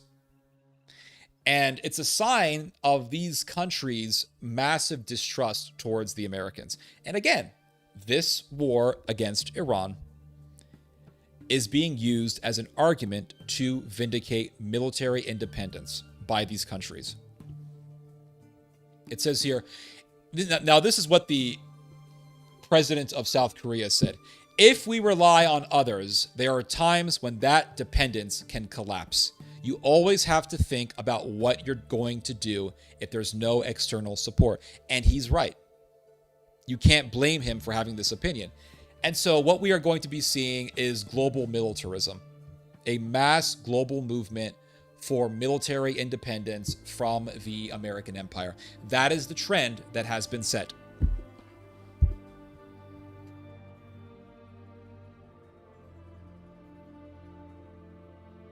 Let me see here.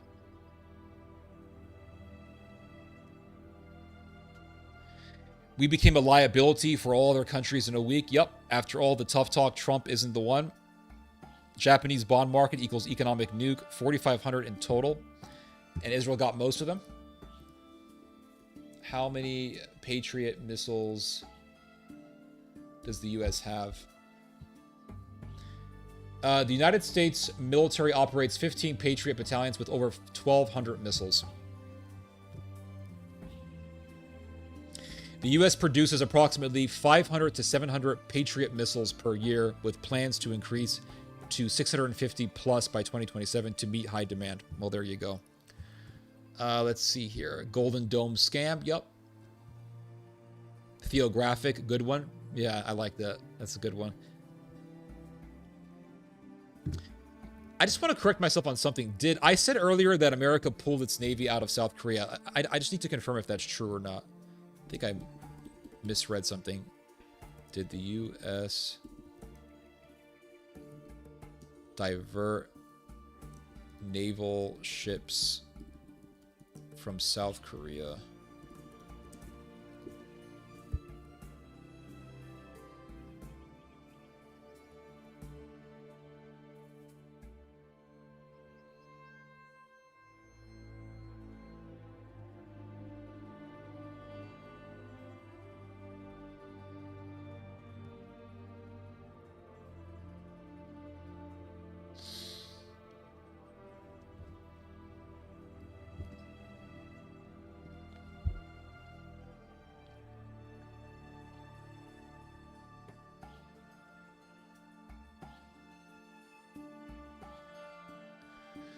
South China Morning Post reported that as of June 2025, a carrier strike group was diverted from the South China Sea, blah, blah, blah. These moves are part of a broader, sometimes reoccurring strategy, etc., etc.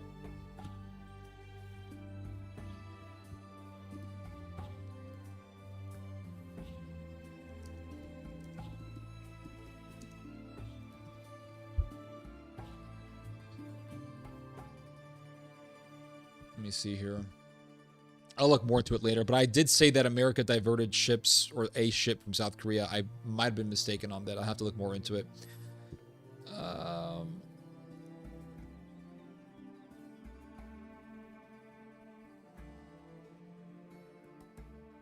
I know they moved the THAAD system. Yes, that's correct. Yeah, I think I misunderstood what I was reading.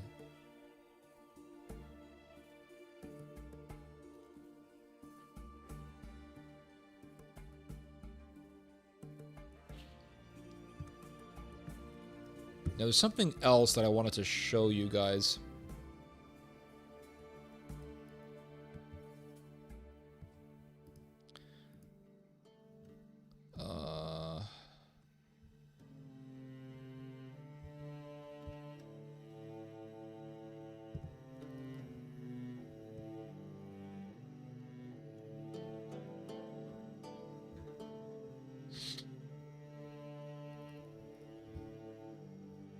See here, I have several stories that I want to show you guys. We have Germany, and then we have the Vatican. Then we have Kazakhstan. All right. Let's see, what do you guys have to say? Watching to see what God has planned for Iran, even though a lot of evil has come from there. Yeah. I don't know what great evils have come from Iran, but whatever. But yeah, you have a point about the wise men. I understand that.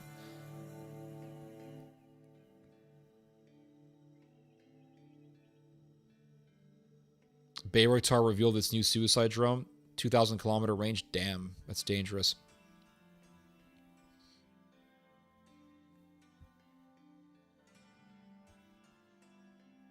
Theo is basically Android 17. I don't understand what that means.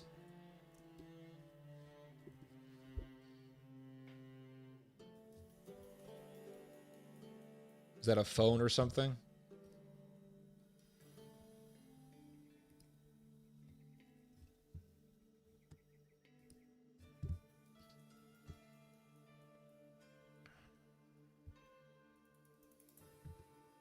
All right, I'm going to read to you guys a very interesting article on the rise of the German military.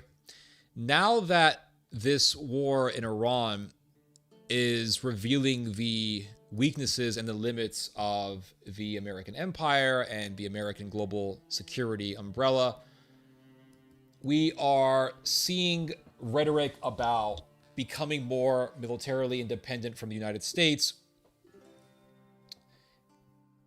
becoming more intensified. And this is coming out of Europe as well. And so the Germans have been talking about becoming militarily independent for years, especially since Brexit in 2016. And so we are seeing this rhetoric getting more and more amplified, and we are going to continue to see it get more amplified. And the Europeans will point to the war in Iran, and they will point to the weaknesses and the limits that America is now exemplifying in this war. They will say, this is proof that we cannot rely on the Americans, because the Americans have not been able to fully defend Israel, the Gulf states. America has had to divert Patriot missiles, THAAD missiles from South Korea and bring them over to the Middle East to fight against the Iranians in the Strait of Hormuz. And so America cannot efficiently and fully defend Europe. Therefore, Germany, Deutschland, must rise up again. And we are going to be seeing the revival of German power in the future. And the Germans are pursuing becoming the most powerful military in Europe. And so what we are seeing is the beginning stages of the rise of the Fourth Reich. Because if Germany becomes the most powerful military in Europe, it will eclipse the power of the French. And then the French will be forced to concede a lower position to Germany geopolitically in Europe. The Germans will not only dominate Europe economically, but militarily as well. And the Europeans will begin to depend on the Germans for security. And the Germans will integrate the various European militaries with the German military. And so what we will be seeing is the revival of German power. And the French are already worried. They are. The French are worried that the Germans are going to eclipse their power, because the French right now have the most powerful military in Europe.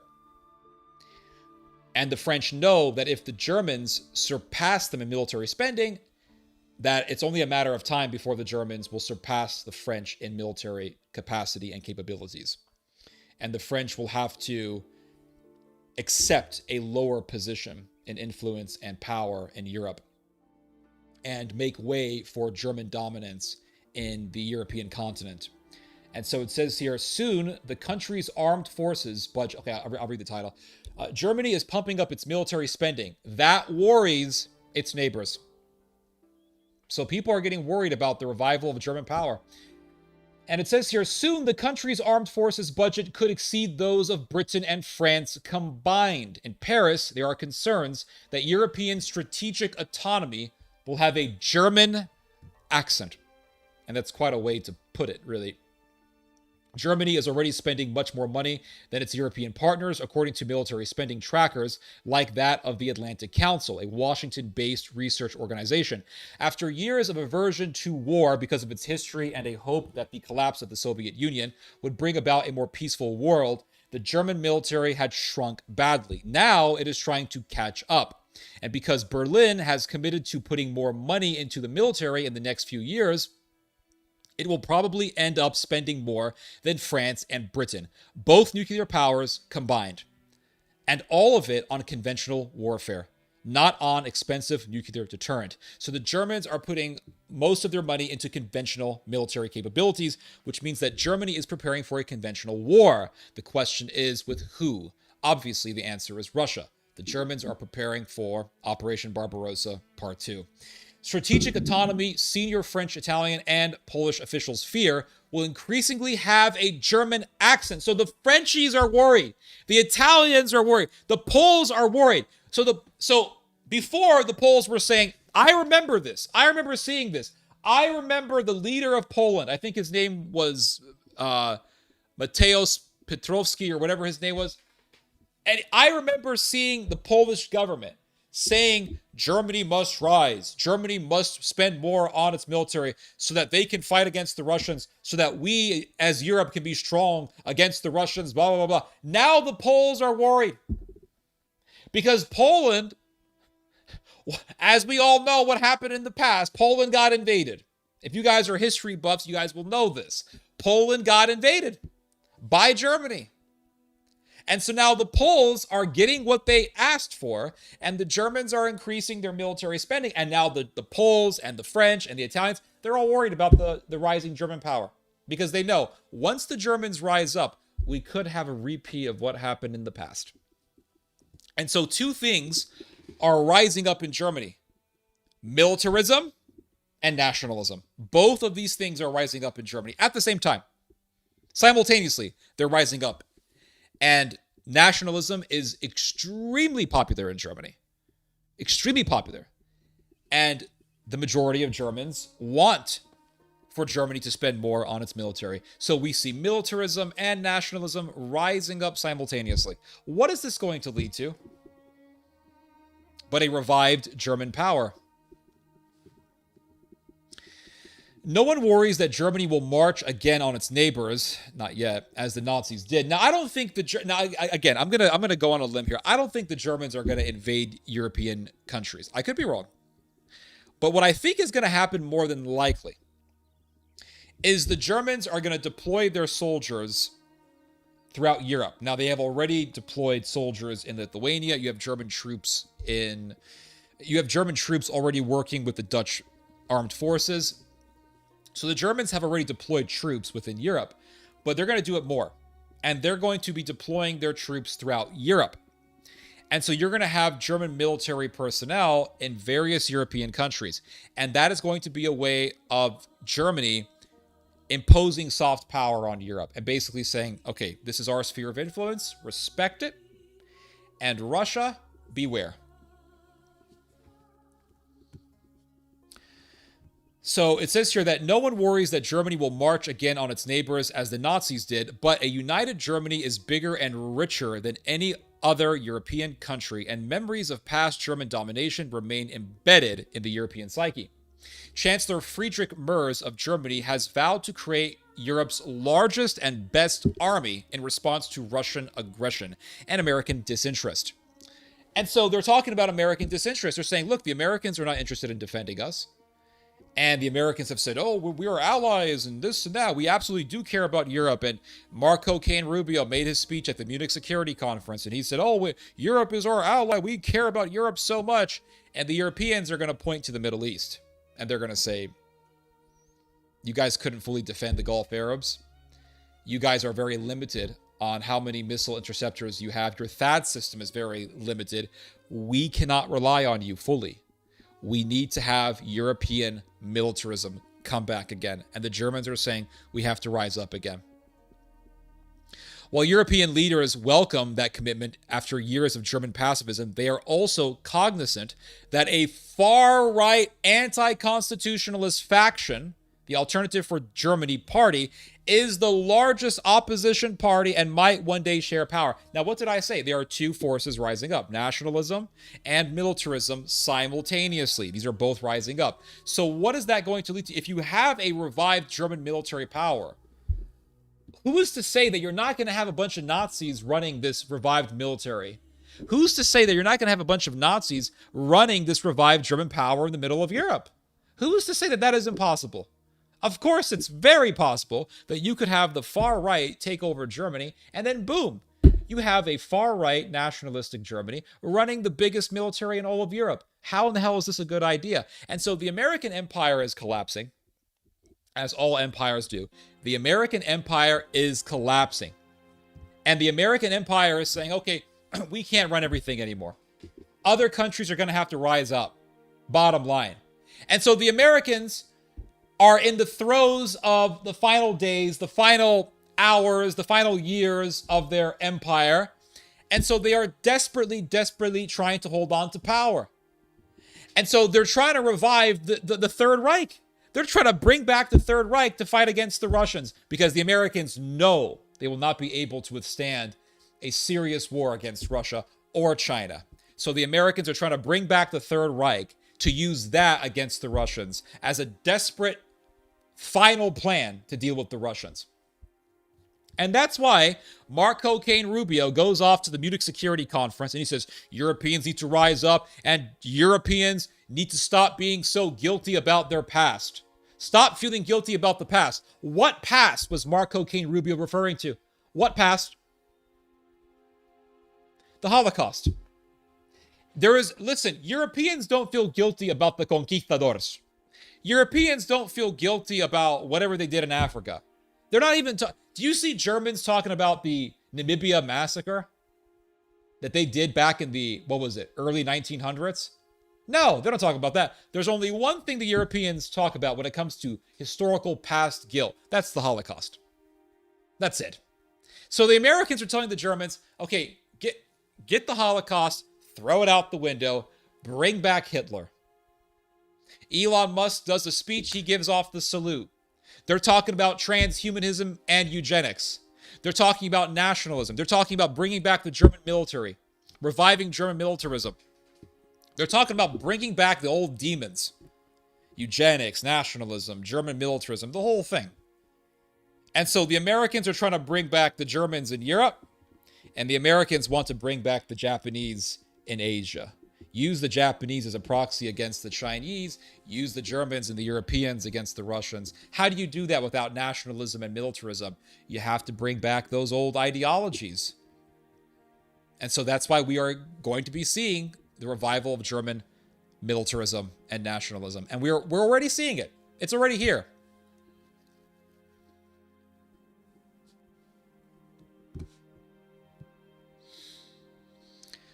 So it says here, Chancellor Friedrich Merz of Germany has vowed to create Europe's largest and best army. Okay, I already read this. Mark Leonard, director of the European Council on Foreign Relations, an international think tank, said he was surprised by how many top officials in Paris, quote, talked spontaneously about how worried they are about sustained German defense spending. So in the public, they're saying, oh, this is great. Germany's spending more money. They're getting their military back up. This is great. We can use them against the Russians, blah, blah, blah, blah, blah. But behind closed doors, the French, the Poles, the Italians, the British, they're all worried about this. According to this guy who is speaking to anonymous sources, they're worried about the revival of German power. The French know once the Germans get back on the warpath, it's over for French domination in Europe. It's over for France having this military edge in the European continent. The British know this as well. And they're going to have to then accept Germany dominating Europe. And this guy went on to say, they spoke of it as on a par with other security challenges like Ukraine. So they're expressing their worry about Germany, but not in the sense of, oh, well, Germany could rival with us economically or something like that. No. They're saying the rise of Germany is a security challenge. What? They're saying the rise of Germany is a security challenge to the French. Looks like history really does repeat. The French are worried about the revived Germany. They are worried about this revived German power. And so the French will say, oh, we have the Franco-German alliance and blah, blah, blah. We have to work together against the Russians and this is so important. But behind closed doors, they're terrified. They're worried about the Germans. Because they know once the Germans revive their power, they're going to dominate Europe. And this guy says, that's scary for countries like France and Poland that have a strong popular memory of German military horrors. The SS, massacres, millions of people killed. That's what they're thinking about when they see Germany reviving. They are worried about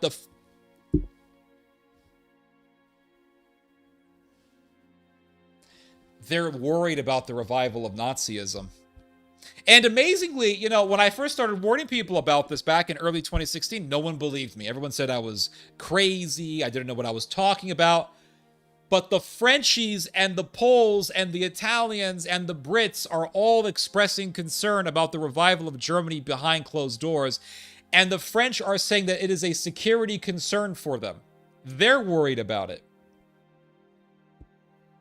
So it says here, this year, Germany expects to spend about $127 billion, by far the most in Europe. Now you're going to say, $127 billion? That's nothing in comparison to what America spends. Small fry. Let me show you guys something real quick, because this is a reality that I wish more Americans understood. Russian military budget. The Russian military budget. 16.8 trillion rubles, which is approximately 160 to 186 billion USD. So the Russians spend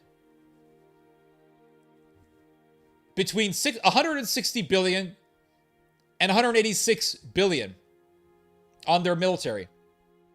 Let's go back to this article. The Germans are planning on spending 127 billion this year. So Russia spends $160 billion on its military. And Russia's a threat to the United States. The reason why America spends so much money on its military is because America is a global empire. It's going to spend more money. Just because you spend less money than America does on your budget doesn't mean you can't beat the United States in a war.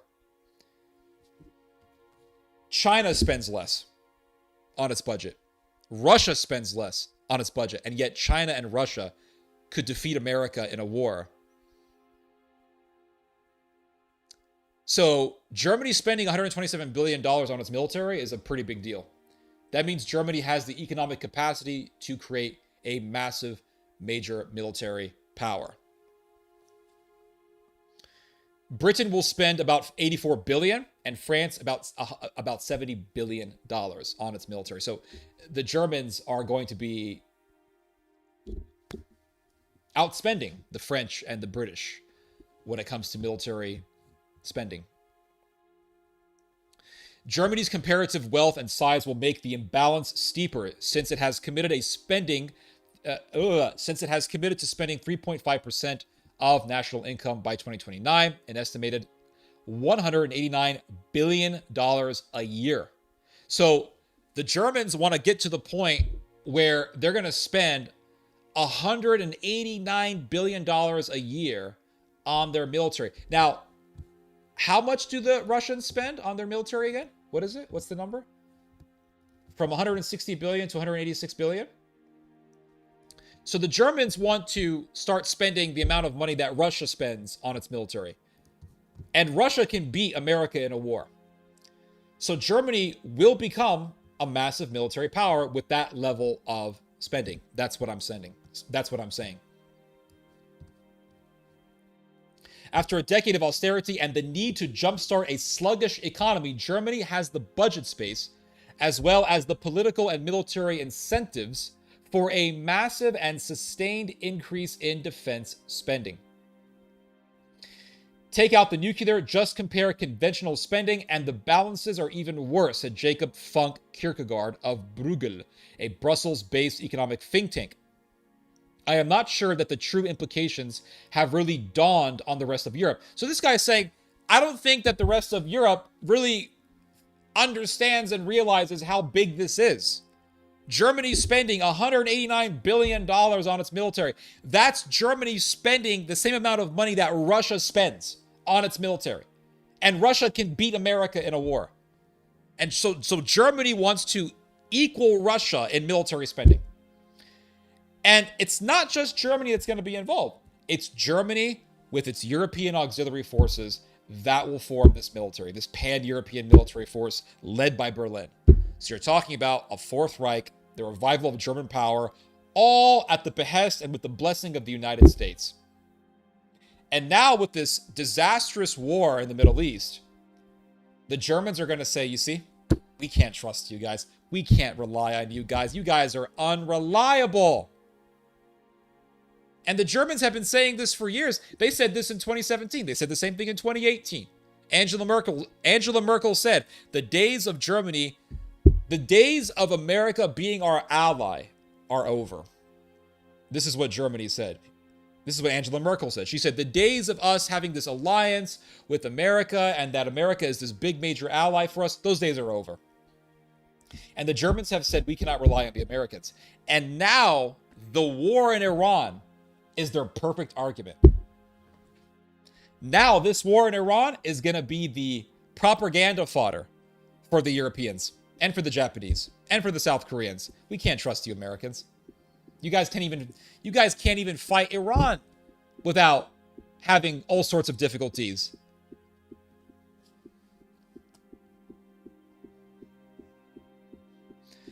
The impact of German defense spending is multiple, nationally and internationally. What's good for Germany on several levels is both good and bad for our neighbors.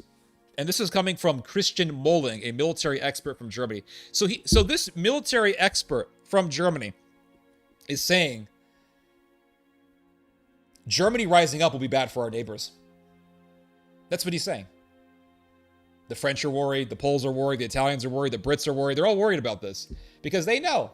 They know. They all know what happened in the past, the last time Germany rose up. Nothing good.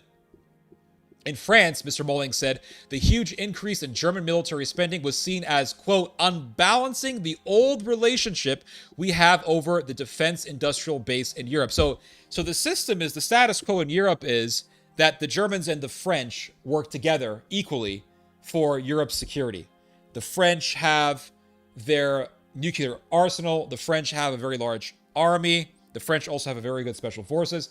The Germans have their Bundeswehr, and they also have the Germans also have the most powerful industry in Europe. The center of industry in Europe is Germany. And so the status quo is that the Germans and the French would work in a way where they would both have equal status for Europe. Well, if the Germans outspend the French when it comes to military budgeting, the French know that that equal status between the Germans and the French is going to be over, and the Germans will have a superior position over the French. A senior French official, speaking anonymously to discuss sensitive matters, expressed deep concern over the German buildup. Not, he emphasized, because he feared a German army, but because he said it would diminish the importance of France and of France's military industry, which funds itself partly through exporting products such as the Rafale jet fighter. So the French are worried that the Germans are going to outcompete them in military industry. And that's true. The Germans can outcompete the French when it comes to which military industrial complex will dominate the Europeans. The Germans will have a superior military industry. German spending is an issue for Italy and its industry too, as it will be for Britain, and said Natalie Tocci, blah, blah, blah, blah. And it says here, for Mr. Bergman, so Mr. Bergman he's an expert on this stuff, and he says the big question is whether Germany is rearming for Europe or for Germany. And it currently looks like the latter. So this guy who's an expert on this stuff is saying Germany is not building its military for Europe. It's building its military for Germany, which means Germany is going to be pursuing domination over Europe. In other words, it goes back to Germany's national anthem. Deutschland, Deutschland über alles. Deutschland, Deutschland over everyone. And that is what the Germans are going to declare. That's what they're going to conclude. Forget America, forget England. We are working for Germany. Deutschland, Deutschland über alles, even over Europe. Forget European interest. It's now about German interest. And you see, for the longest time, they have talked about, oh, well, this is about Europe and European interest and European defense. Anytime you see European interest and European defense, that's a smokescreen for German militarism, because Germany really is at the center of Europe. So now they're going to pursue their own military interest. Expect to see the German government say, this is for Deutschland. This is for Deutschland's interest. This is for Germany's interest, not European interest. And that German nationalism will work in conjunction with German militarism. And you will have a German militarist nationalist country ruling over Europe. And it'll be very surreal. Very, very surreal. I think the future is really going to shock us. So it says here that will concern Germany's allies, he said, not just because of the revival of the far right and fears of German power, but because it is not clear that Europe can rely on a cautious, self-centered Germany to come to Europe's defense. So they're all worried about the revival of Nazism, ultranationalism, and German militarism, and I completely sympathize with them. because we all know what happened back in the day. We all know what happened the last time German power got revived. And there is something else that I want to show you guys here. But I'll read some of your guys' comments. It'll be the return of the past. That's the future. Yep, agreed. Germany for the Germans, America for the Americans, England for the English. That is going to be the trend for the future. Germany for the Germans. Yep, Germany above all, above everything in the world. Europe will start searching for resources in Africa to build their economy. True. And they will also search for resources in Central Asia. That is the plan of the nationalistic faction in America. It's up to Europe to make the right choices. Let's hope they do. Southern Europeans sleep too much. In Germany, still no economic growth, although they are pumping all the money. Yeah, they are pumping all their money into defense, and they have become a dead economy. The Third Reich was also a dead economy as well.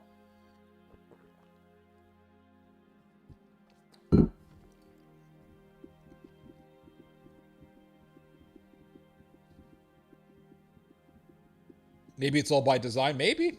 Maybe. Germans are impressive people. They are. Very industrial people. Very innovative people.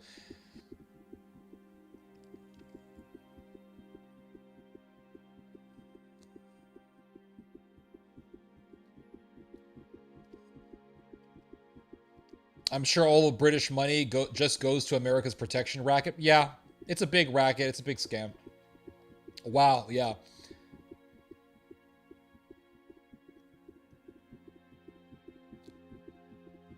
I'm just surrendering and learning German. Rothschilds. Oh, there you go. Rothschilds behind everything. People just want the migration stopped. That's the worry. That has been the catalyst for the revival of German power or German nationalism. Most definitely. But this, mark my words, it'll translate into other things. It'll go from migrants to Russians to other white people to people with disabilities. If you let this demon of Darwinism be released, it will never stop at one people group. Just remember that. Opening up a new PvP server in Europe. Yup. Sad to say, but that's the reality. France are currently being kicked out of Eritrea too, according to my taxi driver from there. Interesting. Elon Musk's speech on that AFD party looked like from George Orwell's 1984. Yeah, it was very weird, very surreal and bizarre speech. Did you hear about when Ursula? Yeah, I read that. I don't know. I don't really know much about that. I don't think that's necessarily true that Germany would pose the same threat in Europe as it did. The German thinking is different. So, though I agree with Theo, the deployment is likely. So, I'm not, if I had to make a prediction, I don't think Germany is gonna necessarily invade Poland again, although that might happen. But I'm trying to be practical here, right? I'm not trying to be sensationalist here. But what I think is going to happen more than likely is Germany is going to deploy its troops throughout Europe. And go read about this if you haven't read about this already. But the Dutch armed forces, my friends, have become virtually completely integrated with the German military, with the German Bundeswehr. And this was never big news. I don't know why the mainstream media did not make this into an international headline. But it's a very serious story.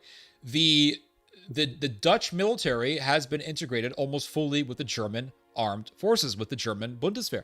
So German military integration with its European neighbors has already begun. It's been going on for years.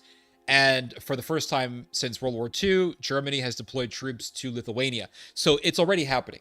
The question is it going to happen more? And the answer is yes, it's going to happen more. They're going to be deploying more troops into other countries, more than likely into Scandinavia, to act as a force against the Russians in Finland. They will more than likely send troops. Now, why do you think they sent troops into Lithuania? So where is Germany's military base in Lithuania? German base in Lithuania. Where in Lithuania is it? Is it near Kaliningrad? It is in a place called Rudninkai and Rukla. Okay, where is that in a map? Let's look this up real quick. once you see something on a map, once you see the geography of something, then you understand why they're doing what they're doing. Runika and Ruka on map.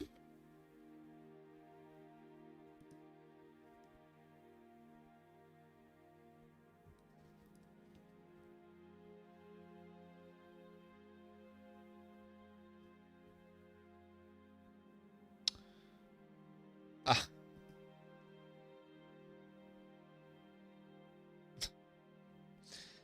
Oh my god. So look at this, guys. Check this out.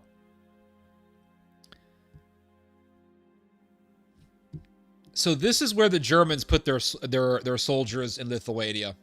This makes sense now. Here's a map of Lithuania. Rudninkai. They put soldiers in Rudninkai. Right near the border with Poland. What's this little place right here? Well, here's a map of Europe. Let's make it a little bit bigger.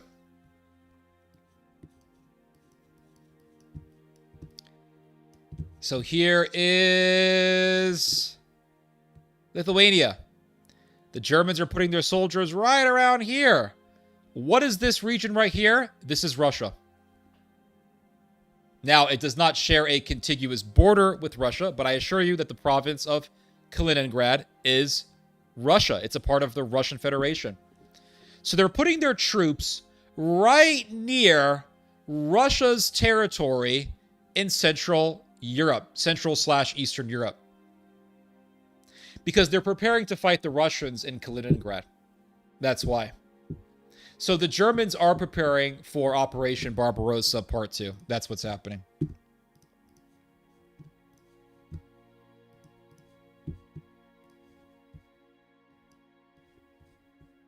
Narco Rubio, yep, exactly. That fits him. I don't think that's necessarily true that German, I already read that.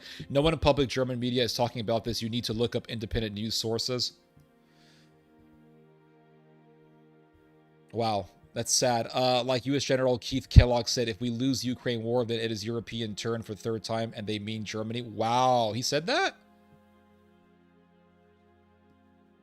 Then it's European turn? Let me look that up real quick. Hold up.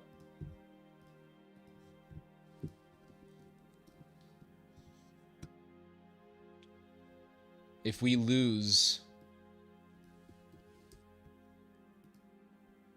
I'm not seeing it, but I'm probably not putting it right on the search engine.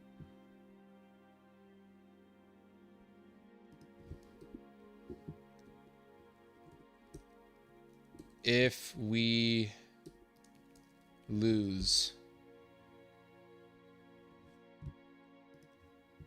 I'll have to look into it later on. Let's see here.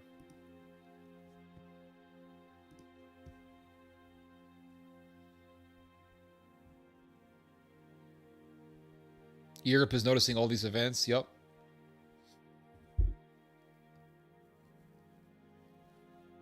German troops on Poland's border. I know, right? Isn't it ironic?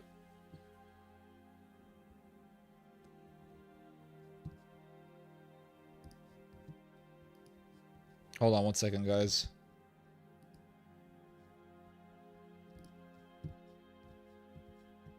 Dutch equals Deutsch? Absolutely, yeah. They're the same people.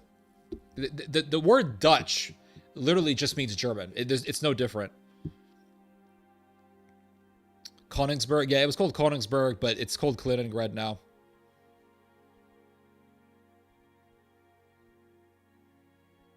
Yeah, near Kaliningrad and the Slovakia corridor. That's correct. Yep. And that Slovakia corridor is a route into Kaliningrad from Belarus. And Belarus is basically an extension of Russia. I mean, Belarusia means white Russia. Belarusia and Russia are the same country, really. I mean, they have a free trade agreement. They don't really have any border restrictions between Belarus and Russia. And Belarus has a border with Lithuania. And that border between Belarus and Lithuania is called the Slovakia corridor, and that corridor leads right into Kaliningrad. So Belarus is very important for Russia because Belarus is Russia's access way into Kaliningrad. its axis way. But the thing is that Lithuania is very hostile to Russia, and when the 2022 war in Ukraine began, Lithuania started to block Russian shipments into Kaliningrad, and the Russians told the Lithuanians, Lithuania, if you keep this up, we're going to punish you. You're going to suffer. And Lithuania backed off. So there is definitely hostility between Russia and Lithuania, and they want to really suffocate Kaliningrad, and they want to cut Kaliningrad off from Russia. And so the Germans can take it back, really.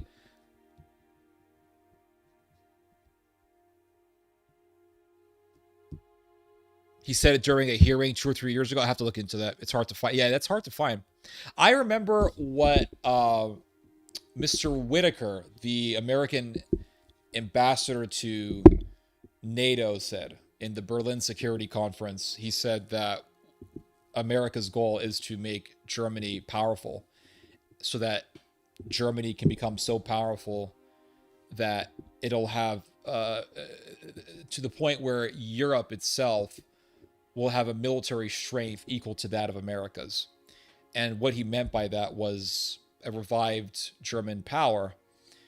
And really, they're trying to bring back the Reich, is what they're doing.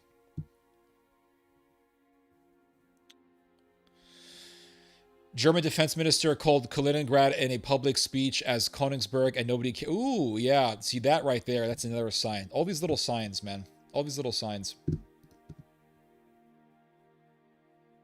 AfD nationalist is almost the biggest party. They focus on the immigration problem. Yep, they do. That's been the reason why they've grown so much. Have no clue. This, K.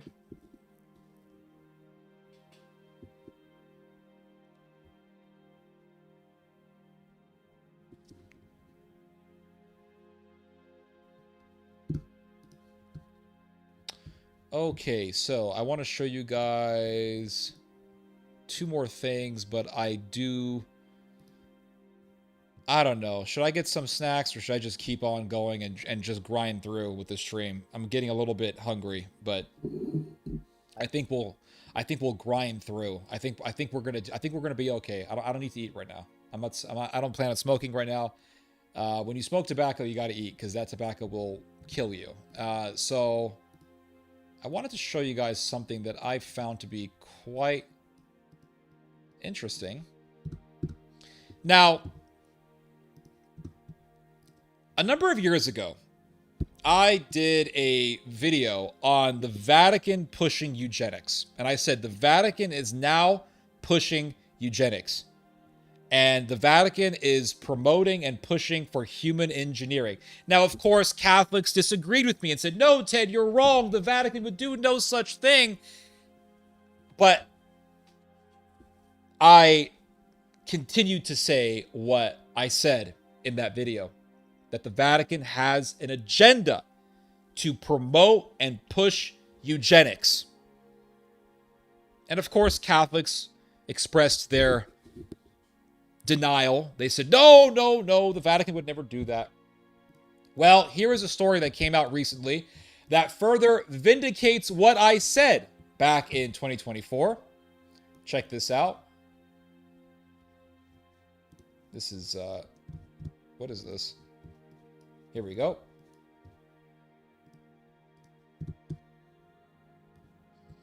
Not a whole lot of people paid attention to this story. And it says here, Peter Thiel brings his Antichrist lectures to the Vatican's doorstep. What is Peter Thiel doing speaking at a Vatican news? What is wrong with me today? I'm not having a good day today, guys. I'm sorry about this. I really am.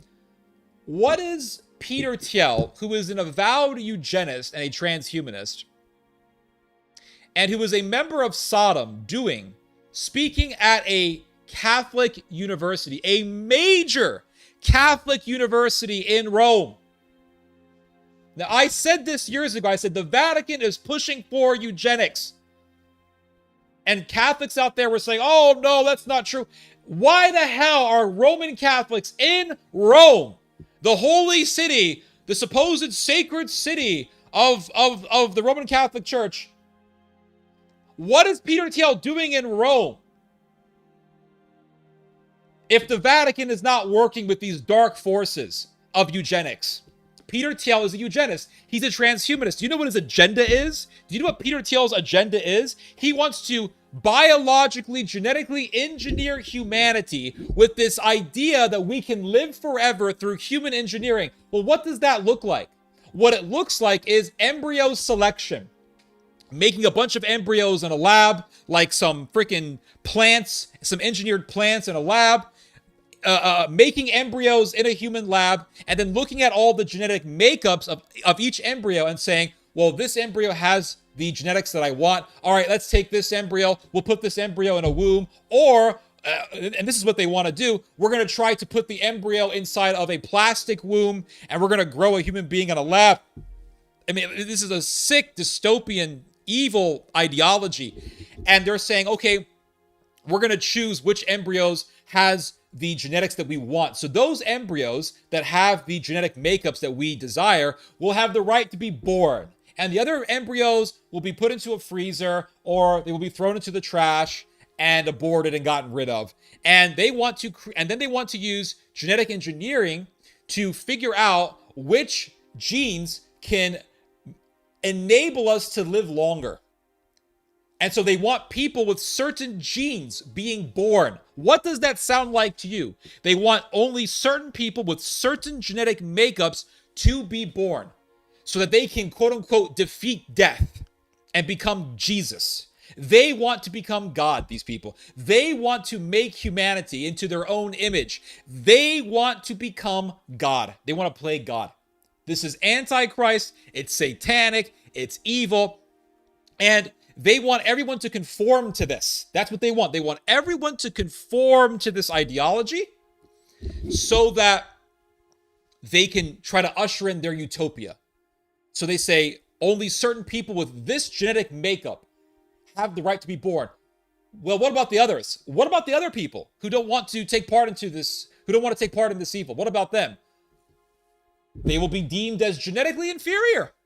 What about those who don't have the genetic makeups that you are wishing to perpetuate, that you are wishing to make into the genetic makeups of everyone else on Earth? Well, they're going to be deemed as inferior. And so what these people want to do is they want to be the natural selectors. So they talk about Darwinism and evolutionism, and they say, well, there's natural selection, and natural selection choose, and I don't believe in evolution. I don't believe in Darwinism. But what they believe is that natural selection chooses the genes that will survive. And the genes that are too weak to survive are killed off by war, by famine, by plague, natural disasters, etc., etc. So they want to become the natural selectors. They want to select which genes will be allowed to be propagated and which ones will not be allowed to be propagated. And they want to choose which people will be allowed to breed and which ones will not be allowed to breed, because they'll say, well, these people have the genes that we want, so they can have children. Or they can give us their DNA and we'll make embryos out of their DNA and we'll create a superior human.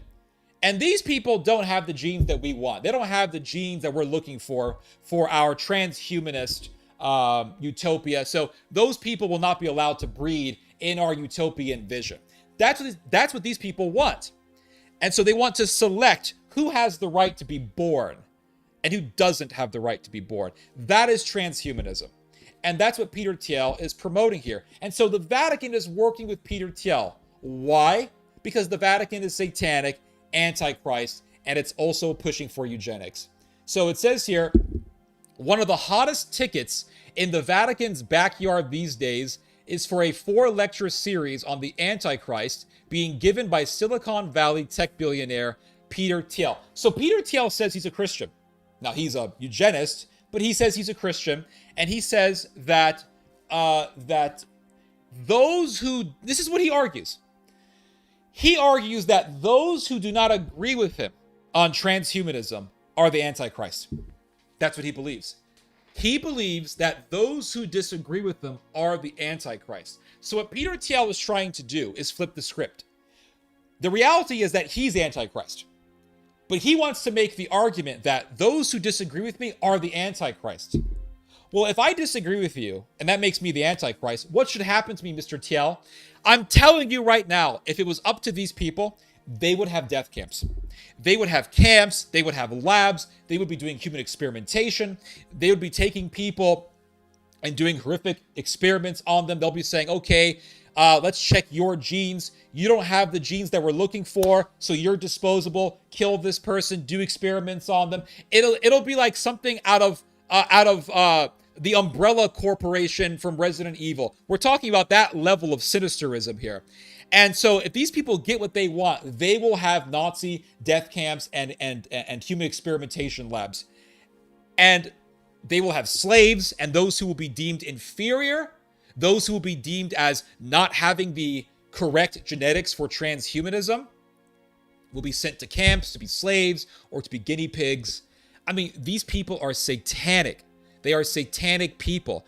And what Peter Thiel was trying to do is say, if you disagree with me, you're the Antichrist.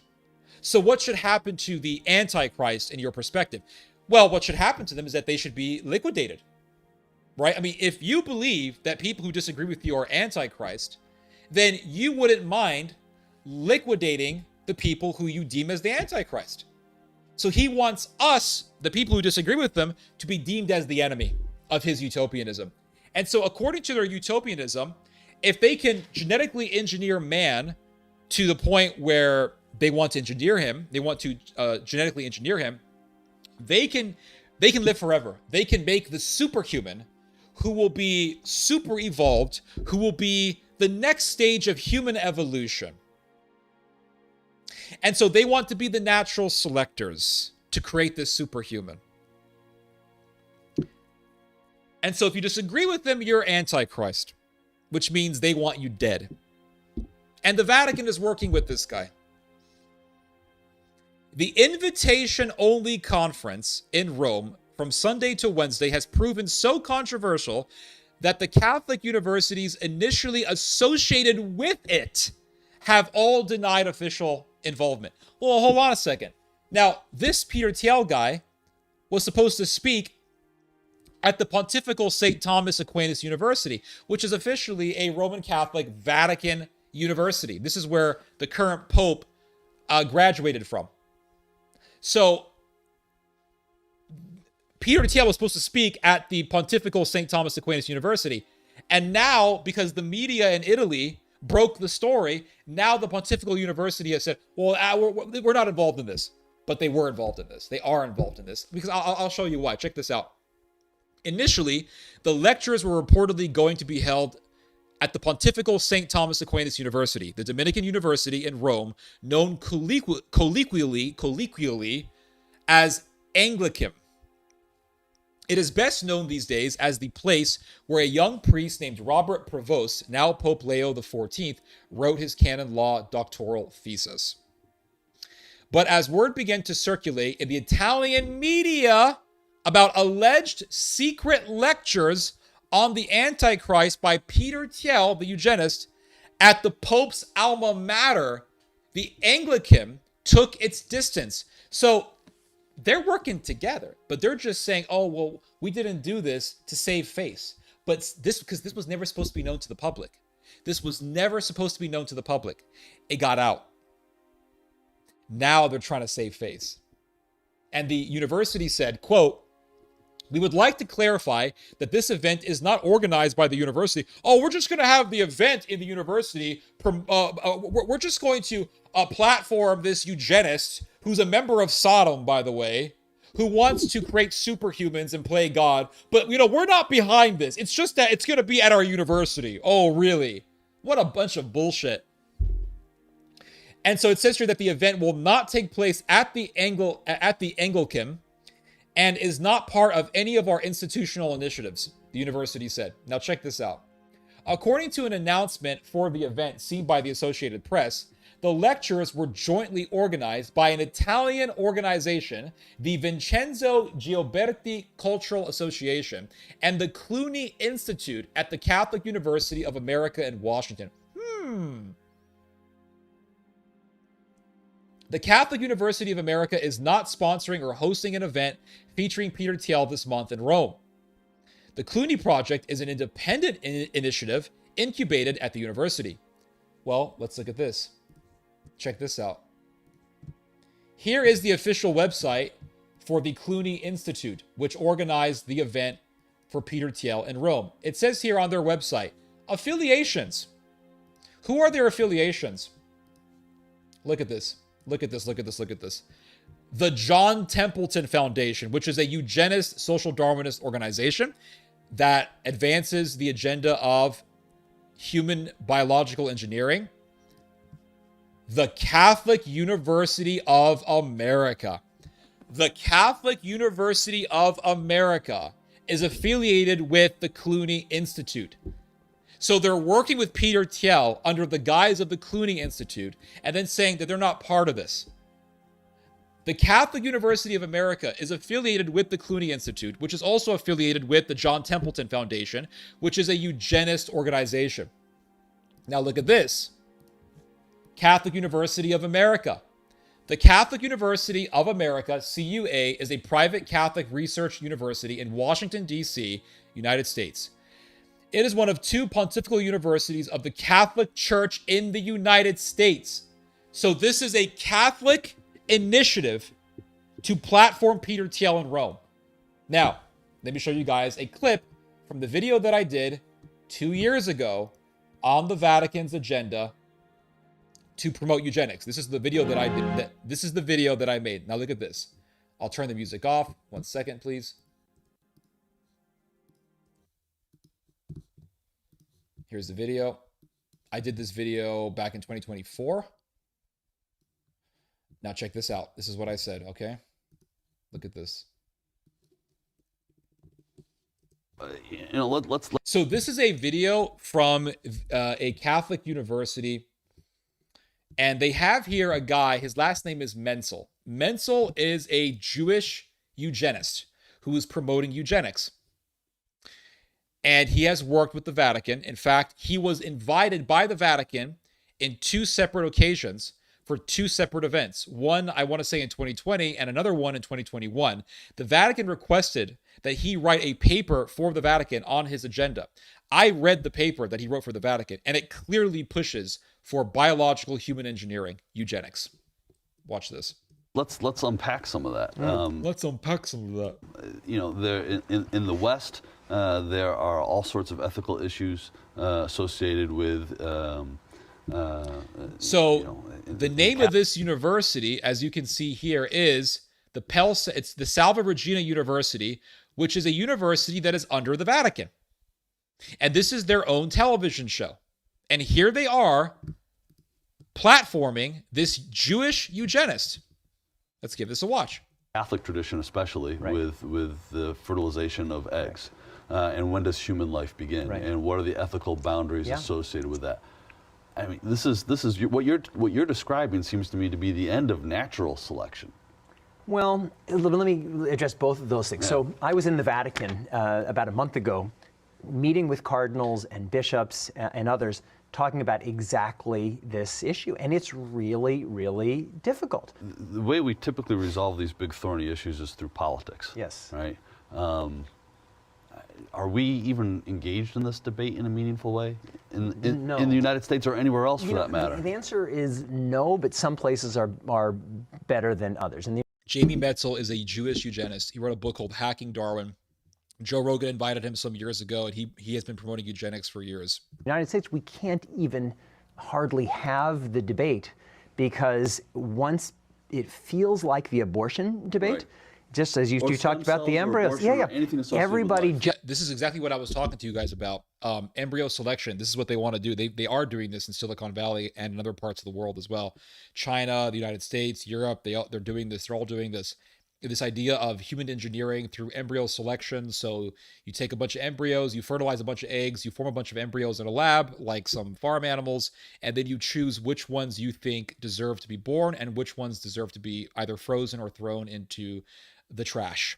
And it is basically Darwinists playing God and wanting to be natural selection and saying, well, this embryo has the genes that we want, so this embryo will be born. These embryos don't, so discard them, get rid of them, whatever, we don't care. This is what this guy is talking about. And he is saying, well, the reason why it's so difficult to talk about this in America is because the pro-life movement will hinder it. Well, yeah, because what you are proposing here is a form of abortion. Because what happens to the embryos that you don't want? You can just abort them. And so he is bashing the pro-life movement on a Catholic television show. And the Catholics are platforming this? Jumps behind the barricades. And I looked into this. And it gets worse. This is me. This is old school me. This is before my channel blew up, but it's still a good video. Worse, because not only was he invited to speak at a Vatican conference in 2020, he was invited. And here it is. Here is a page from the event's agenda, dignitaries and speakers. And look at what it says. To speak for the here are all the speakers for this event. Vatican a second time. So not one. Here are all these speakers. Here is Jamie Metzel right here. That's Jamie Metzel. So he was invited to be a speaker at this event for the Vatican. Not once, twice. Not once was he invited to speak for a Vatican conference, but twice. Once in 2020 and again in 2021. And in 2020, he was requested by the Vatican to write a paper. See, and he wrote here, I was asked to submit a piece for Culture e Fede, Culture and Faith, the Journal of the Pontifical Council of Culture. For the Vatican, a paper on... And here it is. Here's his paper that he wrote for the Vatican, and he explicitly talks about human engineering. Genetic engineering, modern-day eugenics, everyone. And in this paper, you can read it for free online. You can read the whole... I'm going to show you guys the part of the essay. Thing on the internet. I'll show you guys an excerpt here. In this paper, he talks about breeding parents at... This is what he wrote for the Vatican. Parents at the hospital might also be told, for example, their newborn has a greater than average chance of excelling at abstract math, physics, or sprinting. So they're talking about engineering humans like farm animals to be more athletic or to be more intelligent. This is what this guy wants to do. And the demonic agenda here is the power over human life. That is the agenda.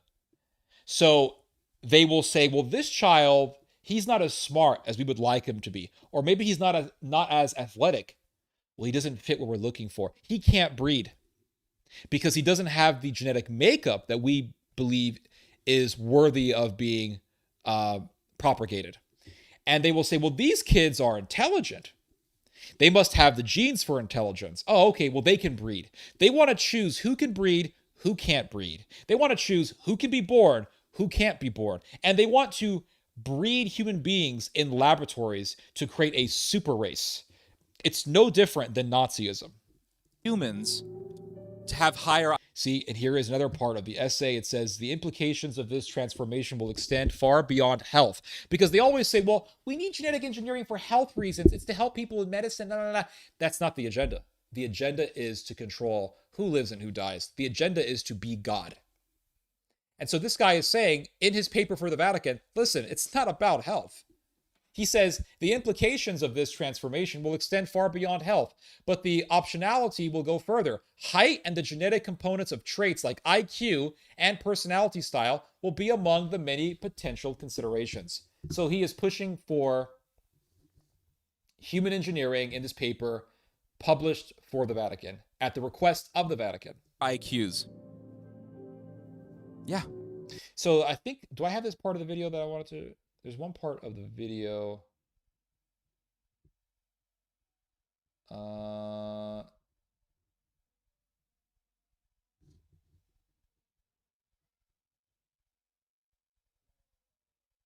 think this is it right here. building blocks of the A's and Here it is. Here it is. Here it is. He said this at Salva Regina University's TV station. Listen to this. Listen to this right here. I mean, this is really diabolical stuff. Watch this. View for a Catholic university. Play the clip.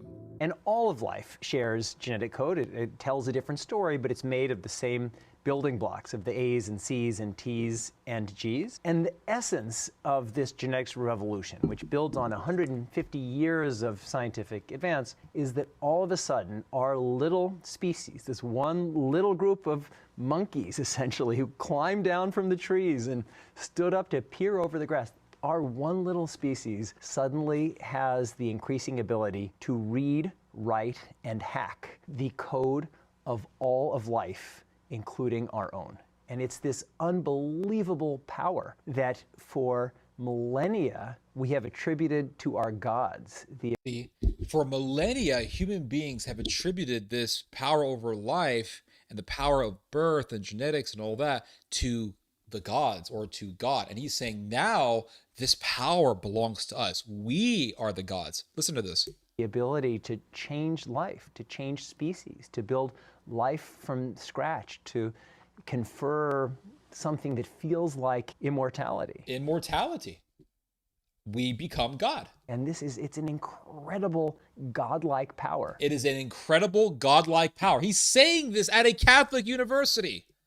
And we suddenly have it. And we suddenly have it. The question for us is, can we generate enough wisdom to use this incredibly Promethean power? Promethean power. Wisely. And that's the challenge of this moment. These people want to play God. So now you see this, and Peter Thiel is going to go speak for the Vatican at some Catholic event, and it's hosted by the Catholic University of America. And they say, well, it's not really the Catholic University of America. It's actually it's the Clooney Institute. All right, who's the Clooney Institute under? Who is the Clooney Institute affiliated with? The Catholic University of America. So the Catholic, I said this, I did 2 videos on this, and I said, the Vatican is pushing eugenics. And people said, no, that's not true. Further proof. Further proof.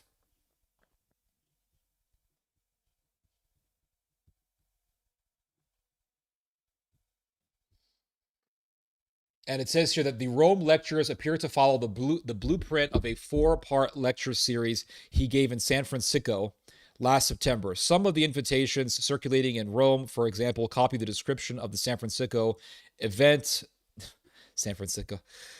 His remarks will be anchored on science and technology and will comment on the theology, history, literature, and politics of the Antichrist. Religious thinkers upon whom Peter will draw include Rene Girard, Francis Bacon, Jonathan Swift, Carl Schmitt, who, by the way, was the legal expert for the National Socialist Party in Germany, better known as the Nazis, and John Henry Newman. And it says here, Thiel is also known to be close to Vance. You see, this is why I don't trust J.D. Vance. I think, this is my belief, J.D. Vance is a part of the world of Silicon Valley. That's where he comes from. J.D. Vance comes from the world of Silicon Valley, and he was mentored by Peter Thiel. He comes from that. He comes from that very diabolical world, and I think he has a eugenist agenda. I don't trust him. I think he's evil. I'm losing it. Yeah, I understand. It's delusional. It will never work. Of course not. You can't beat God. But the thing is that in their process of trying to beat God, they will kill a lot of people. That's the danger. They look at you and don't see a human. That is correct. Yep. That is what Darwinism teaches. That's right. More and more I want to look into orthodoxy. I can't blame you at all. Doesn't the Vatican condemn this stuff? Technically, yes, but there is an agenda at hand here that is very obscure, and it's not being promoted out in the open. But the Vatican is slowly, gradually getting into this agenda of eugenics. And I think as the years go by, it's going to become more explicit. Scary and demonic, absolutely. The Vatican has gone the way of Sanhedrin. Yep.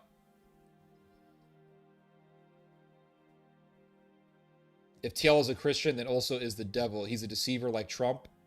Yep.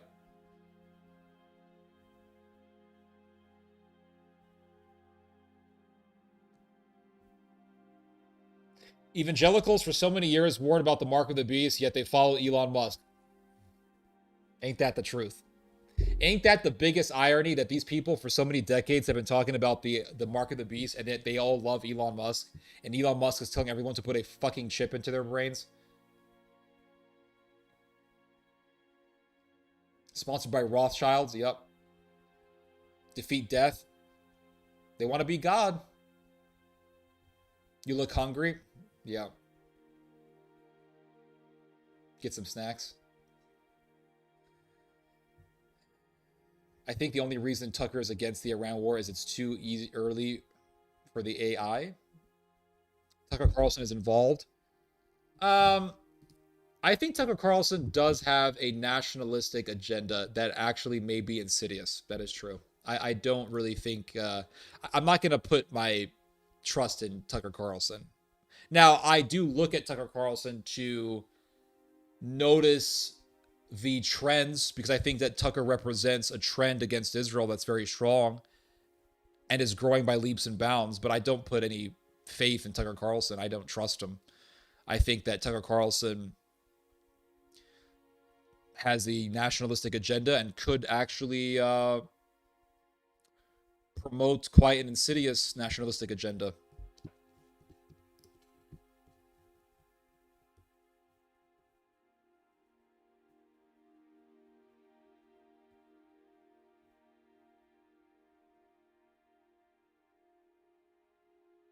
Yeah.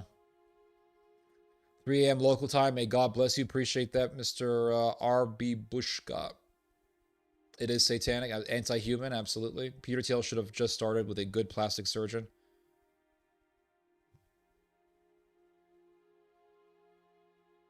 The Jesuits again. Yup, they always strike.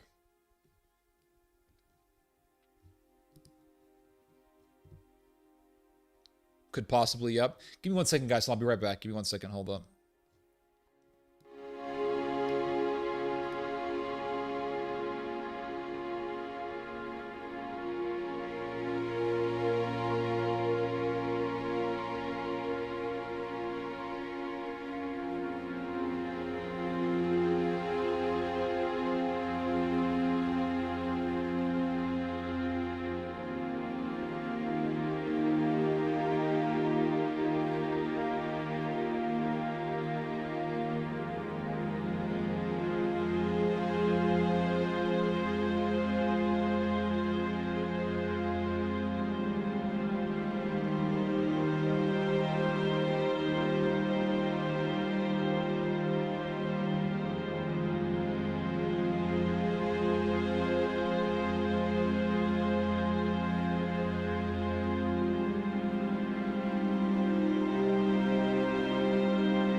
All right, guys. I think I've streamed long enough. We covered a lot of ground today. We talked about Iran. We talked about the war. We talked about Israel. We talked about all that stuff. We talked about the Vatican, eugenics, Japan. Oh, I forgot. Oh, I wanted to cover something else real quick. What's going on in Kazakhstan, everyone? Anti-Russian sentiment is growing intensely in Kazakhstan because the Kazakhs are becoming very pro-Turkey and very anti-Russia, and they want to be under the influence of the Turks and not under Moscow. And this is being reflected in the fact that Kazakhstan just recently wrote a new draft for its constitution. It's going to have a new constitution, supposedly. And it says here, debate on new Kazakhstan constitution exasperates linguistic and ethnic divides, blah, blah, blah. And so what's happening here is that the Kazakhs want a new constitution, and they have drawn up a draft for the new constitution. And what the current constitution of Kazakhstan says in regards to the Russian language, because there are a lot of Russian speakers in Kazakhstan, is that it says specifically the Kazakh language and equally the Russian language, essentially putting the Russian language at an equal status with the Kazakh language. But in this new constitution that's going to be imposed in Kazakhstan, it says the Kazakh language alongside the Russian language, thus not putting the Russian language on an equal basis to the Kazakh language. Also, the status quo in Kazakhstan is that all government information must be released equally in the Kazakh language and in the Russian language. Now they want to make it policy to where if a Russian speaker wants government information to be given to him in the Russian language, he has to make a request for that. So it's not going to be automatically done anymore, according to this policy that the Kazakh government wants to impose. And the Russians don't like this at all because it denotes and it bespeaks hostility towards Russia. The Kazakhs, like the other Turkic countries of Central Asia, want to be under more so Turkish influence than Russian influence. They are tired of Russian influence.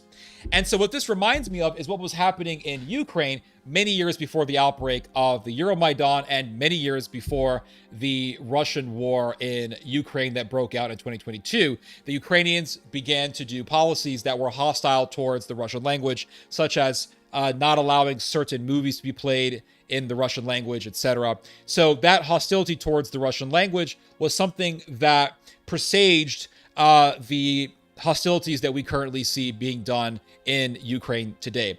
And I think that we're seeing a similar trend rising up in Kazakhstan, and this could actually have a ripple effect towards something much more destructive, in the sense that Ukraine and Russia are going to be vying over influence in Central Asia. And this could escalate into a very serious and destructive situation. Really what I'm saying is a war. That's what I mean by that. So it says here, the debate over a new Kazakhstan constitution set to be approved by referendum on March 15th has deepened linguistic and ethnic divides within the country. Moscow sees the revisions as threatening the roles of Russia and the Russian language in Kazakhstan and in Central Asia as a whole. While all of Tokayev's changes have been widely discussed, none has attracted more attention inside the country or abroad than those affecting the status of the Russian language and the country's name.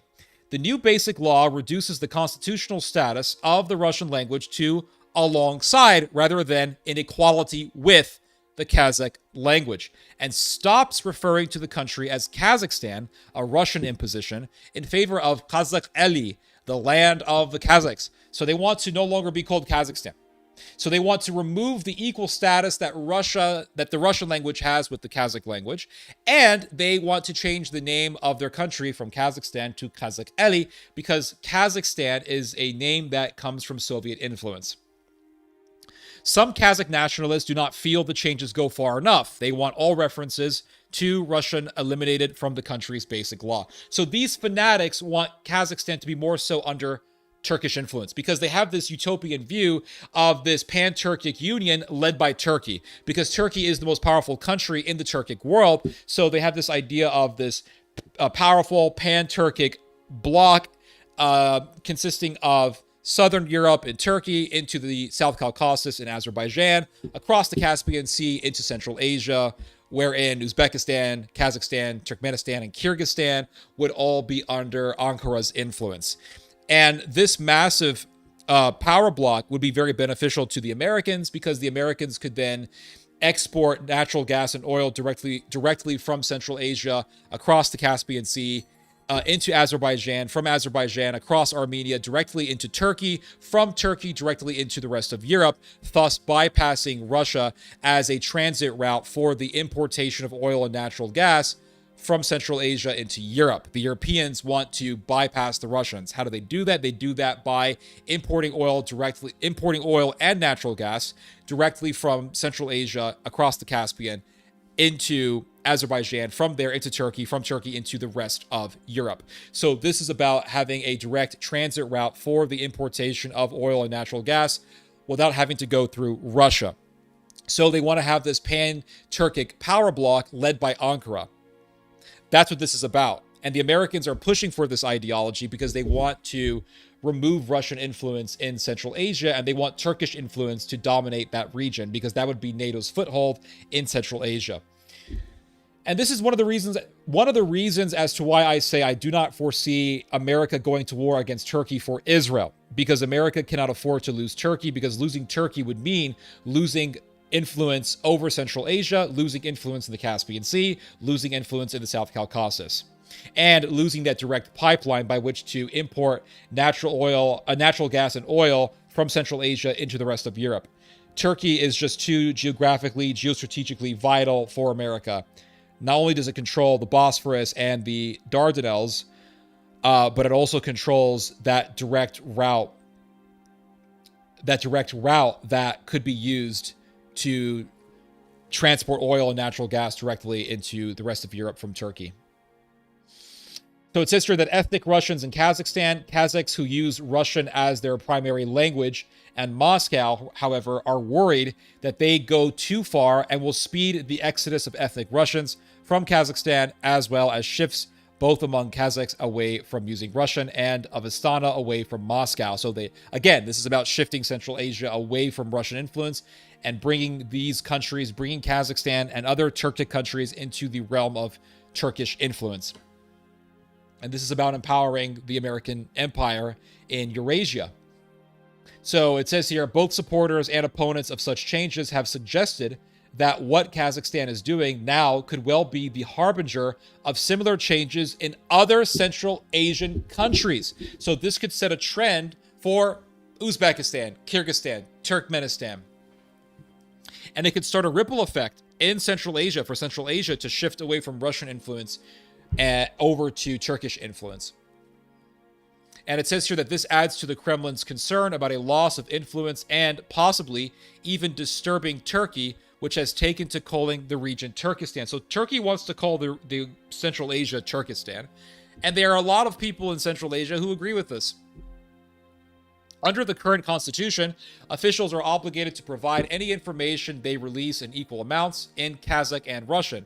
Under the new constitution, they will have to supply it in Russian only upon the request of the citizen. So the status quo in Kazakhstan is all government information is released equally in the Russian language and in the Kazakh language. They want to make it so that a Russian speaker has to request that information in Russian in order to get it. They're not respecting the Russian speakers anymore. That is the agenda. So if this gets implemented, it's going to escalate. And anti-Russian sentiment is rising up, and it looks like it's going to continue to rise up. And pro-Turkish sentiment is rising up. And it looks like that's also going to continue to rise up. So Turkish influence in Central Asia is growing. And what the Turks want to do is use this as leverage to pull Central Asia into its sphere of influence. This is why Turkey has such an interest in Iran. Because Iran is Turkey's only direct land route into Central Asia. Iran borders directly with Kazakhstan. So that is Turkey's direct land route into Central Asia. In order for Turkey to establish its pan-Turkic bloc, it's going to need Iran. Plain and simple. This is why Turkey is not interested in having a war with Iran. This is why Turkey wants to deepen its alliance with Iran, because it needs Iran as that direct land route into Central Asia in order to establish a pan-Turkic power bloc led by Ankara. So it says here, the situation regarding the proposed change in the country's name is similar. The current constitution specifies the name as Kazakhstan, while the new one declares that it is Kazakh Eli, the land of the Kazakhs. For some time, the activists and commentators in Central Asian countries have wanted to change the names of their countries, now ending in Stan, because they see it as an imposition of a Soviet-Russian definition of the states. So they want to remove all remnants of the Soviet Union, and they want to remove any Russian influence. It says here, let's see. The Kremlin will view this as at a minimum a form of blah, blah, blah. So the Kremlin will view this more likely as a Western plot to diminish Russian influence in Central Asia, or even to exclude it altogether. something Moscow has no choice but to respond to. So Russia cannot afford to lose Central Asia. I mean, Russia shares a massive border with Kazakhstan. China also shares a massive border with Kazakhstan. And if America wants to use Turkic insurgency against China, it's going to do it through the Uyghurs, who are ethnic Turks living in northwestern China. And that could destabilize the Chinese.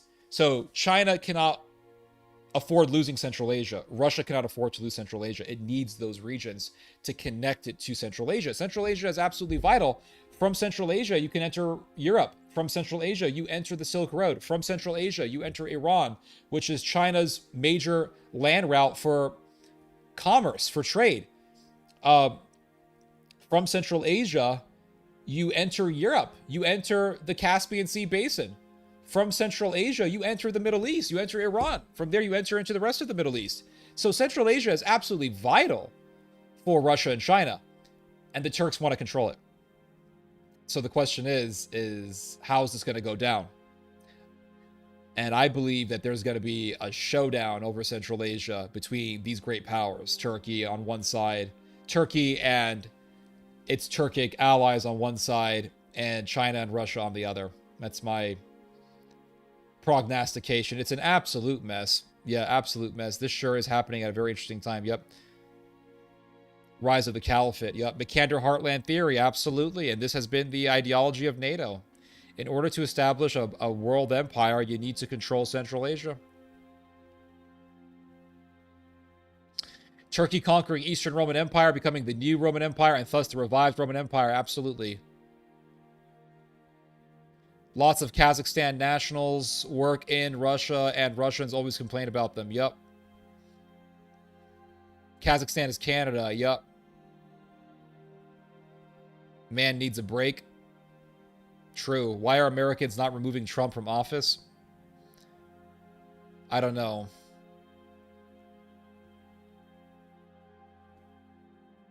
Gog and Magog. Yep. Turkic people had many empires together. That is true. That is very true. The Seljukian Empire.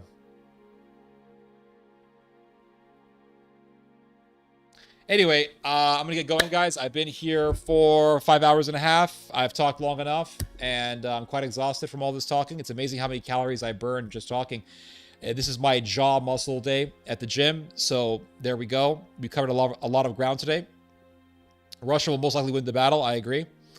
So I'm going to say goodbye to everyone, and then I'm going to head out, and I'm going to wish all of you guys to have a good weekend, and God bless you. So Amir Ahmed, Salor Malumer, K7550, Daniel Tracy, Song Miz, Optimus Princeps, Daniel Tracy, I think I said your name already, Sim Set, Alexis Corral, Master Driver, Kelly, N5P, Chris77, Smoke These Fools, Jose, Philip Kemper, Jack Stone, Kowalski, Monochromatic Blues,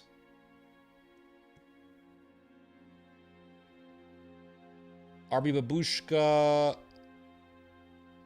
Jacob Glowsticks, Mr. Sweet, of course. My OG audience, absolutely. And everyone else that I didn't mention. Rusty Shackleford, Joseph Shocker, and yeah, I'll see you guys later. Willem 1415H, Kuznet 609, Panagenesis. I'll see you guys later. Good night. God bless you guys. And you guys just heard some theology. God bless.